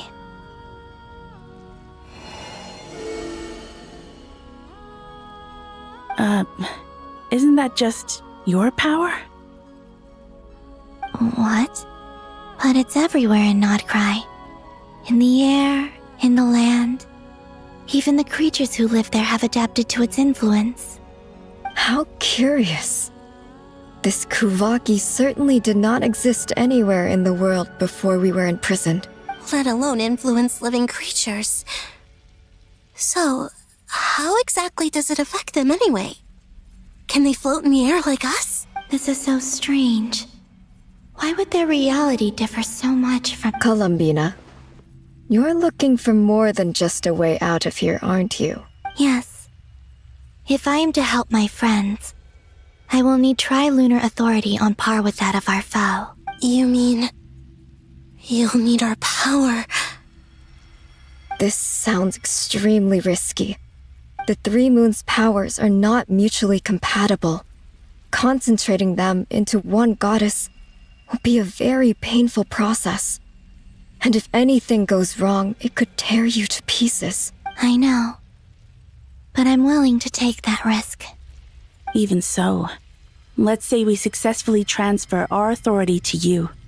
How will you take it outside this prison? Nibelung constructed this realm specifically to prevent us from using our powers to interfere in his war. No moon goddess can leave this place alive. What if I don't leave alive?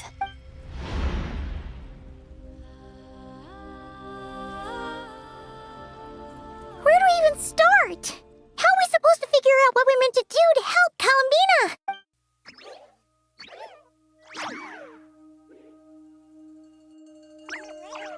Columbina, what do you need from us? If she really got to the beginning of time in there, how do you think she'd leave us a message? You don't think she'd write it down on a stone tablet somewhere in the hopes that we'd find it? Seems unlikely. Columbina may not talk a lot, but she thinks deeply about issues like this. Let's review what we know. This is the Columbina who fought alongside us against the Raihir of Solnari, and with whom we celebrated Moon Prayer Night. She knows our personalities, our ways of doing things, even our unique strengths and abilities. So, if she wanted to tell us something from a long, long time ago, what would she do? Oh.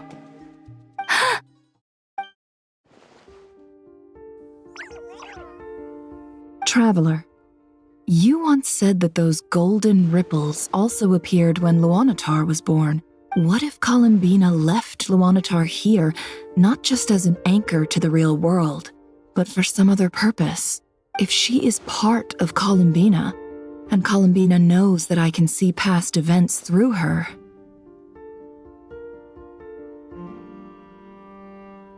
Oh yeah! Like when you peeked into Rarir's past through his heart! Nefer, wait. If you're right about this, and you can really see past events through Luanatar, your eyes... Oh, I know. Looking at Rarir's past in Conria was already enough of a strain on my eyes. Looking this far back into the past... it'll surely blind me. But it's our only chance. This is the only way. Boss. We spoke about this once, a long time ago.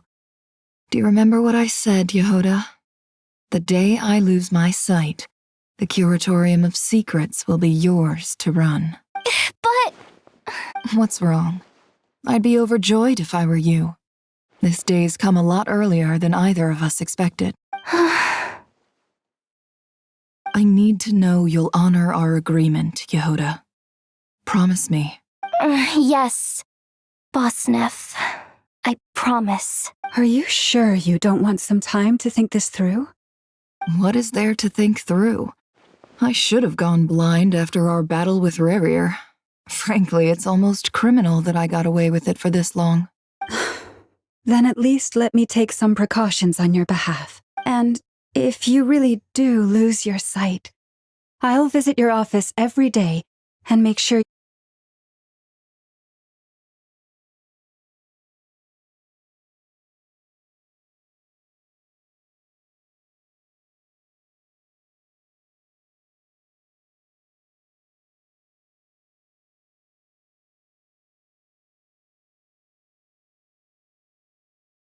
Oh, please, anything but that. I was actually ready to go through with this. Are you trying to scare me into backing out? As if I could ever scare you. And then, little one, show me what happened in the past.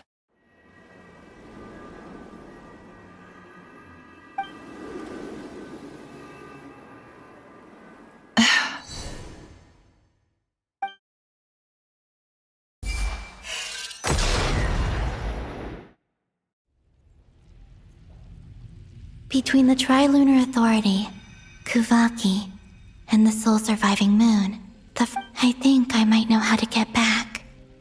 But I will need my sister's help. Time to go talk it over with them.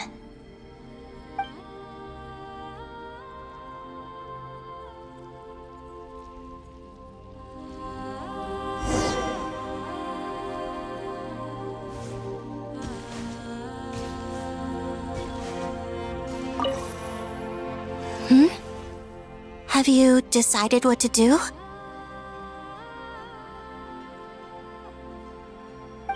it's not too dangerous. You really scared me when you said that thing about not leaving here alive. Come on, let's go find the other two.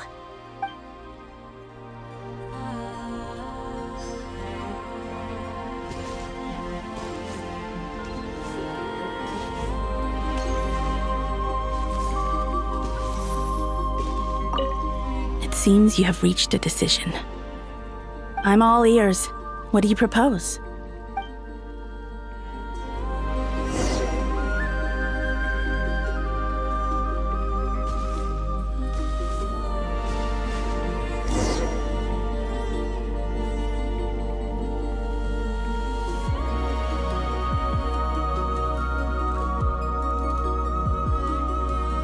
Have you figured it out, Columbina? Tell us, how do you plan to leave this place? I intend to die here, in this moment, and then be reborn in the future with the help of my friends. What? What are you saying? How can the dead be reborn? And how will you inform these future friends of your plans? You can't exactly leave oracles. Nothing can escape this place. Not a single ray of moonlight. And even if you found a way, what if they never find the message you left for them? No, that won't happen. Come again? They will find my message. I'm sure of it. I'm not following. How exactly will you achieve? It's quite simple, really. First, I will leave my soul here.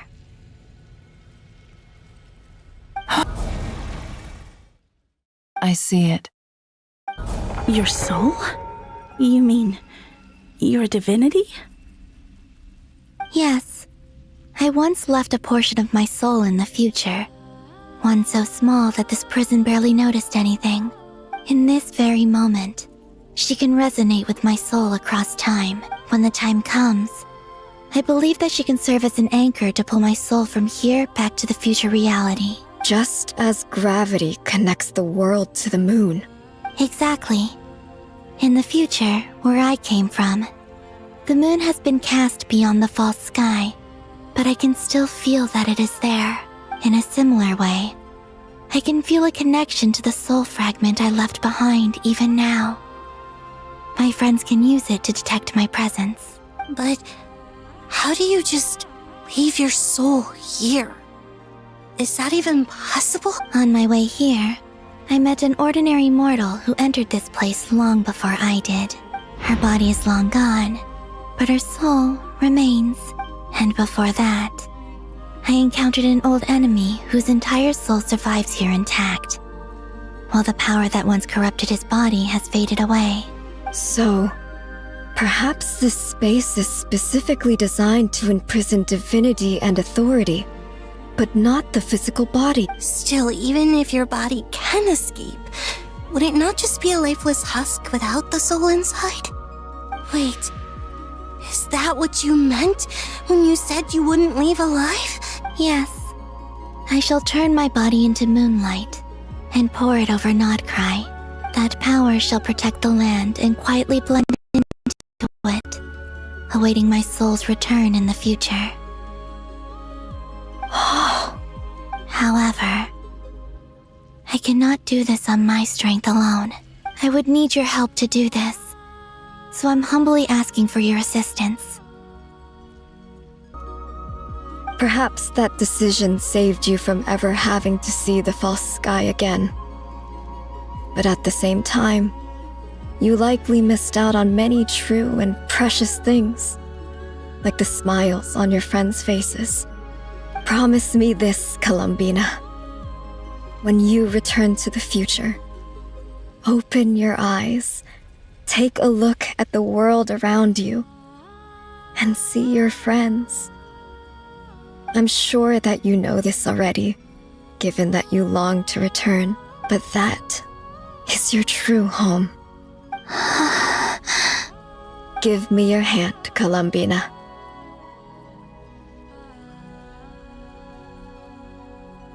Aria, Sonnet, you too. Okay, All right.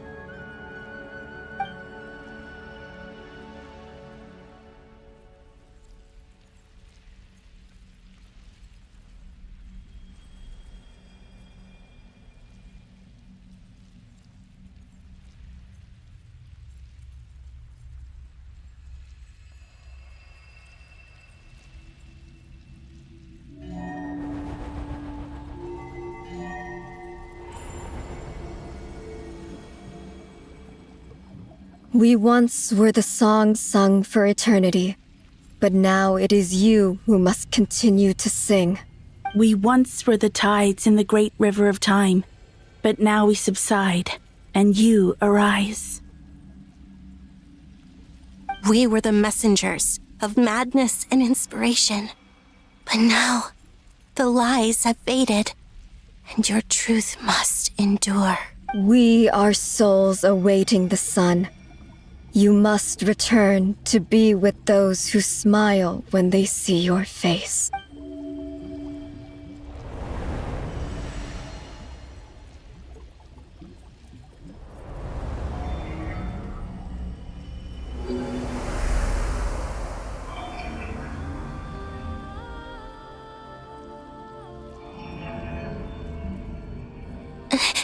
Is it done?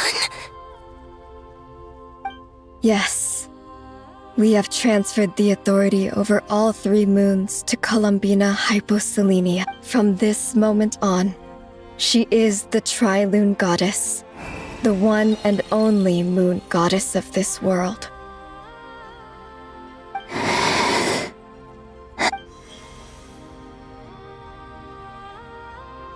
Thank you.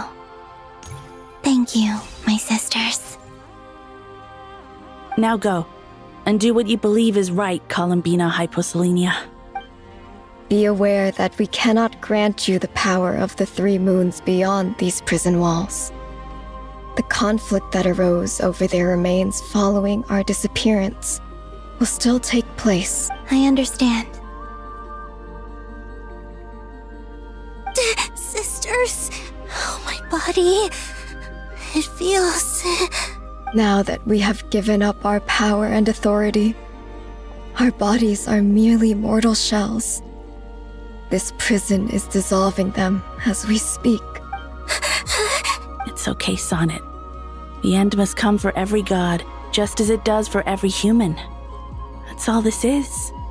The final destination of our lives. Canon and I will be by your side the whole way. We have one final request, Columbina. Could you use the 3 moons' power to send us back into the real world now that we have lost our powers? I doubt this space will seek to hold us further. It's just... we would like to spend our final moments together in the only place we ever called home. Of course. Gladly.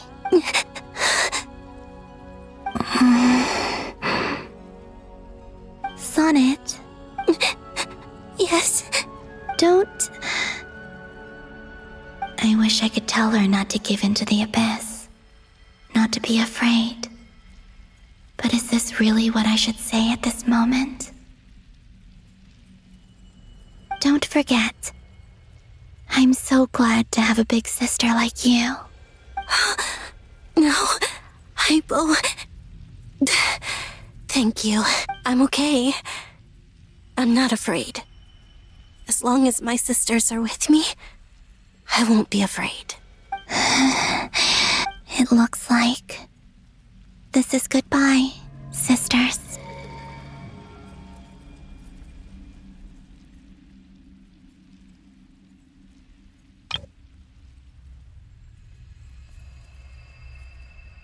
Goodbye, Columbina.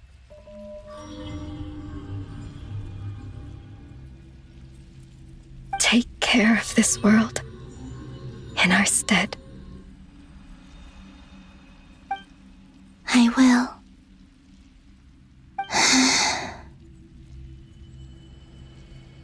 And now, it's time for me to bid farewell to my body, too. May it become the moonlight that keeps Nodcry company through the long years ahead. So this is why Nodcry was not always home to Kuvaki. It only appeared after I poured my body out upon this land.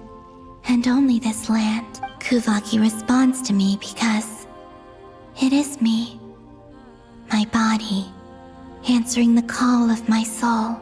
And the golden energy I've encountered on my way here was, in fact, that very soul, which I am about to leave here to guide me. O power Trilune, eternal moonlight. I, Columbina Hyposelenia, lay aside my body. Let it be cast into the dark night to illuminate the future. May it be a companion to all who dwell beneath the moon.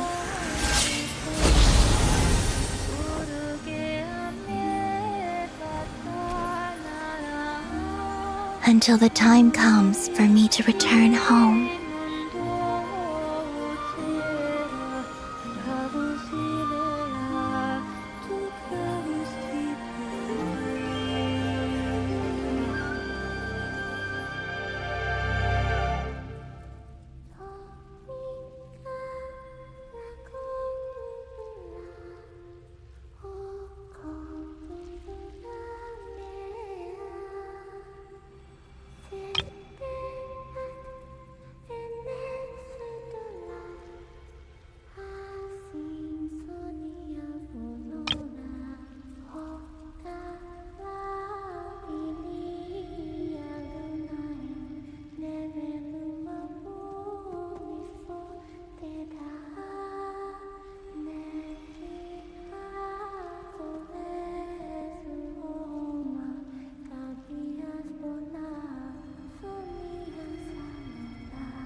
Boss!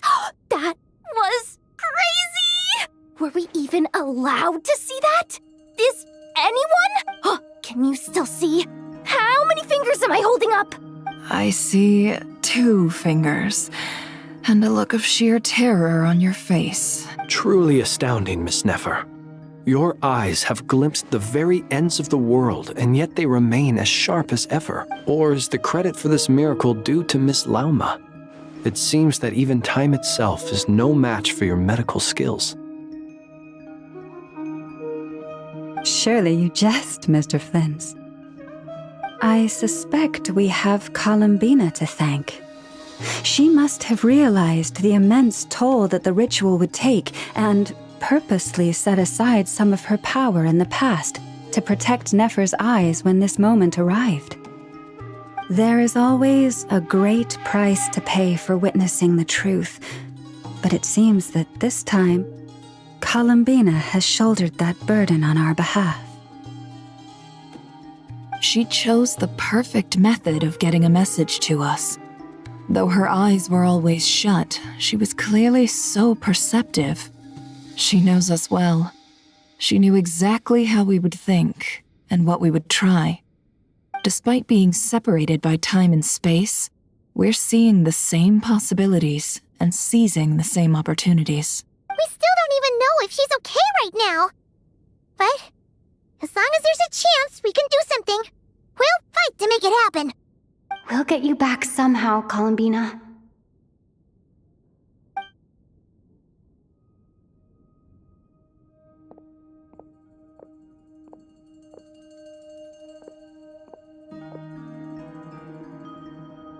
Well, based on the information we now have, let's figure out our next moves.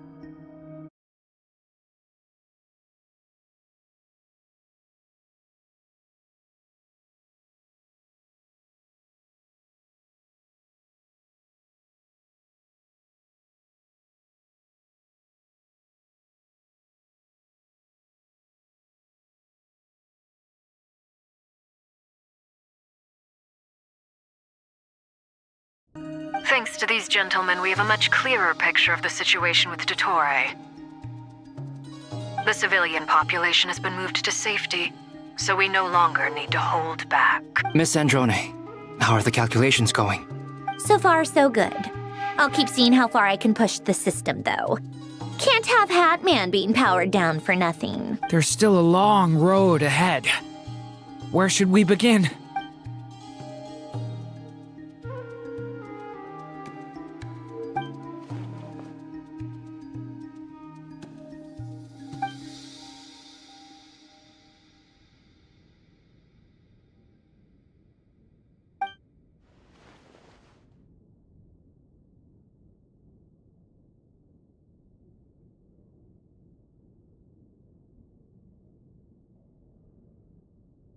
Our plan is clear. Time is short, so let's get moving. There's just never enough time, is there? Time is the bane of my existence. Ugh. Anyway, I'm gonna get back to work. All right, we'll do our part too.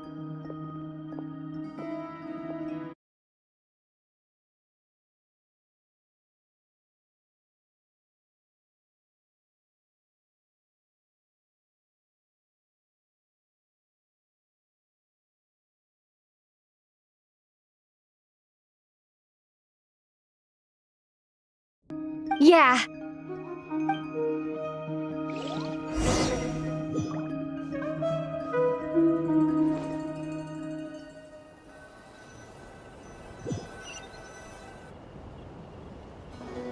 Albedo's theory says that elemental energy can dilute the light realm's power. But I'm no expert in building elemental defenses. Sounds like something out of the advanced elemental theory section of the library. Whew.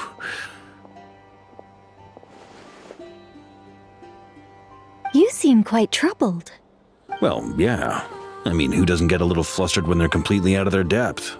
You were the very picture of confidence back when you approached the Hexen Circle. Eh, I could have been faking it through that whole meeting for all you know. Who's to say I'm not just a ball of nerves in a charming and gregarious package? Oh gosh, really?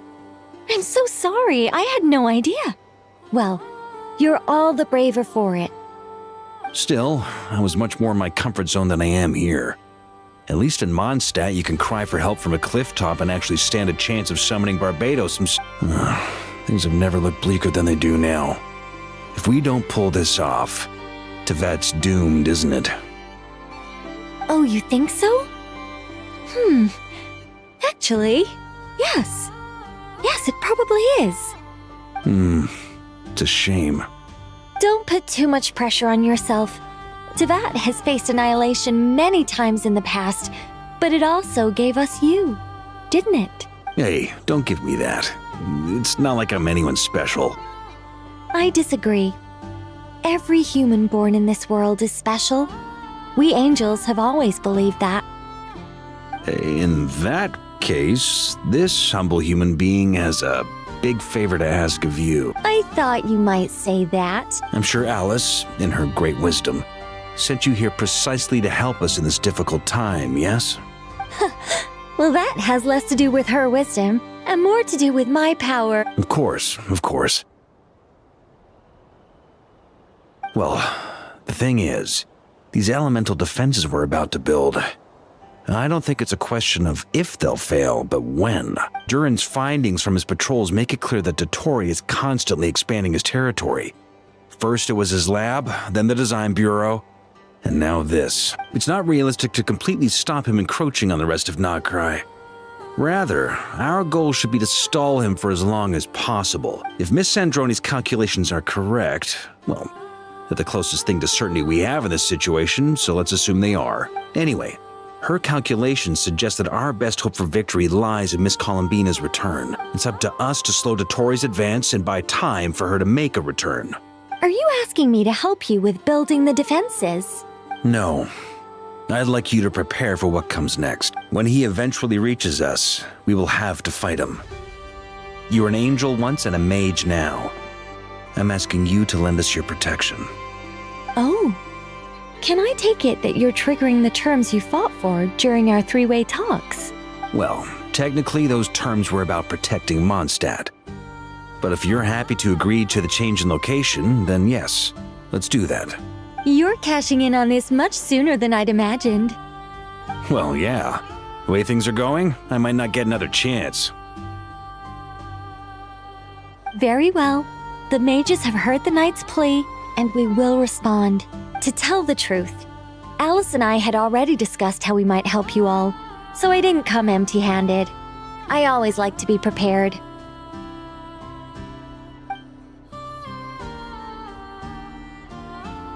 This is... wow. Yeah. This is great. Seriously, thank you.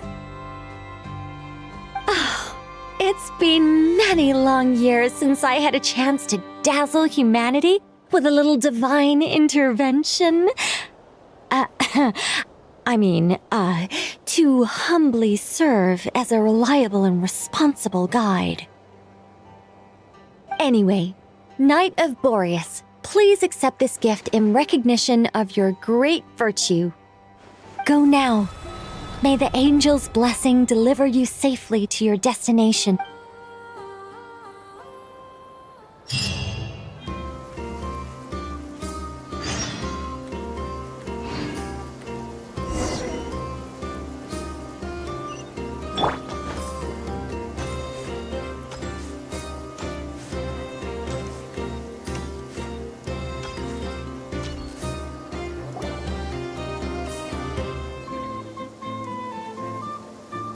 You're here. Sandrone! How are things going? Glad you asked. You two are about to become the first people to lay eyes upon my masterpiece. Or should that be the first person and the first, specter? Hey! Whatever. Come, feast your eyes on this. Wow! We've never seen something like this before! This meter displays the progress of my formula. Currently, it's still making the most important connections. Once it's finished running, I'll deliver it right to your side. And then, we can finally bring Columbina back. What do you mean, deliver it? Can't you just tell us over the Dodo communication device? Ugh, you're such a greenhorn. This isn't the kind of formula you solve in math class.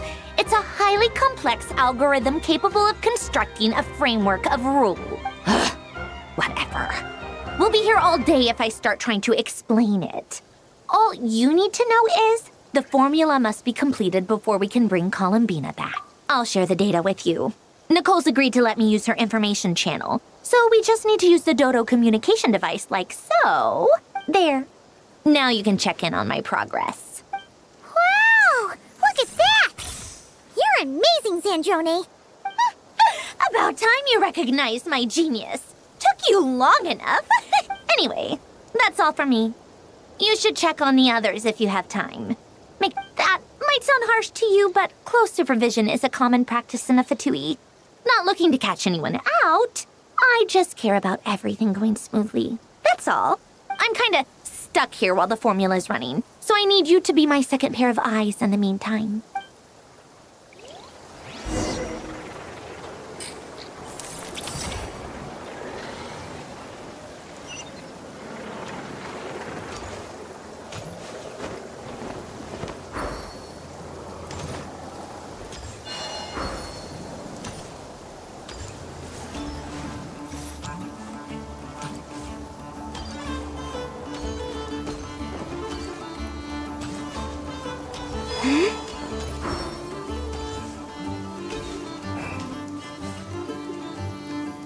Yes, Miss Moonchanter?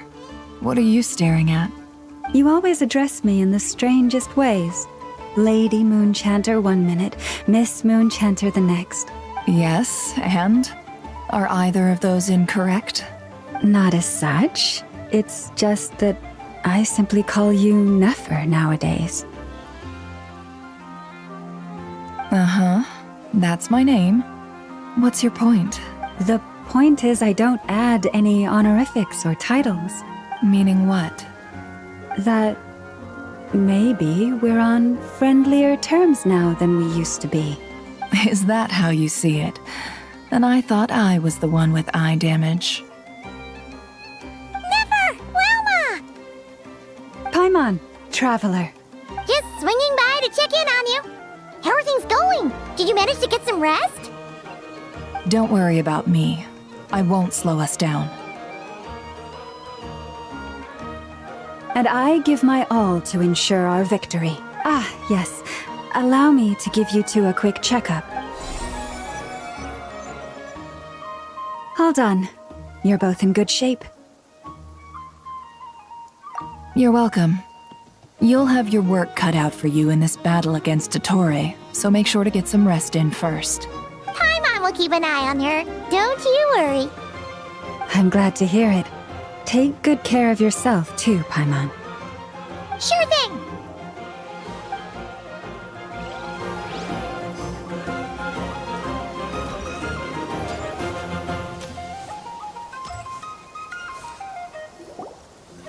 Thankfully, Miss Nicole has come to our aid. Nasha Town is now looking very well defended. Golden Flame. Yes, that's Nicole's power, all right. Based on the latest message from Grandmaster Varka, it sounds like they've reached an agreement. The situation should be more stable with her assistance. Everyone will have at least some degree of protection. Albedo! Durin! Hello there, you two. Are you well rested? That's good to hear.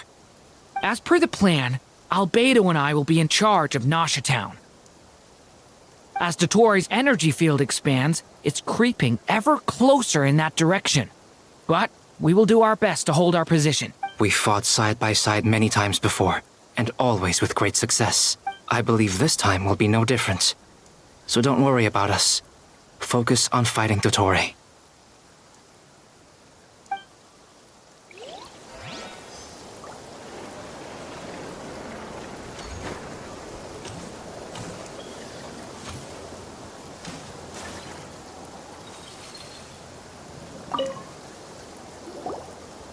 Traveler, Paimon, a pleasure to see you both. Flans! How's everything coming along?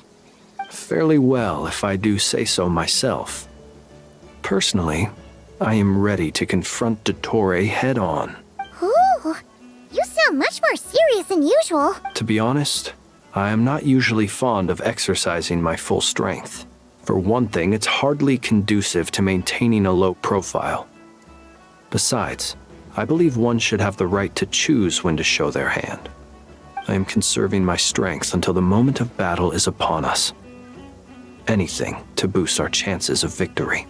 Seeing you get into the zone like this really puts Paimon at ease. Huh, Traveler? I consider it an honor to have your trust. Rest well. I look forward to seeing you both in your element during the battle.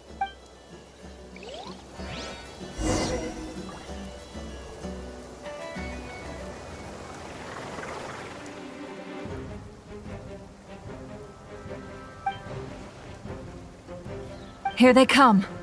That's quite a horde. As we expected. Get ready, everyone. Take your positions and prepare to engage. Let's begin. I'm at the ready.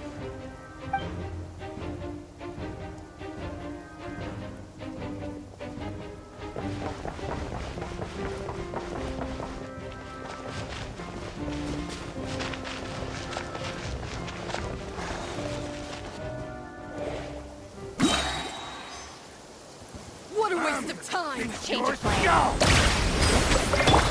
Beware the creatures of the night. Close your eyes, beast.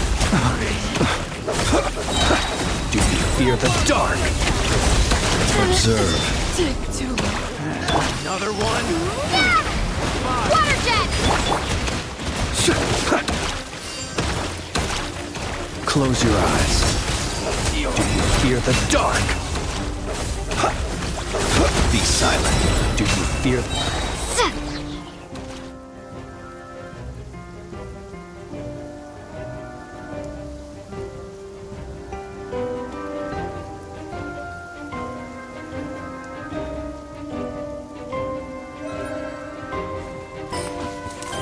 Forest, protect us. By the frost moon of old.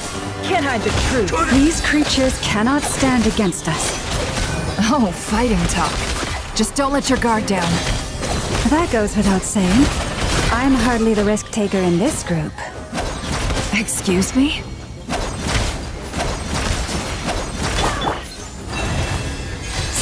Yeah. Yeah. For the everlasting forest. The deception ends here. It all adds up. It all falls into place. Yeah.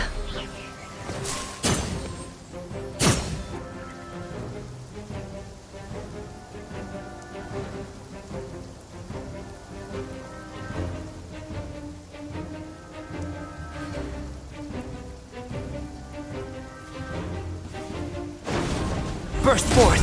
Moments of birth!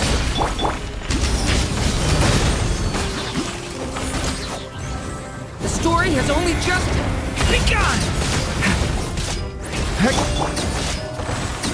Coming! Huh, that was easier than I thought. Naturally. What do you mean? Is it because as created beings go, we're of a...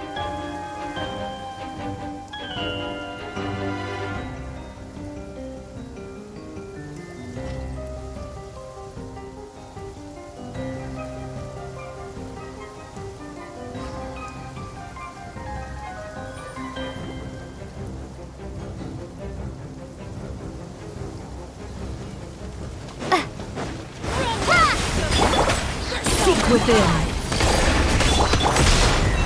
With one heart, we pray. Can't hide the truth. It all falls into place. People have always used fire to drive away wild beasts. Wouldn't a lantern work just as well? You read my mind, my dear friend. I was just about to say that. All right then, dear friend. Bring the light.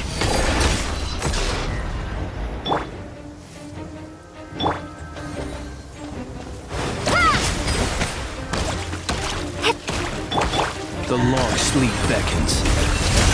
Observe. Night falls.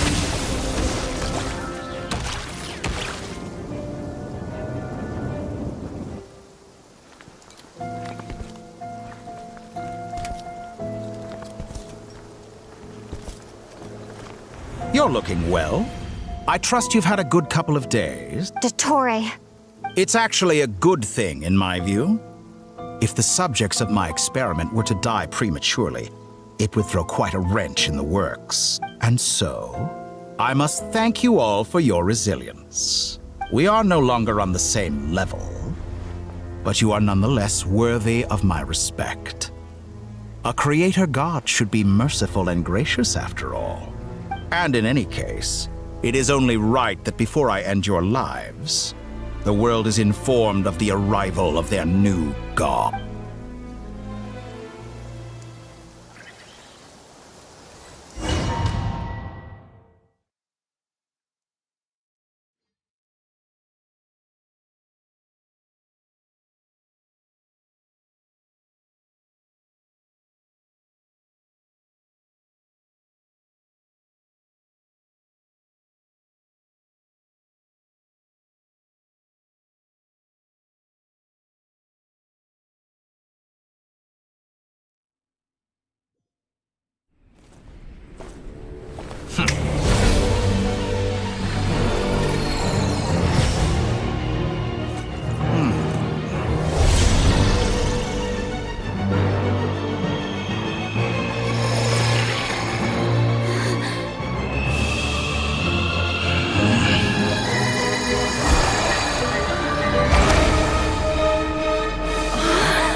The experiment begins.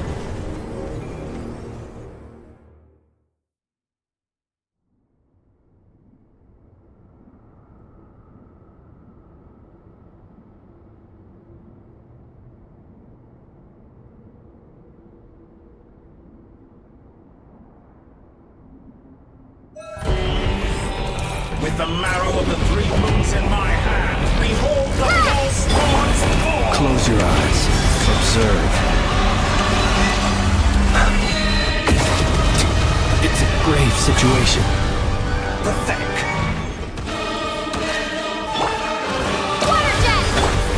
Keep your distance.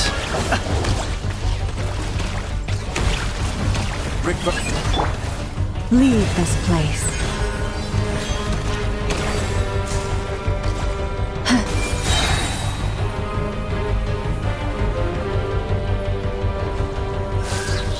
For the everlasting forest.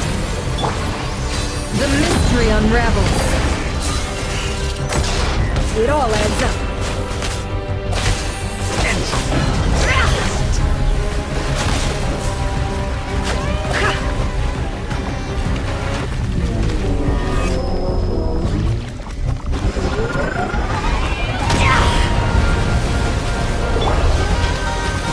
Beware the creatures of the night. Bombs away! Water jet! Some results of doubt. Forest, protect us. Can't hide the truth. First, like an ant in my palm. Stead. Oh. I've been moved inside another space. And it's sealed off. Looking at the structure of it, it seems like the Dottore intends to trap us here. There's no exit. Our endurance is about to be put to the test. Entropy bends to me. Water jet!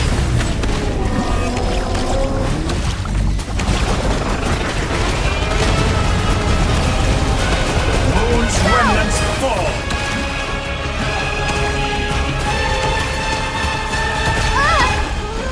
How dumb.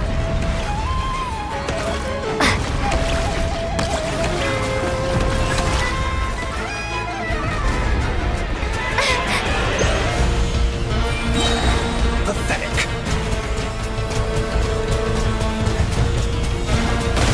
Go! With the marrow of the 3 moons in my hand, behold the false moons fall.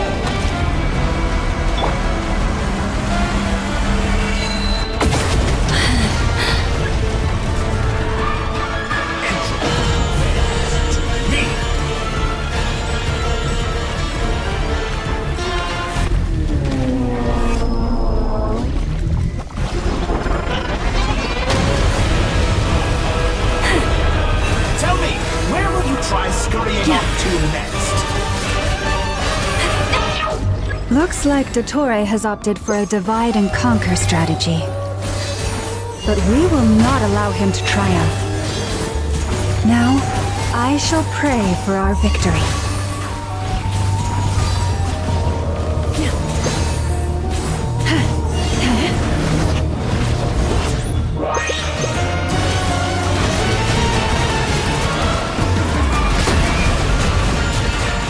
Water jet!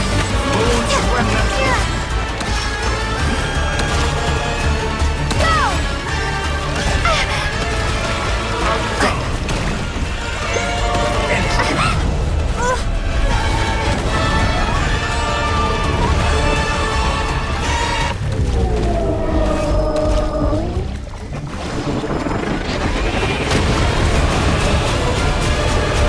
You cannot face me.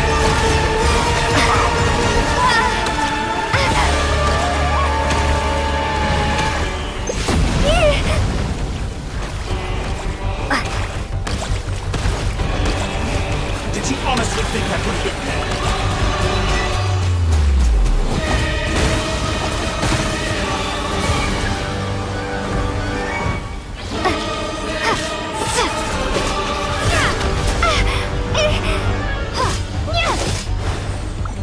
Be annihilated, that which cannot stand against me.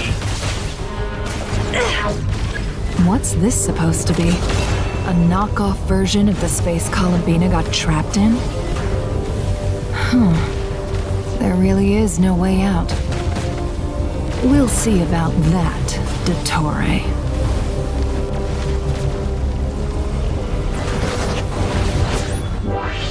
My apologies. realize I had not intended to take your teammates from you. But you have a choice in the matter. Obey, and I can release them. An excellent deal, if you ask me. Won't you consider it?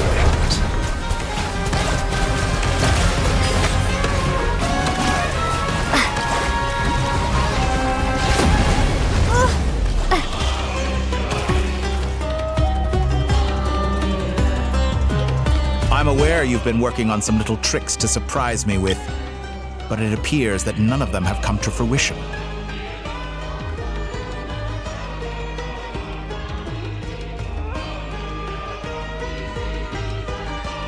My guess would be that you're trying to bring Columbina back.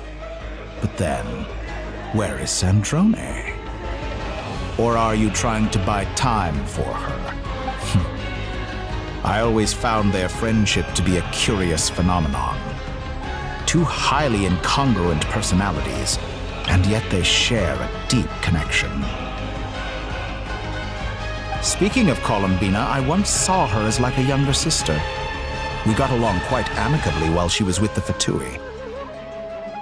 But then one day she suddenly decided she would refuse to take part in any further experiments. To this day, I truly don't understand what I could have done to upset her so much. It's such a pity. I could have had a sister, a family. But alas, she grew to dislike me. You're not fit to be family to her. That I can't deny.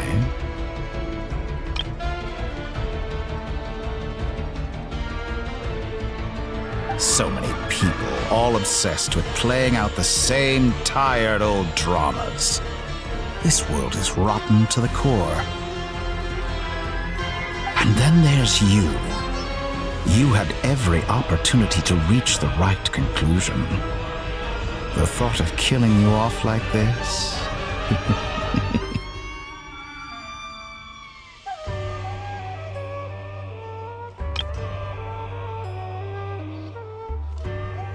But I maintain that I approached you in good faith, so I will offer you another chance. Will you work with me? You have until I count to 10 to make your choice. 1, 2, 3. Not in a million years.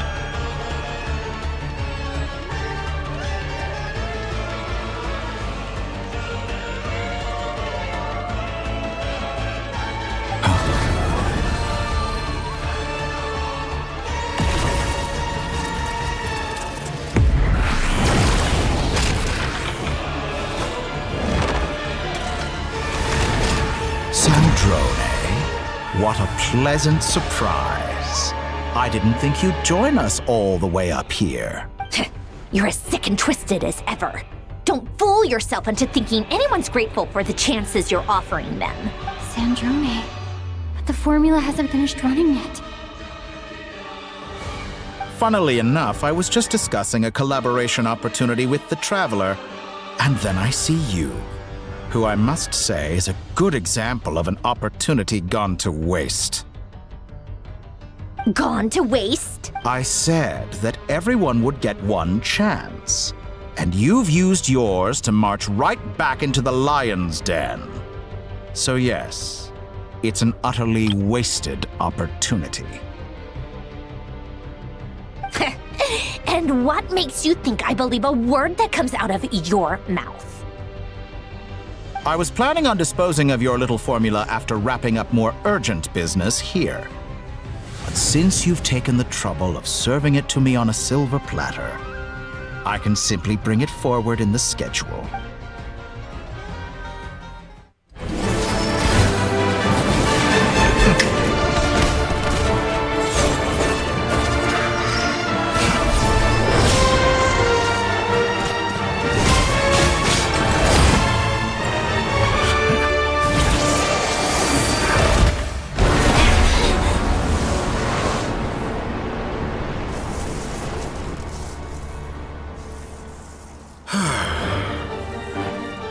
Is this your life's work? This piece of trash?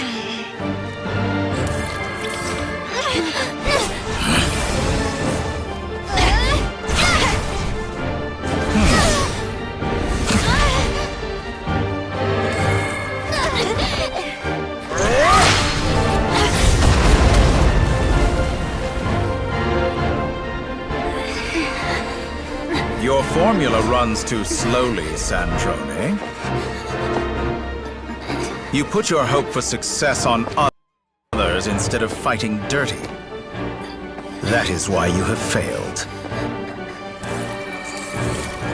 Now, whom should I slay first? Any volunteers? No one?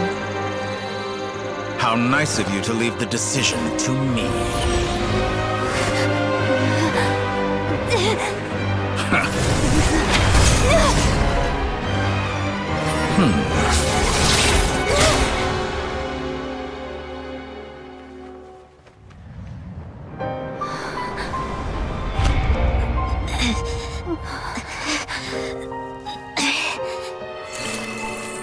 Oh, how unexpected.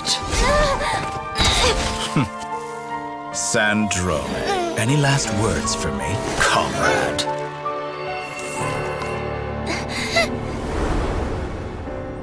Is there anything you wish for?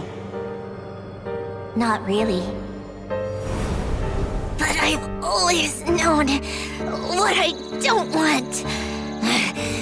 Go to hell, Dottore.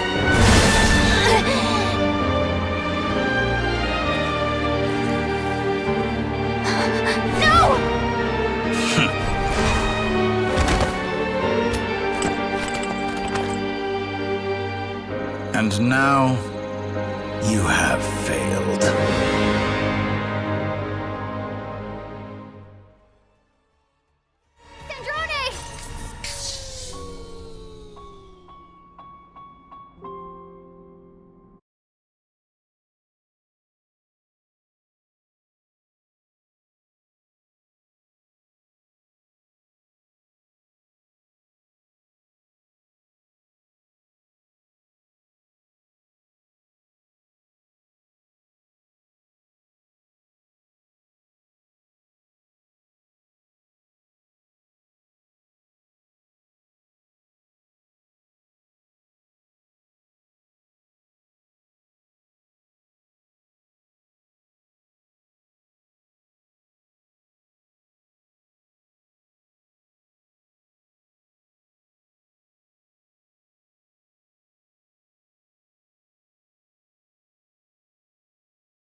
Now you see how fragile mechanical contraptions are. Just a gentle tap, and they fall to pieces.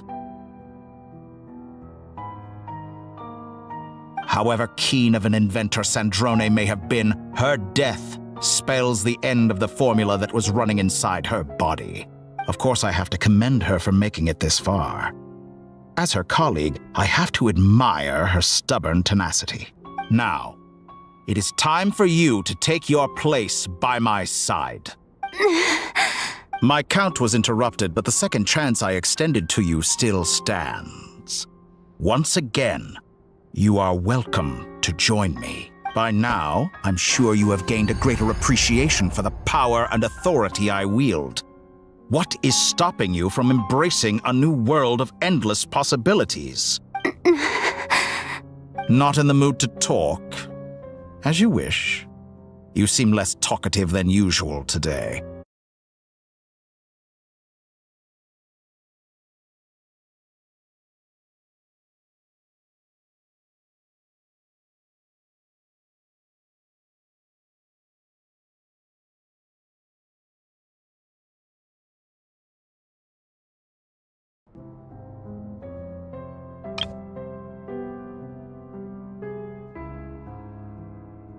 I'll change the topic to something more apropos. Sandrone was always like this, never trusting anyone, always so reluctant to share her research with them. Objectively speaking, she had her strengths. It is remarkable how she extracted and even optimized the world formula from so much data. But her inability to trust was her undoing. Had she allowed someone else to monitor or run the formula for her, you might still have a chance at victory even now. But regrettably, she was a stubborn fool. As much as it pains me, she had to go. Dottore. Maybe this is news to you, but people can change. Columbina surprised you when she escaped, and I think Sandrone would surprise you too. Change? You can twist the truth however you want, but I see it clear as day. You're the one who can't trust other people. Is that how you see me? By this point, what can you hope to do about it? It is pointless to fight on. You've already lost. Wrong. You can't win this, Dottore.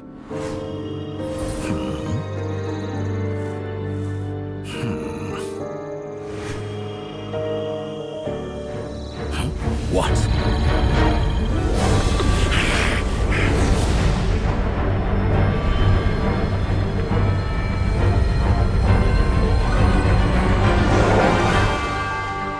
My formula can get us 90% of the way.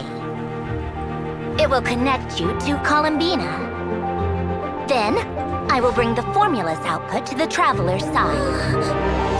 For the last 10%, do whatever it takes. Just bring the moon down.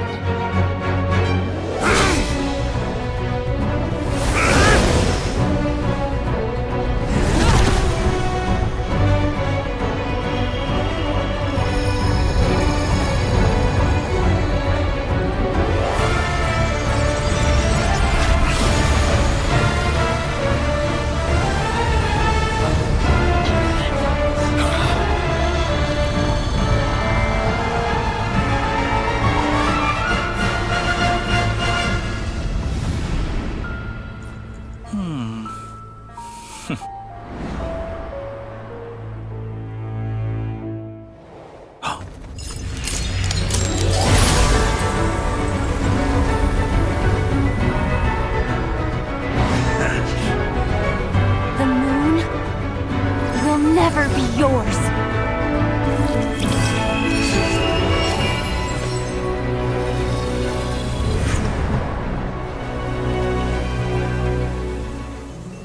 I turn my body into moonlight and pour it over Nodcry.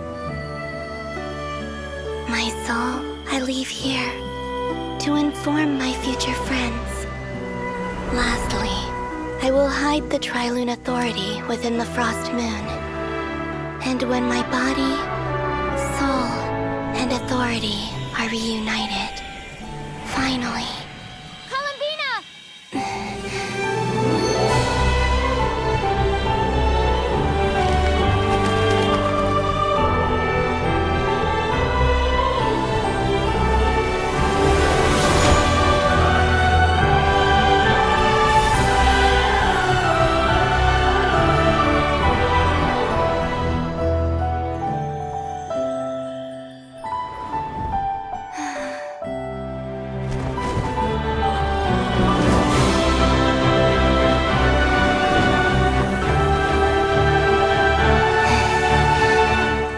It's been too long.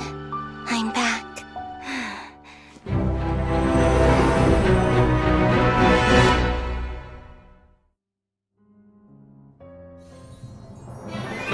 Stay focused on the battle, Traveler.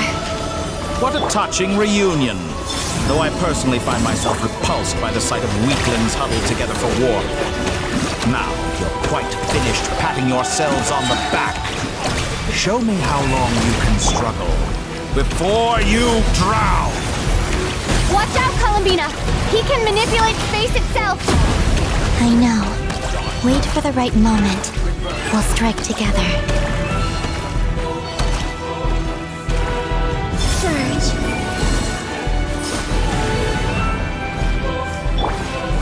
Wipe out!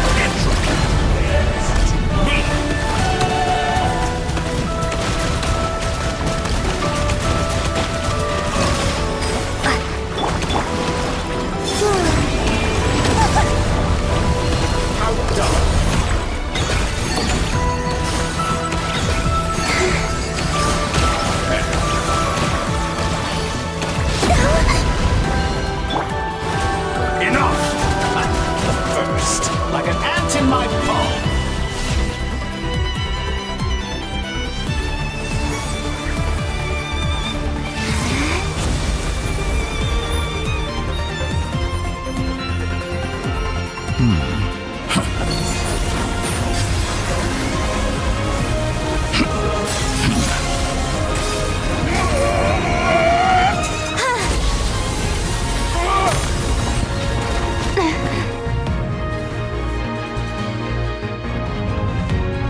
grant you the new moon's blessing.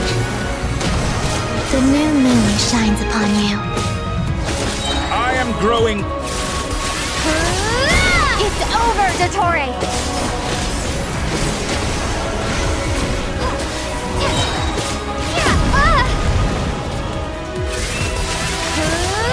Time to...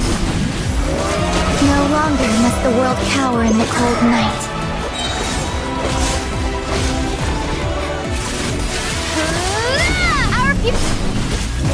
Let the moonlight dispel the darkness.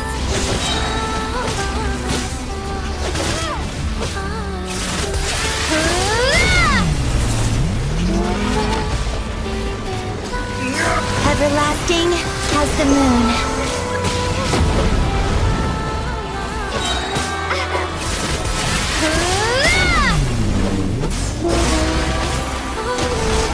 So you'd rather wallow in this rotten, decaying world?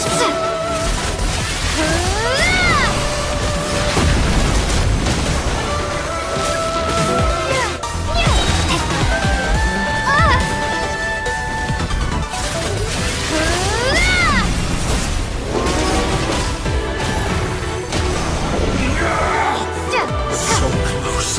I was so close to the new world.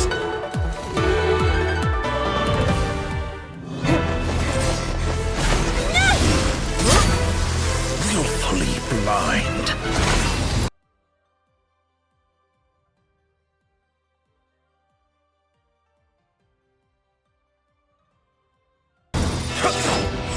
How can you be so satisfied with your fate?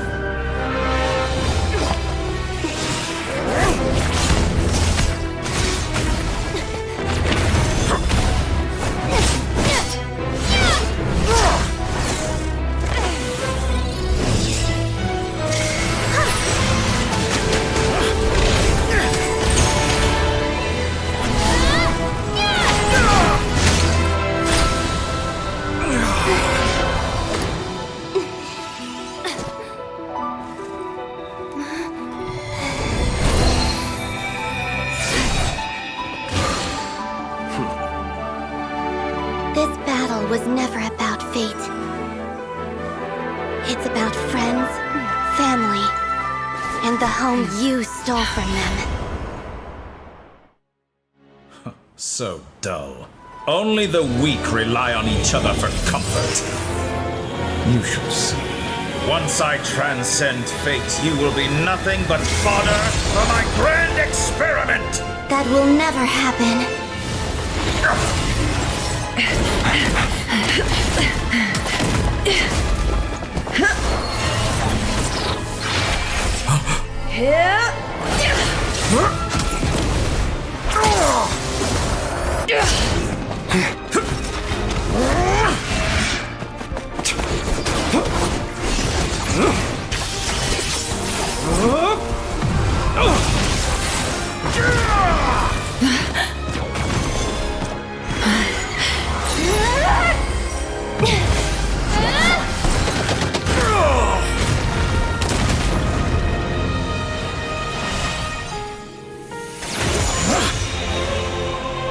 Today, the moon lights up this world once more!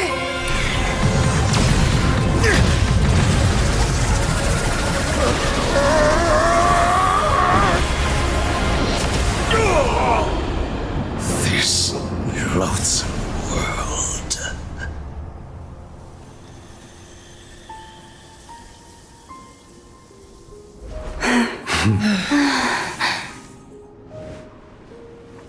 No, this world is our home.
No, you're doing it wrong. The moon looks like this now. What are you drawing, children? The new moon, Mom. It looks different than before, doesn't it? Also... Can I go buy a sugar sculpture today? Please? Just one? All right. I suppose today is a special day after all. Almost like a festival. Extra, extra! Get the latest Nasha Express here! Post-disaster report! Nasha Town reborn beneath a new moon! The voyage begins today! The future looks bright!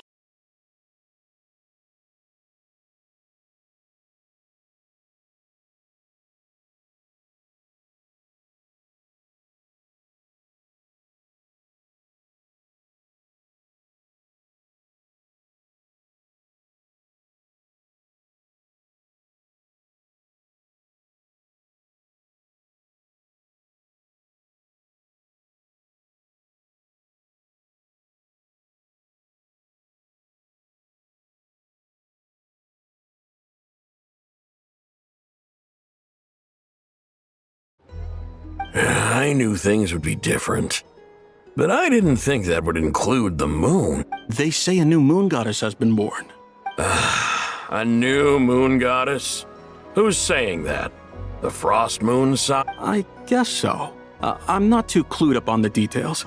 As far as I'm concerned, the moon's still in the sky and it's business as usual. Hey, since we've come all this way, shall we grab ourselves a free meal while we're here? Are you a convert now? Or are you just here for the free lunch? Oh, come on. What does it matter? After everything we've all just been through? That smells good. All right, that's it. I'm hungry. Time to eat. Come on! We gotta get there early, or there won't be any good spots left!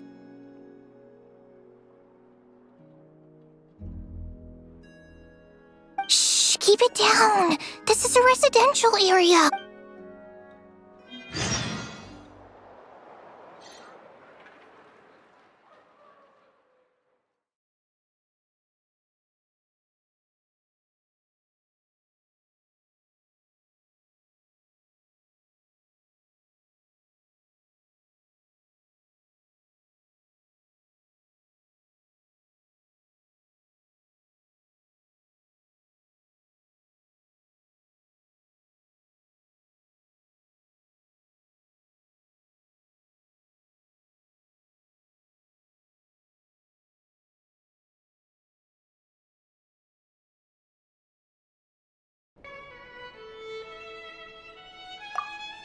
It's okay.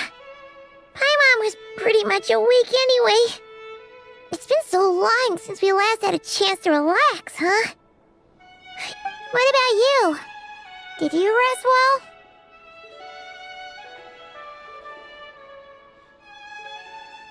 Still winding down from everything that's happened? Or are you wondering how our friends are doing? Or is it about what Dottore said to you? Okay, if you say so. But don't push yourself, alright? Let Paimon know if you need to talk. What we just went through was a lot. It's totally normal if you need some time to get back in your groove. Luanatar disappeared after Columbina came back. Apparently, she was part of Columbina's soul or some... Still, Paimon kind of misses Luanatar somehow. Anyway, you did great. So did Paimon. We all worked our butts off to contain this disaster, and in the end, we made it. So, chin up, Traveler. You should be proud of yourself. Hey, don't poke fun. You should be glad that Paimon's growing as a person.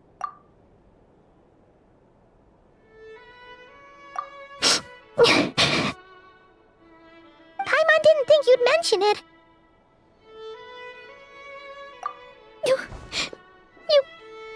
You have no idea how anxious Paimon was. She was worried sick about you. Well, if you really want to show Paimon you're sorry, you're gonna need to make it up to her.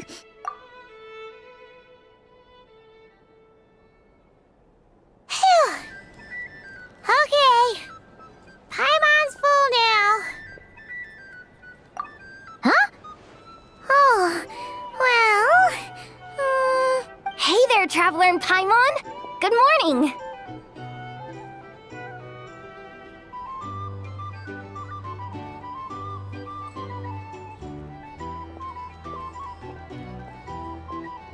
Morning, Yehuda! Here for some breakfast? Oh, I've already eaten. Just need some water. I was mostly worried you might forget what day it was today. So, I came over to remind you. Careful there, Paimon. Too much food will make you drowsy. Don't let anyone catch you hiding at the back and nodding off during the league meeting. You should probably be saying that to Aino. She's the baby of the group, if anyone. True. You know, I'm surprised that all these competing groups are actually coming together to try to solve things together. Definitely a first for Nodcry. Well, nothing like a region-wide calamity to bring people together.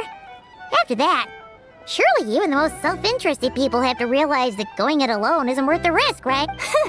Try telling Boss Neff that. She's not exactly convinced that people are gonna get with the program. Really? But if she's so pessimistic about it... Probably 'cause...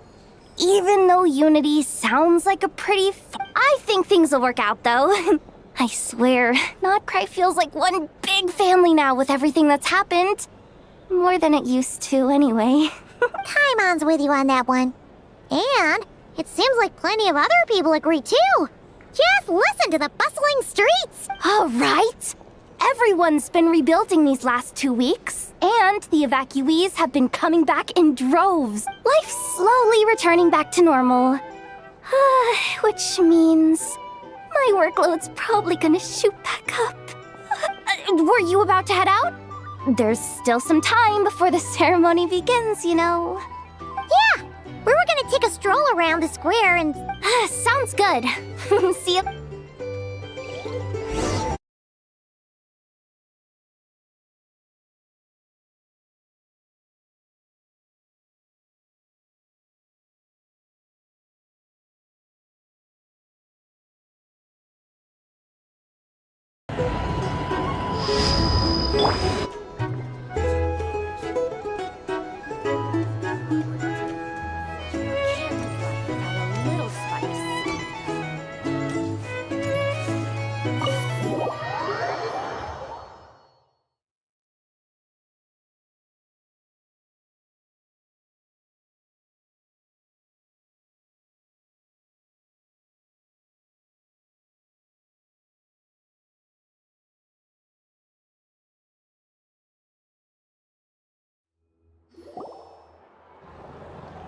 Please accept today's boon. Have a nice day. Are Paimon's eyes deceiving her? Or is that Inefa handing out food for the Frost Moon Scions? Hello there. Would you like a feast of the moon, along with some snacks of the day? So, what's new, Inefa? It was only a few days ago when we left.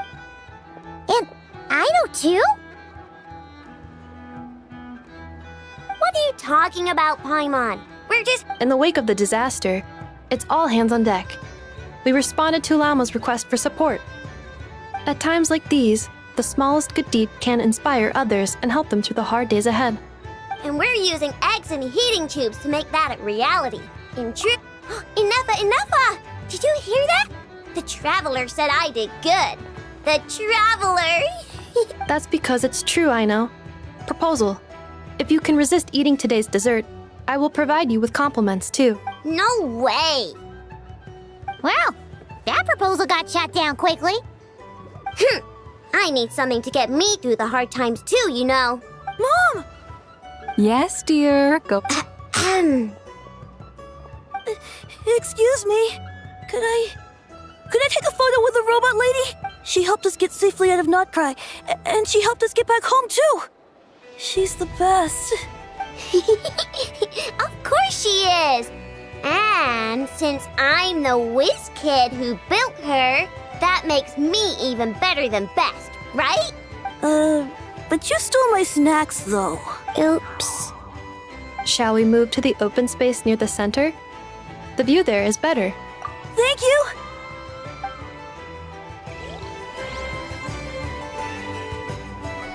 Aren't you the better pick for this job, Flint? You underestimate yourself yet again, Master Ilua. Not at all. I rarely come by Nasha Town. I don't know any of the big shots here. All in good time. Socializing is a step-by-step journey. But you're much further ahead on that road, aren't you? You're not seeing the full picture. You know the truth now. My friends do not understand my habits. There is no question about it. The Lightkeepers need a representative in the League. Someone who is upright, cares about other people, and can realize their self-worth through group action. You say it like you wouldn't make the cut. I am most flattered that you think I would. Sigh a little less, Master Ilua, and have more faith in yourself. All the Lightkeepers agree that you're a very promising young man. That is precisely why Starshina Nikita felt safe delegating such important work to you.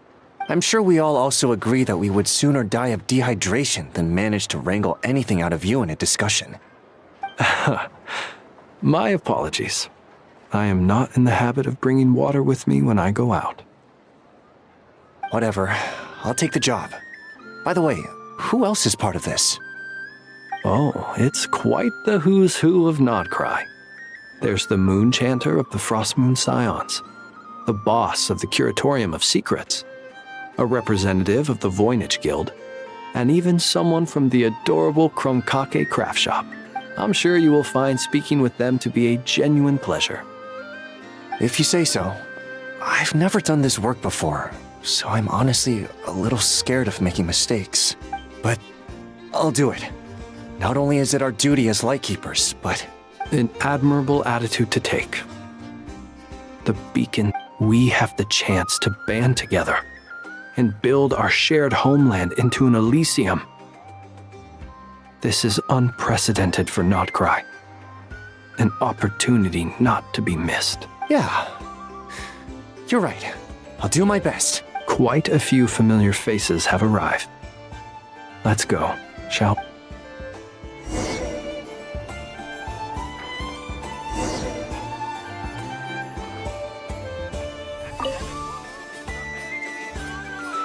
You look so cool when you fly, Miss Robot, and when you use your spear, too! And even though you took my snacks, it's pretty cool that you can build stuff like this. You've got so many inventions. It's amazing!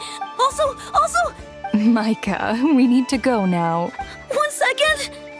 Please take this feast of the moon, as well as some snacks. Share them with your mother and your lovely family.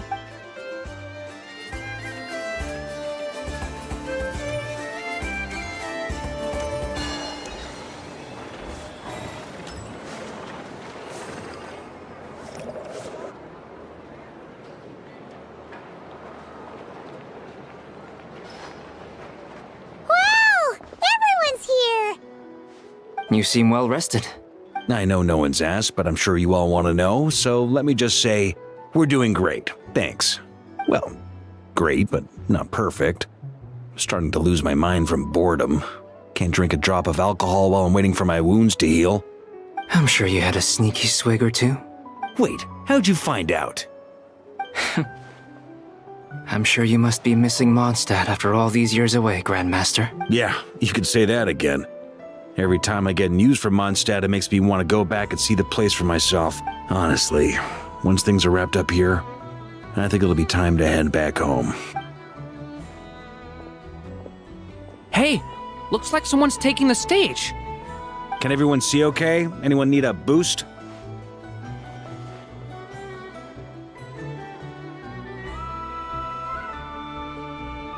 I'll just listen from the back. It's fine. You're taking this pretty seriously, huh, Durin? Well, it's not every day that I get the chance to see how people speak in official settings. Soak it up like a sponge. I'll make sure you get a chance to practice for yourself later down the line. Actually, I know just the thing. You can debrief the Knights of Favonius for me. Mr. Varka, are you forgetting that I'm not a Knight of Favonius? I can knight you. Any particular title you'd like? Is he joking? I really can't tell. You'll have to figure this one out for yourself. It'll be a good learning experience. It is my honor to host the opening ceremony for the League, and to have this opportunity to speak to you all in my capacity as Voynich Guild representative. Could this person also have been pushed onto the big stage by the real big shots? Guess I'm not the only one then. We come here today, having weathered the trials and hardships of yesterday, and having learned from them the importance of unity and cooperation. All right, here we go. Uh-oh, looks like Aino's off in Dreamland already. Come on, get this speech over with already. Nodcry is our home, the land we rely on for survival. And as we chart a course for the future, may we persevere through the storms ahead as we sail towards a new era of prosperity, freedom, and hope.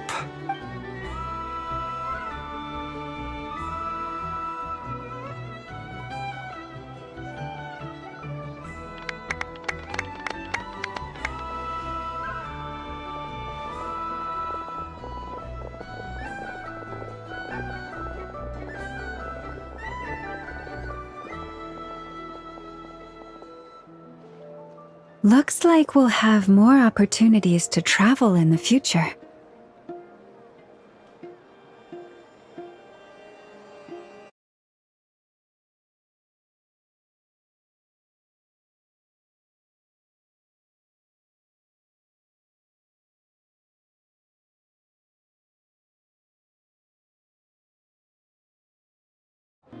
I'm sure you'll cope, Lady Moonchanter, given how fleet of foot you are. Unfortunately, I suspect I'll be too busy at the curatorium to act as your host. We have a busy schedule, not to mention an international network of contacts to manage. It'll be all right. I'll just check your schedule with Yehoda well in advance. And if she's not available, I can simply ask Ashru. So giving my employees extra workload isn't enough for you? You're really going to drag my cat into this too? I thought you'd approve. Aren't you forever increasing your employees' workloads? That's a bold statement. Are all the Frost Moon Scions feeling more audacious now that your moon goddess has returned? Columbina's return has brought joy to all who care about her. That includes both you and me. As for the Frost Moon Scions, we are learning how to thrive independently, without relying on the moon goddess. It is up to us to make our home a more livable place. Joining the League is one of the steps we are trying towards that end. I like the word try. It's nice and non-committal. You can opt out at any time and still say you tried. You don't see a bright future for the Frost Moon Scions? Or did you mean the League? I'm just not as optimistic as you. The Frost Moon Scions should count themselves lucky that they have a leader as stubborn and enterprising as you. But Nodcry's a big place, with all kinds of people. Most of them don't enjoy answering to a leader, or even listening to reason. Well, that's where you and your methods come in. Unless the Curatorium of Secrets is only here for appearance. For now, yes. And that won't change until this venture becomes worth my while. What would make it worth your while? Getting out more than I put in. Right now, I'd barely break even, but I'll grant that it's a good start for Nodcry. Then maybe it's worth a All right, you can stop now. Or do I have to join the Frost Moon Scions before you'll get off my back? You'd be very welcome to join us. Hey, you two! Congrats on all your hard work! What are you chatting about? Nefer was trying to dissuade me from adding to her employees' workload. Also, she's considering joining the Frost Moon Scion. Sorry, what? Your conversations are always the most interesting. Would you two care to join me for some tea before heading to your next destination?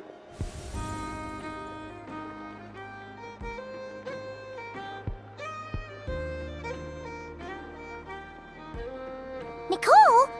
Wait, where are you? Aren't you gonna show up today? Sadly not.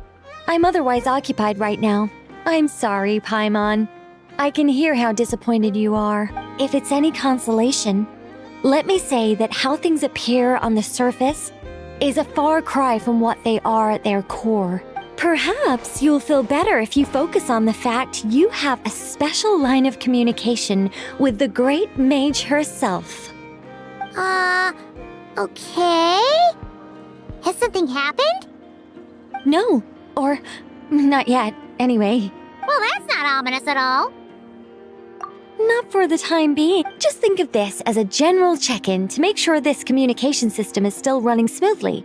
Besides, it's good to chat once in a while if we want to maintain our friendship. You could have just said so. Paimon got all worked up for nothing. Still, the best friendships are built through face-to-face interaction, you know? It's never gonna stop being weird having tea with you when you're not there and just talking to thin air. All right, fair point. I'll bear that in mind for next time. Yeah. Any update on that crisis at the world's border? Alice just informed me that they had their work cut out for them. And now everyone's thoroughly exhausted. But they did finally get things back under control. Still, we can't let our guard down yet. The disruption caused by this disaster has made Teyvat easier to detect from the outside universe. She plans to wait for things to stabilize, then reschedule her Mondstadt vacation plans. As for me, I agree with Hat Guy's perspective. This is a time when many new variables are emerging, and the situation is changing constantly. Plus, most of this change is for the worse. We have to remain vigilant and ensure that the embers of chaos are not rekindled. I did notice that the energy in Nodcry changed somewhat after the War of Funerary Flame, but since it was still aligned with the Light Realm, I never gave it a second thought. It looks like I'll have to examine the connections between phenomena I observe more closely in the future. Just doing my duty. It's more or less second nature by now. Of course. To give you the full picture, I'd have to start with the substance from which angels were formed. Never mind. Paimon's right. Showing off my knowledge would be much more satisfying in person. By the way, you did receive the gifts from the Hexen Circle, yes? I'm not trying to claim credit or anything, but my pride demands that I at least mention it. They're quite similar to the protective talisman that Alice gave Dory, but with some very special enhancements. Oh! So that's what kept our friends safe when Dottori trapped them. Indeed. We went to great lengths to make sure they were invisible to his eyes. I'm so happy they came in handy. Still, not fishing for gratitude, by the way. I just want you to be aware that sometimes your friends may be protecting you in ways you cannot perceive. Anyway, I'll contact you if anything else crops up. If not, you know what they say, no news is good news. Oh, my angelic instincts are tingling. They said you should head to the docks next. Your friends are about to board their ship home.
You're here. You're here too, Hat Guy. Are you heading back together? No. I'm bound for Sumeru, and she for Fontaine. We just happened to cross paths at the harbor. Everything seems fine. Sandrone may have an abominable temper, but she's always been very responsible with important calculations and things entrusted to her by valued friends. You always speak as if you know us inside out, Mr. Hat Guy. Maybe I'm just a good judge of character. I certainly hope that's all there is to it. Regardless, you have been a significant help in this matter.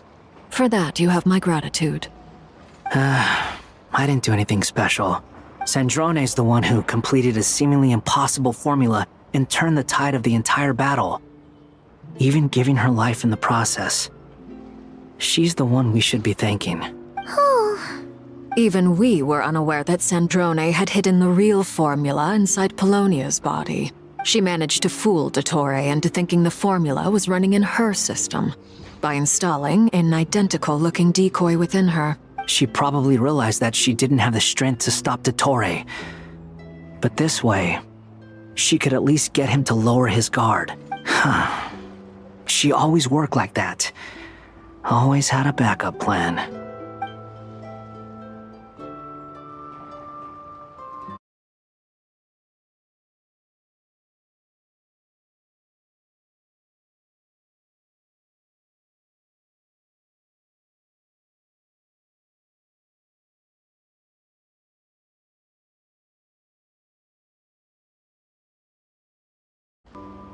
Well, that's why I'm traveling to Fontaine. She made a request of me long ago, and the time has come to fulfill it. She said that should she ever fail in a mission, she'd like me to deliver her core and Polonia's to the Fontaine Research Institute. She also mentioned that she had made arrangements for people there to set her affairs in order. Some of her personal effects, such as her notes, were left to me. I've decided to take them back to the House of the Hearth. For safekeeping, primarily, but also as mementos, I suppose. However, there is one book among them that I'd like to leave in your care. I'll have someone deliver it to your residence at the flagship at a later date. No, I was specifically warned not to tell her. This is her last wish, and I will abide by it.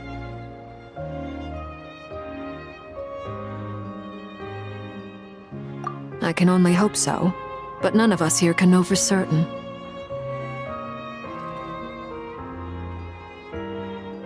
I bade farewell to Columbina earlier today.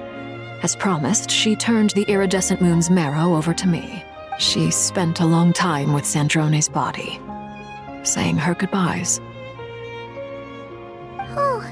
Is she alright? Sandrone's passing has left a great wound in all of our hearts. It will take time to heal.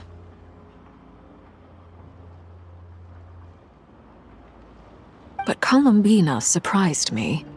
She offered me some words of comfort before I departed. Despite being grief-stricken herself, she showed an awareness of the feelings of others around her. She never used to act like this. Clearly, she has grown. And I suspect that we have you to thank for much of the change we are seeing in her. After these recent events, the Tsaritsa has revoked the Pale Star Edict. Snezhnaya now realizes that the arrest warrant for Columbina was just a ploy by Dottore, who coveted her powers. I shall return to Nodcry to see her as soon as I find the time. I hope that from now on, she too will explore more of the world. Columbina Hyposelenia's journey is only beginning. My ship is here. Traveler, Paimon, we shall meet again. You too, Hat Guy.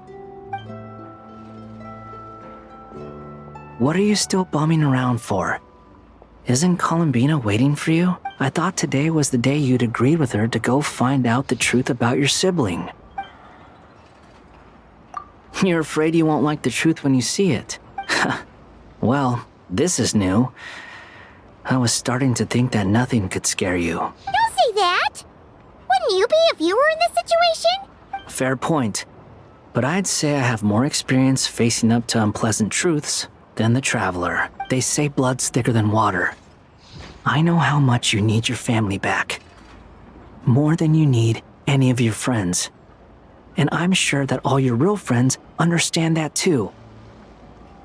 No matter what the truth turns out to be, they will stick by you and support you, whatever decision you make. Finding the truth is important. But more important still is what you choose to do once you've found it. At least, that's the life lesson I've learned from my experience. What? Now that Dottores dead and gone? A little, I guess. But it hasn't solved everything. Maybe I regret not getting to end his life with my own hands. Or maybe it's something else. But for whatever reason, I still feel like I have a chip on my shoulder. Either way, I'm going back to Sumeru.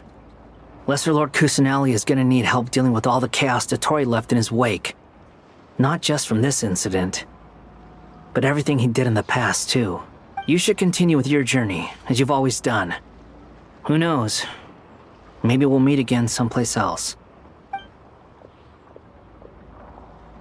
So, what should we do now? If you want to explore a bit more to steady those nerves, Paimon's game. After all, when Columbina said she knew where your ship was hidden, Paimon promised to give you two some alone time with the truth. It hasn't been all that long since we were last apart, sure, but with Columbina there, Paimon's sure things will be just dandy. Ain't no biggie. Paimon might be all about that food and fun, but she knows how to do right by people. Paimon's sure you'd prefer to digest the news about your brother in peace. But, no matter what you see, just know you can share it with Paimon. Of course, as long as it's not super private. If you can't make sense of something, let's give it some thought together. And even if we both can't figure it out, Paimon can at least treat you to a nice meal. Glad to hear it. Feel better now? Alrighty. Next up, time to meet with Columbina.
Columbina, we're here!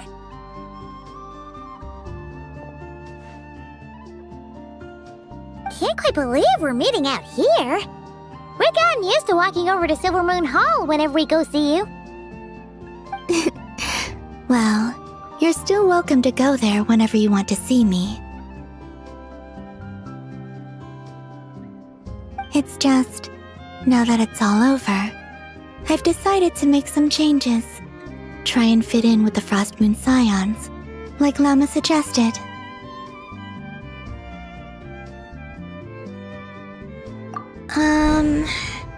The older generation are still timid around me. They don't dare get too close, and they bow their heads when I walk by. But things are much better with the children. I see more curiosity in their eyes.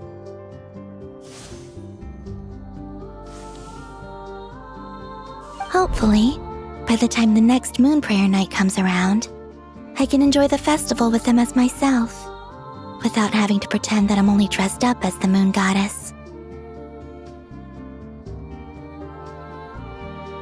You'll do fine, Columbina. Paimon's sure they'll realize you're super nice once they get to know you better. You really think so? When we first met, you thought I was a little up in the clouds.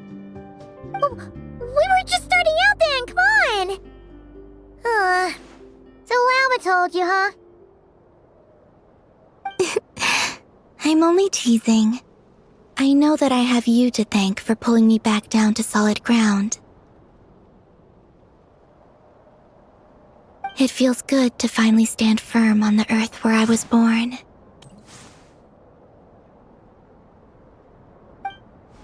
Oh, that's great!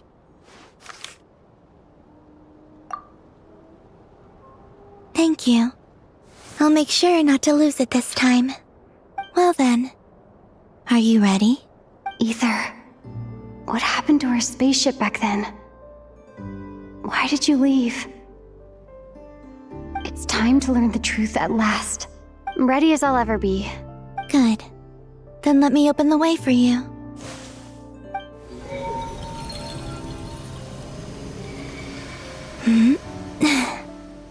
Where does this lead? To our shared destination. Huh? Do you remember me telling you about my missing prologue back when we just met? I said that my story began on the moon.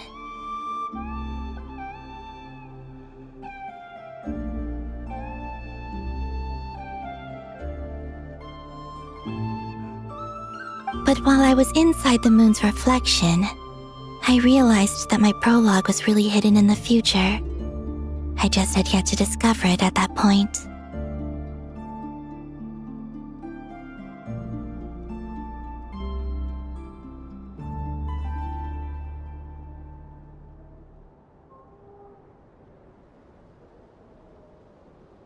The story of the time before I was born was in fact the story of my distant future. It's truly fascinating. But when I obtained the Trilunar Authority and returned to our present reality, I sensed something I hadn't expected. Your prologue.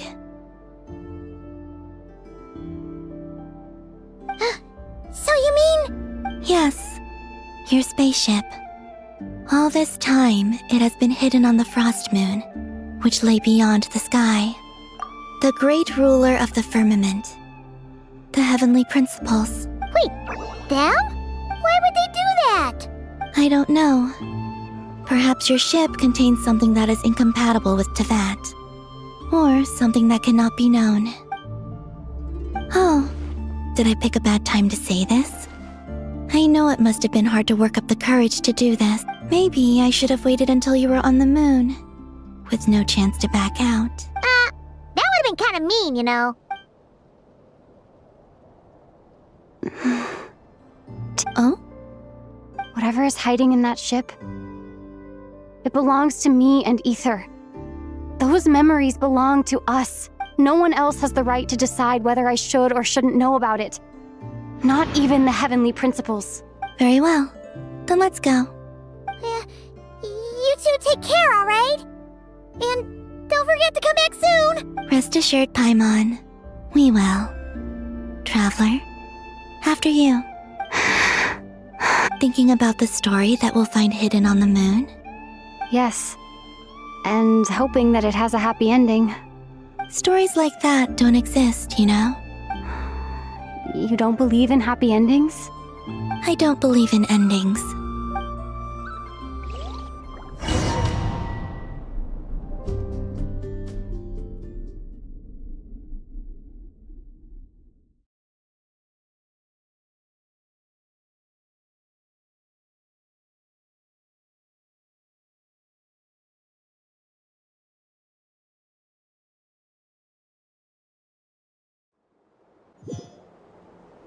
Where am I?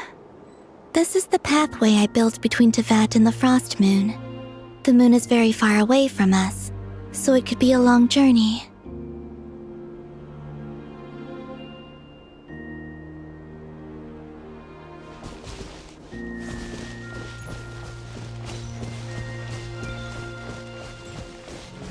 After I obtained the Trilunar Authority, I unwittingly saw past events from many of my friends' lives. One was Lauma. She was so young when they chose her to be the Moon Chanter. From then on, the Frost Moon Scions looked to her to bring messages from their goddess. But, for better or worse, I had left Hisi Island before she was ever born. It was not until much, much later that she met me. I think it's for the best. Because of the way things turned out, you had the opportunity to become friends. You're right. In that sense, I think we were both very lucky.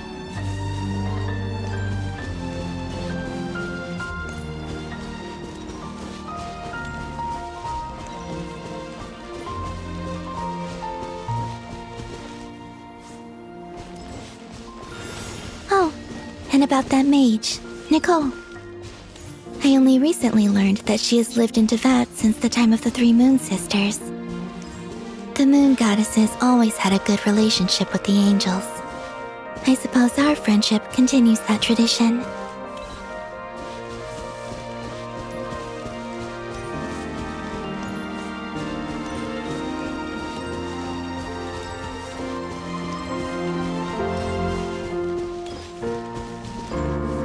And then, there's Sandrone.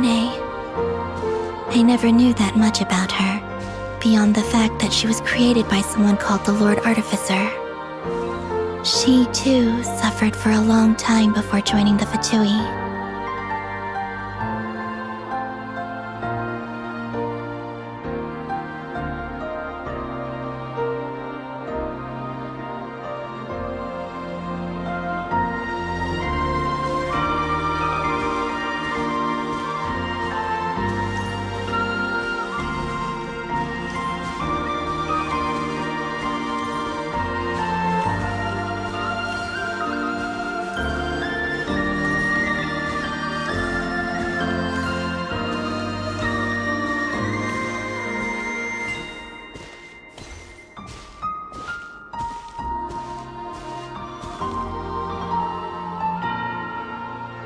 How I wish I could talk to her again, even if only to hear her say nasty things to me.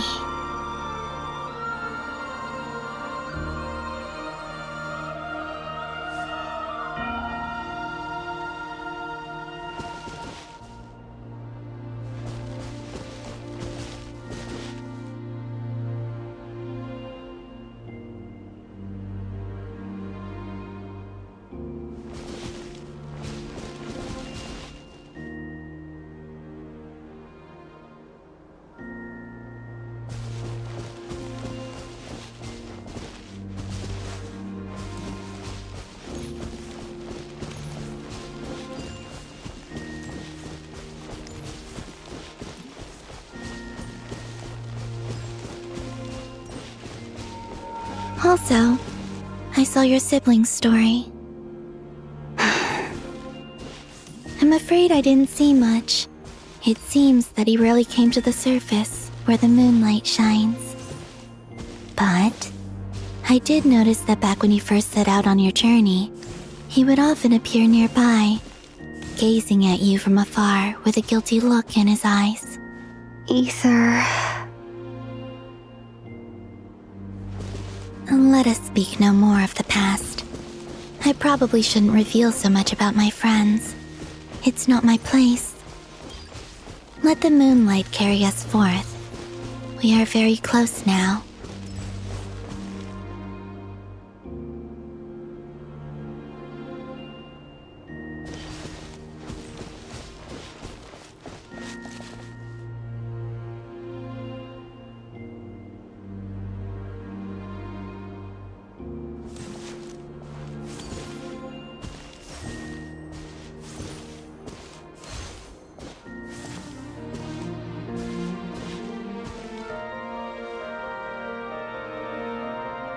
After this, I'd like to bring some kuhenki to the moon as well. If they're willing, of course. What about your other friends? Will you bring them to visit too? Certainly. But I'll need to tidy the place up first. This home hasn't received any guests in a long, long time.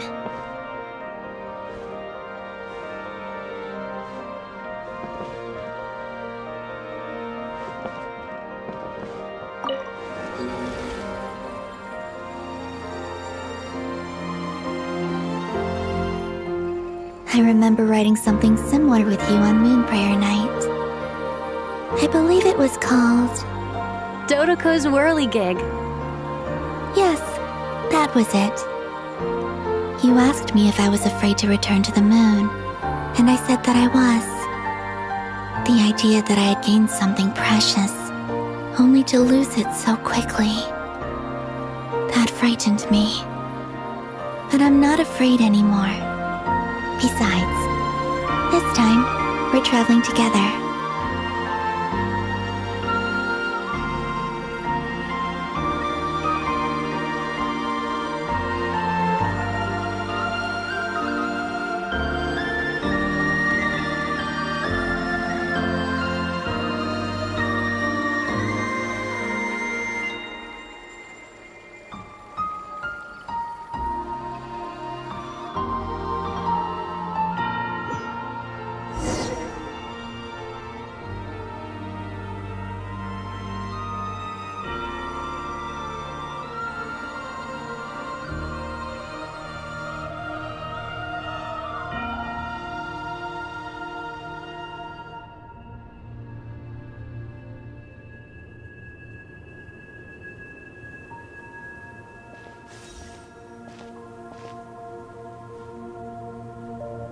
We're here.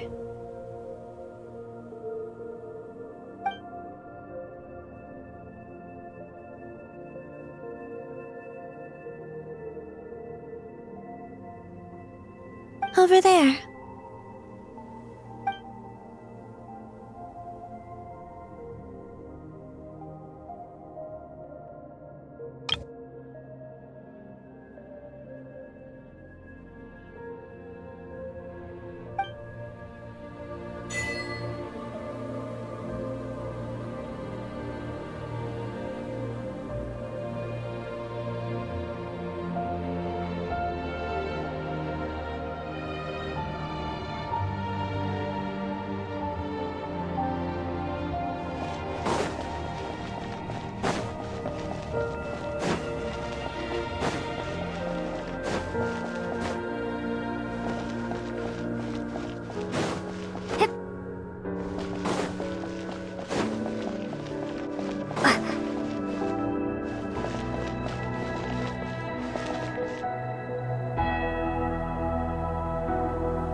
Our spaceship. It's huge. I suppose that the moon is the only place one could hide it. It'll be alright. Huh? The way you feel in this moment, I went through it too, on Moon Prayer Night. The door was right in front of me, but I struggled to find the courage to step through. Solitude for me once meant living a life in which even I was absent. Before I met you, that was the only life I knew. But that night, solitude meant throwing away the life I had gained after meeting all of you. Columbina. Go. Retrieve the part of your life that was once lost. Trust me, you will lose nothing by doing so.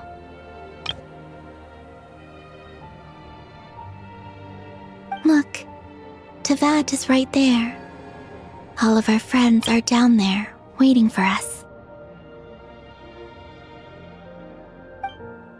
You're right. Thanks, Columbina.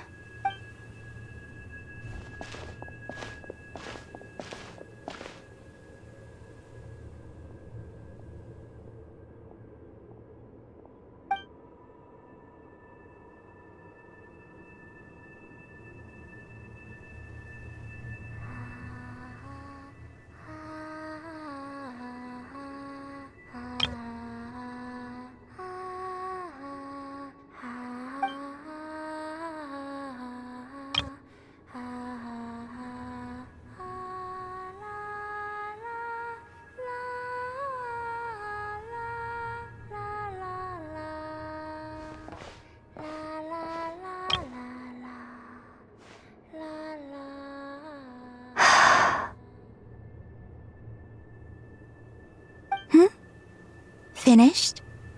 Yeah. Why did you take your eye mask off? Well, since my return, I've decided to take more opportunities to see the world with my own eyes. Besides, I've always wondered how Teyvat looks from the moon. And what do you think? It's beautiful. I could spend a whole day here just gazing at it. What about you? What do you think of the truth you found? I haven't looked at another person's expression in a long time, but I think yours is saying it was neither good nor bad. Keep this up, and it won't be long before you give Nefer a run for her money. Oh, I don't think that's going to happen. I'm much more used to sensing what's going on around me with Kuvaki. I think I'll save my eyes for seeing special moments I really want to remember.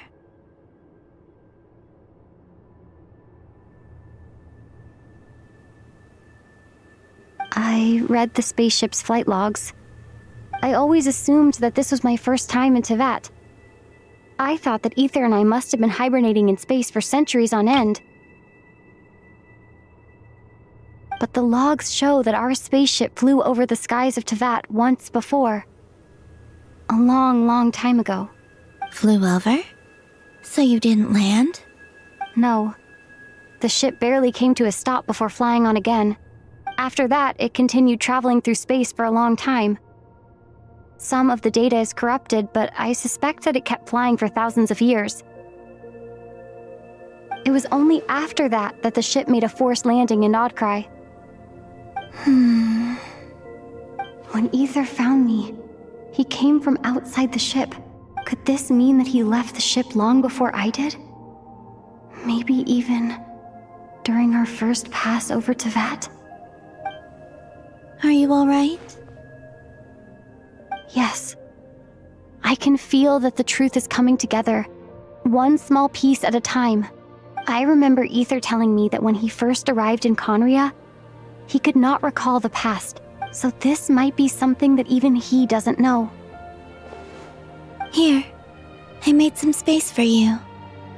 Your mind must be racing, and this seems like the perfect place to relax and clear your head. Oh, wait, there's one more thing. What is it? Wait here a moment.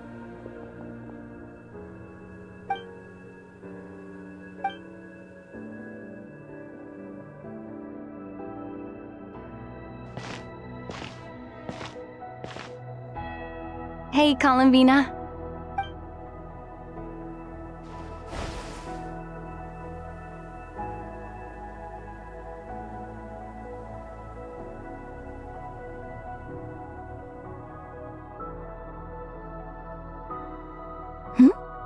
Is that a new outfit?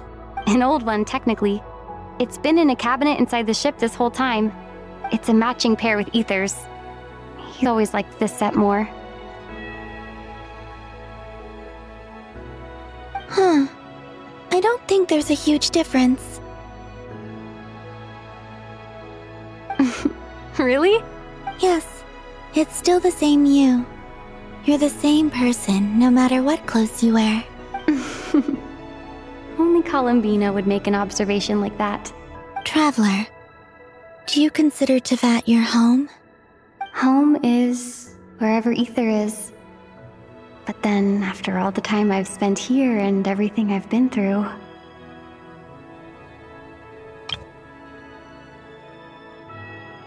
Yes, I'd say it's my home. Would you change your answer if Tevat changed appearance?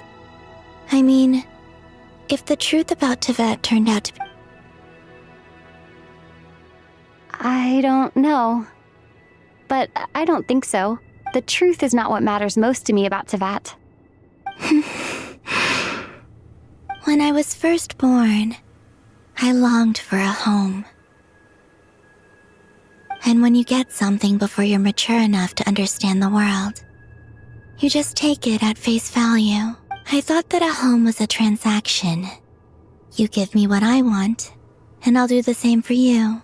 But you and your friends taught me what a true home should look like. You never asked for anything, yet you gave so generously to me. That's because your friendship matters to us. It was worth it. In the past, I thought that my birth in Nodcry must have been a mistake. But after journeying to the distant past where the story began, I realized that it was I who chose Nodcry to be my future home. Now, I am glad that I made that choice. I'm sure your friends are just as glad. In fact, I intend to make the same choice today as I did back then. What do you mean? Well, I've given the Eternal Moon's Marrow to Lauma, and the Iridescent Moon's Marrow to Arlecchino. And now, I shall return my Kuvagi to Nodcry again, that it may continue to protect my chosen home. Wait, but what about your body? Oh, are you worried that I'll disappear again? I won't. Not this time. The Frost Moon has now entered the false sky, and I am the Trilune Goddess. I am only returning to Nodcry the part of me that it needs. I am giving what I can, because my home is worth it. Oh, and I have something for you, too. For me? Yes. Come closer.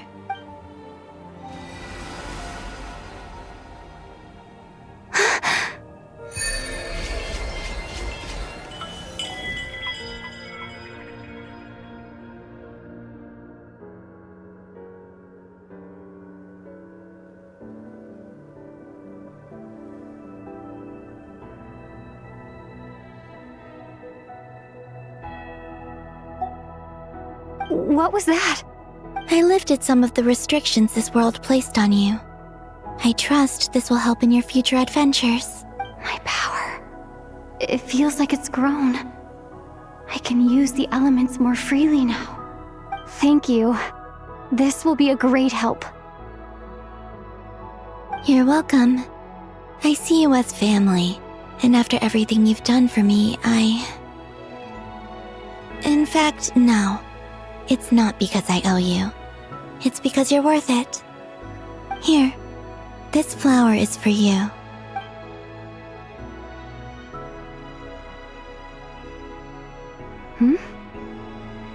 Isn't this a moon prayer blossom? Yes. Don't worry. You will never see these flowers lose their color again. I'm finally discovering the joy of giving. How I wish I'd learned this sooner. Hey, better late than never. What are you thinking about now? Why don't you take a guess? You get 1 shot. I don't think I'll get it in one guess, but I'm sure it's a happy thought. That's kind of a sneaky answer. I can't say you got it wrong. Down into that. The moon seems so far away. I felt it might always lie beyond my reach. But on the moon, everything feels so close by. The haze that once enshrouded the skies has finally been dispersed. I feel like a traveler on a winter's night, starting a new chapter in my tale by the warmth of a bonfire. I don't have a lot of luggage, but I do have a lot of hope for the future. Well, what's next? Next, to start with, I want to stay here just a little longer. After that, let's return home and continue our journey.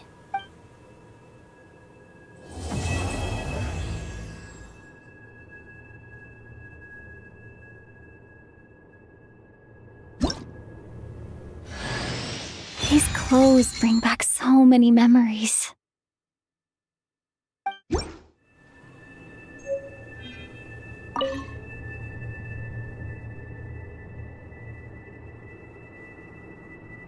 The journey goes on, for you and for me. Like I said, this is not the end. I don't believe there has to be an ending. Oh, is that your next destination? Most people would probably tell you to pack some warm clothes. But I experience things differently than most people, so I can't know how cold it is. In fact, it is home to quite a wondrous heat source. I think they call it Kreshnik's torch. Every city in Snezhnaya is built around one of those. I sensed the energy it gave off as I was passing by on a railway train. It felt grand and distant. I also recommend the Korolievsky troupe in Snezhnograd. They give performances quite regularly, and entry was free for harbingers. I liked them a lot. Ice cold and sharp. Crystal clear in some ways, yet profoundly unfathomable in others. Like the thick layer of ice on top of a frozen lake. That's just the impression that Tsaritsa gives me. I was never able to glimpse what truly lies beneath that icy exterior. In fact, I don't think the people of Snezhnaya even know what kind of power their god wields. Maybe that's because the Tsaritsa herself has never acknowledged, nor accepted that power. There's Regrator, the Rooster, and the Jester. Between them, they control a lot of what happens in Snezhnaya. But I can never wrap my head around how exactly power is split between them. I just know they are each responsible for many specific domains. I noticed that the Rooster and Regrator often appear to get along on the surface, while working against each other in secret. And theirs is not a friendly rivalry. But I wasn't particularly interested, so I tended to keep my distance. Now that I think about it, the term Mistelton often seemed to come up in connection with Project Stuja. Once things settle down in Notcry, I'd like to explore the world beyond Snezhnaya. You've told me so many stories about the other places you've been to, and all the friends you've made there. I'm curious to visit those nations and see them for myself. It would also help me learn more about the journey that has made you into the person you are today. Okay. As you continue on your journey, don't forget to gaze up at the moon once in a while. It is, after all, no longer an illusion. It shall cast down its true moonlight, connecting us in truth.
To Jean, Acting Grand Master of the Knights of Favonius.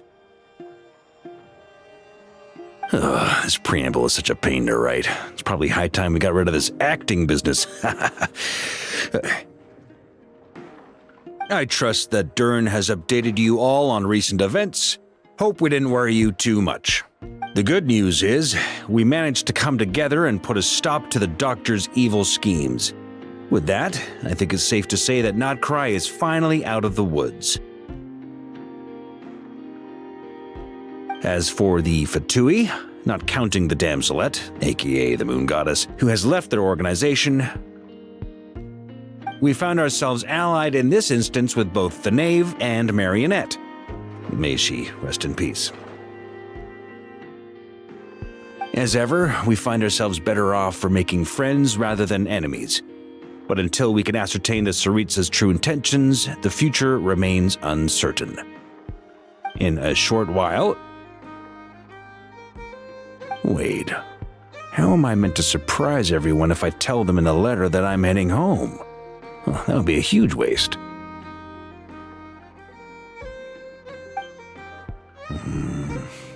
Okay, got it.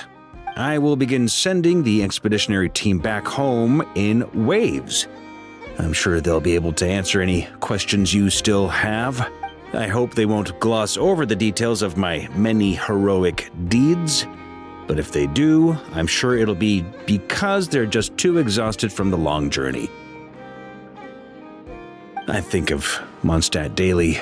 Please give everyone my best regards. P.S. The honorary knight went above and beyond this time. Are there any other honors we can give her? I'll leave it with you. P.P.S. Please be extra nice to Klee for the foreseeable future. I cashed in on the last favor that the Hexen Circle owed us, so we need to earn some more goodwill. If there's any serious problems, feel free to stick me in solitary confinement when I get back. I'll do the time for her.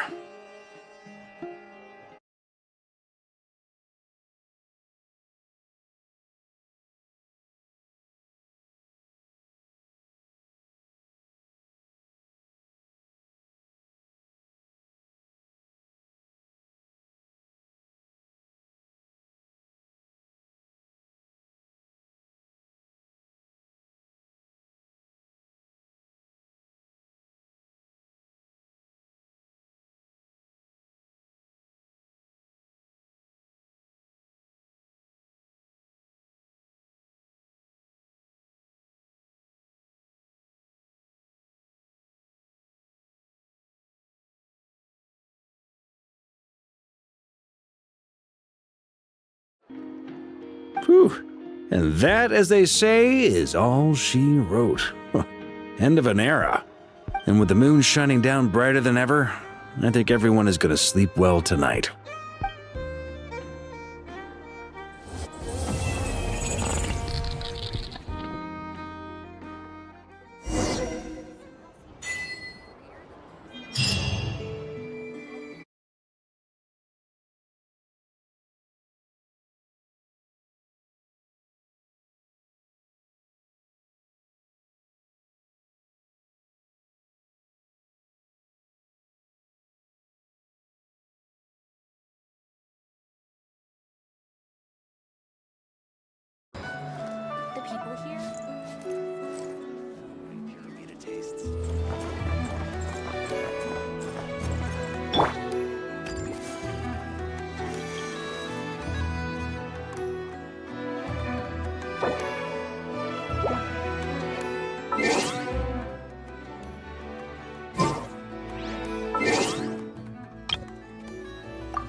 Take it easy.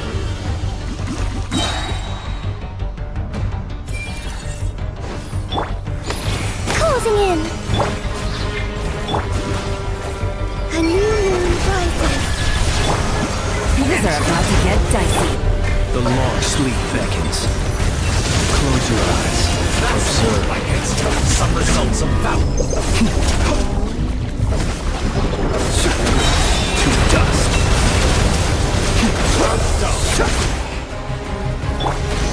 Surge. Moon's remnants.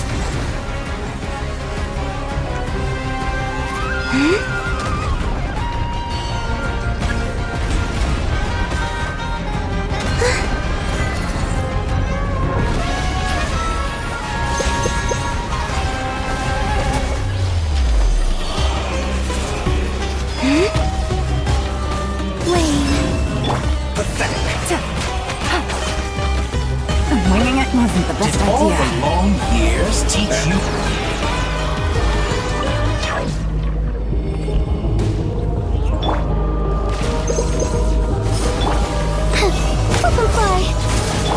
Close your eyes. Observe.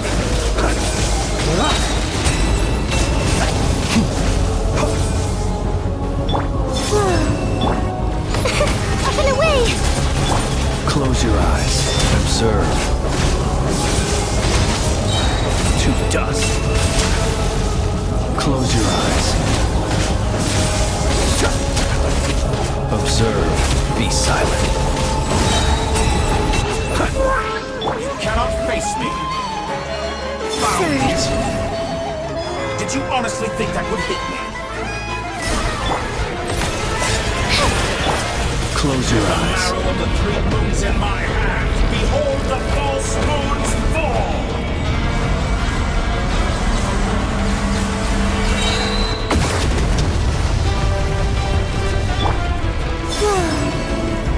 A moonlit night for all. Beware the creatures of the night. You barely managed Be to touch silent. my level.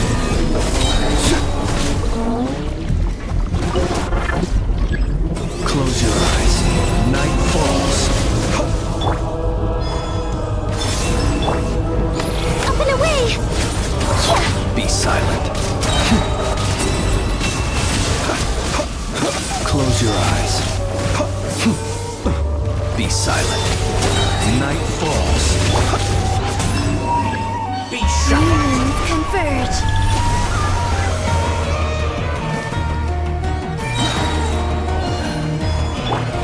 The more sleep beckons. Close your eyes. Observe. Night falls. Be silent. A moonlit night for all.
Greetings.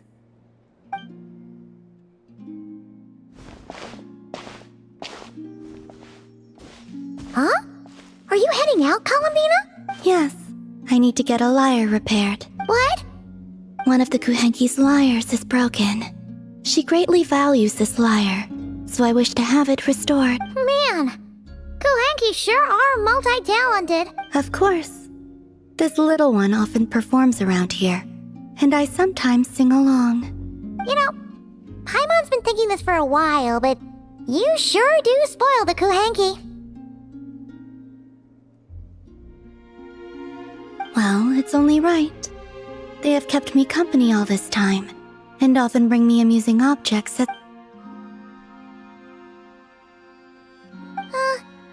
If you don't mind Paimon asking, how do you plan to fix this liar?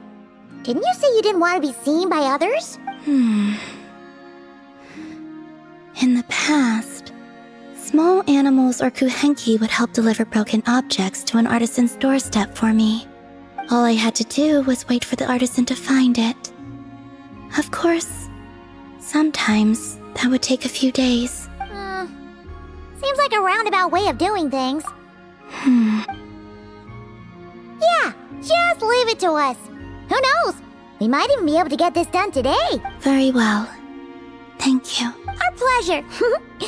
By the way, what artisan do you usually bring your stuff to? I don't know her name, but there's a large mechanical hand by her door, and she lives in a round, conch-like home. The aroma of crumb cakes often wafts from within as well. Yep, that clears it up for sure.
Observe. Night falls. Close your eyes. Night falls.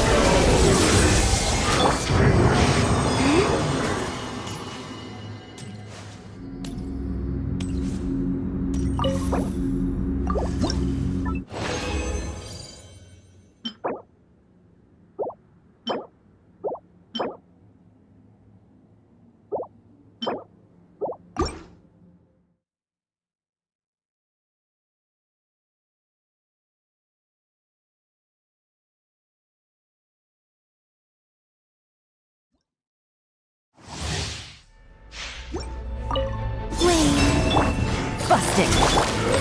Closing in. Be silent. Do you fear the dark? Observe. Night falls.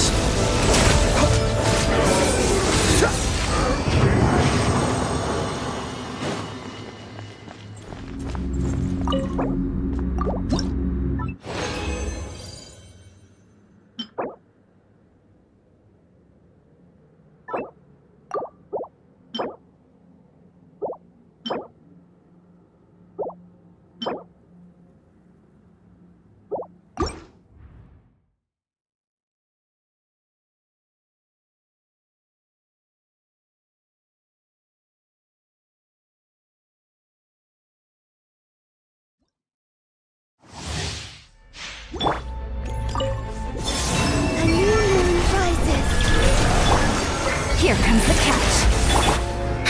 Let them fly. Be silent. Night falls. Gotcha! Night falls.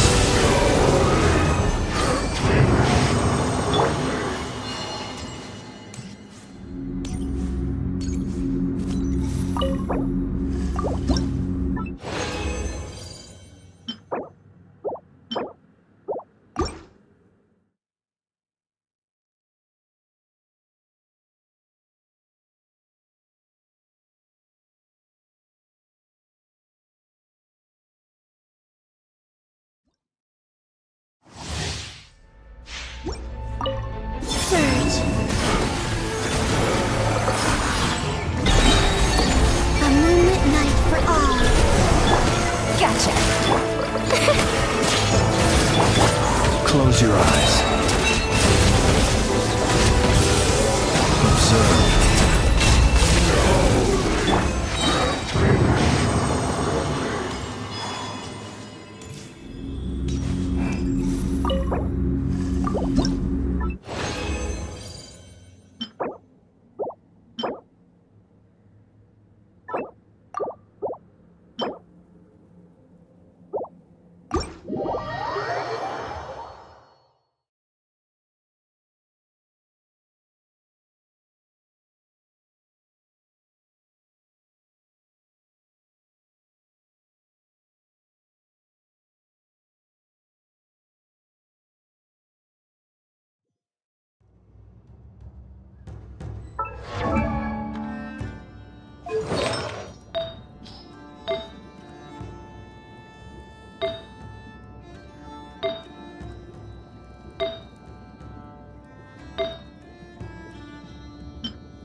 I don't sing for anyone in particular.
Would you like to go moon gazing?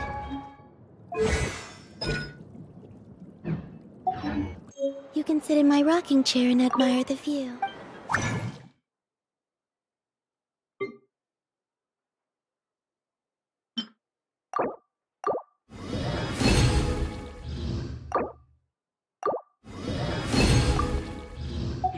Or we could go to the moon and gaze.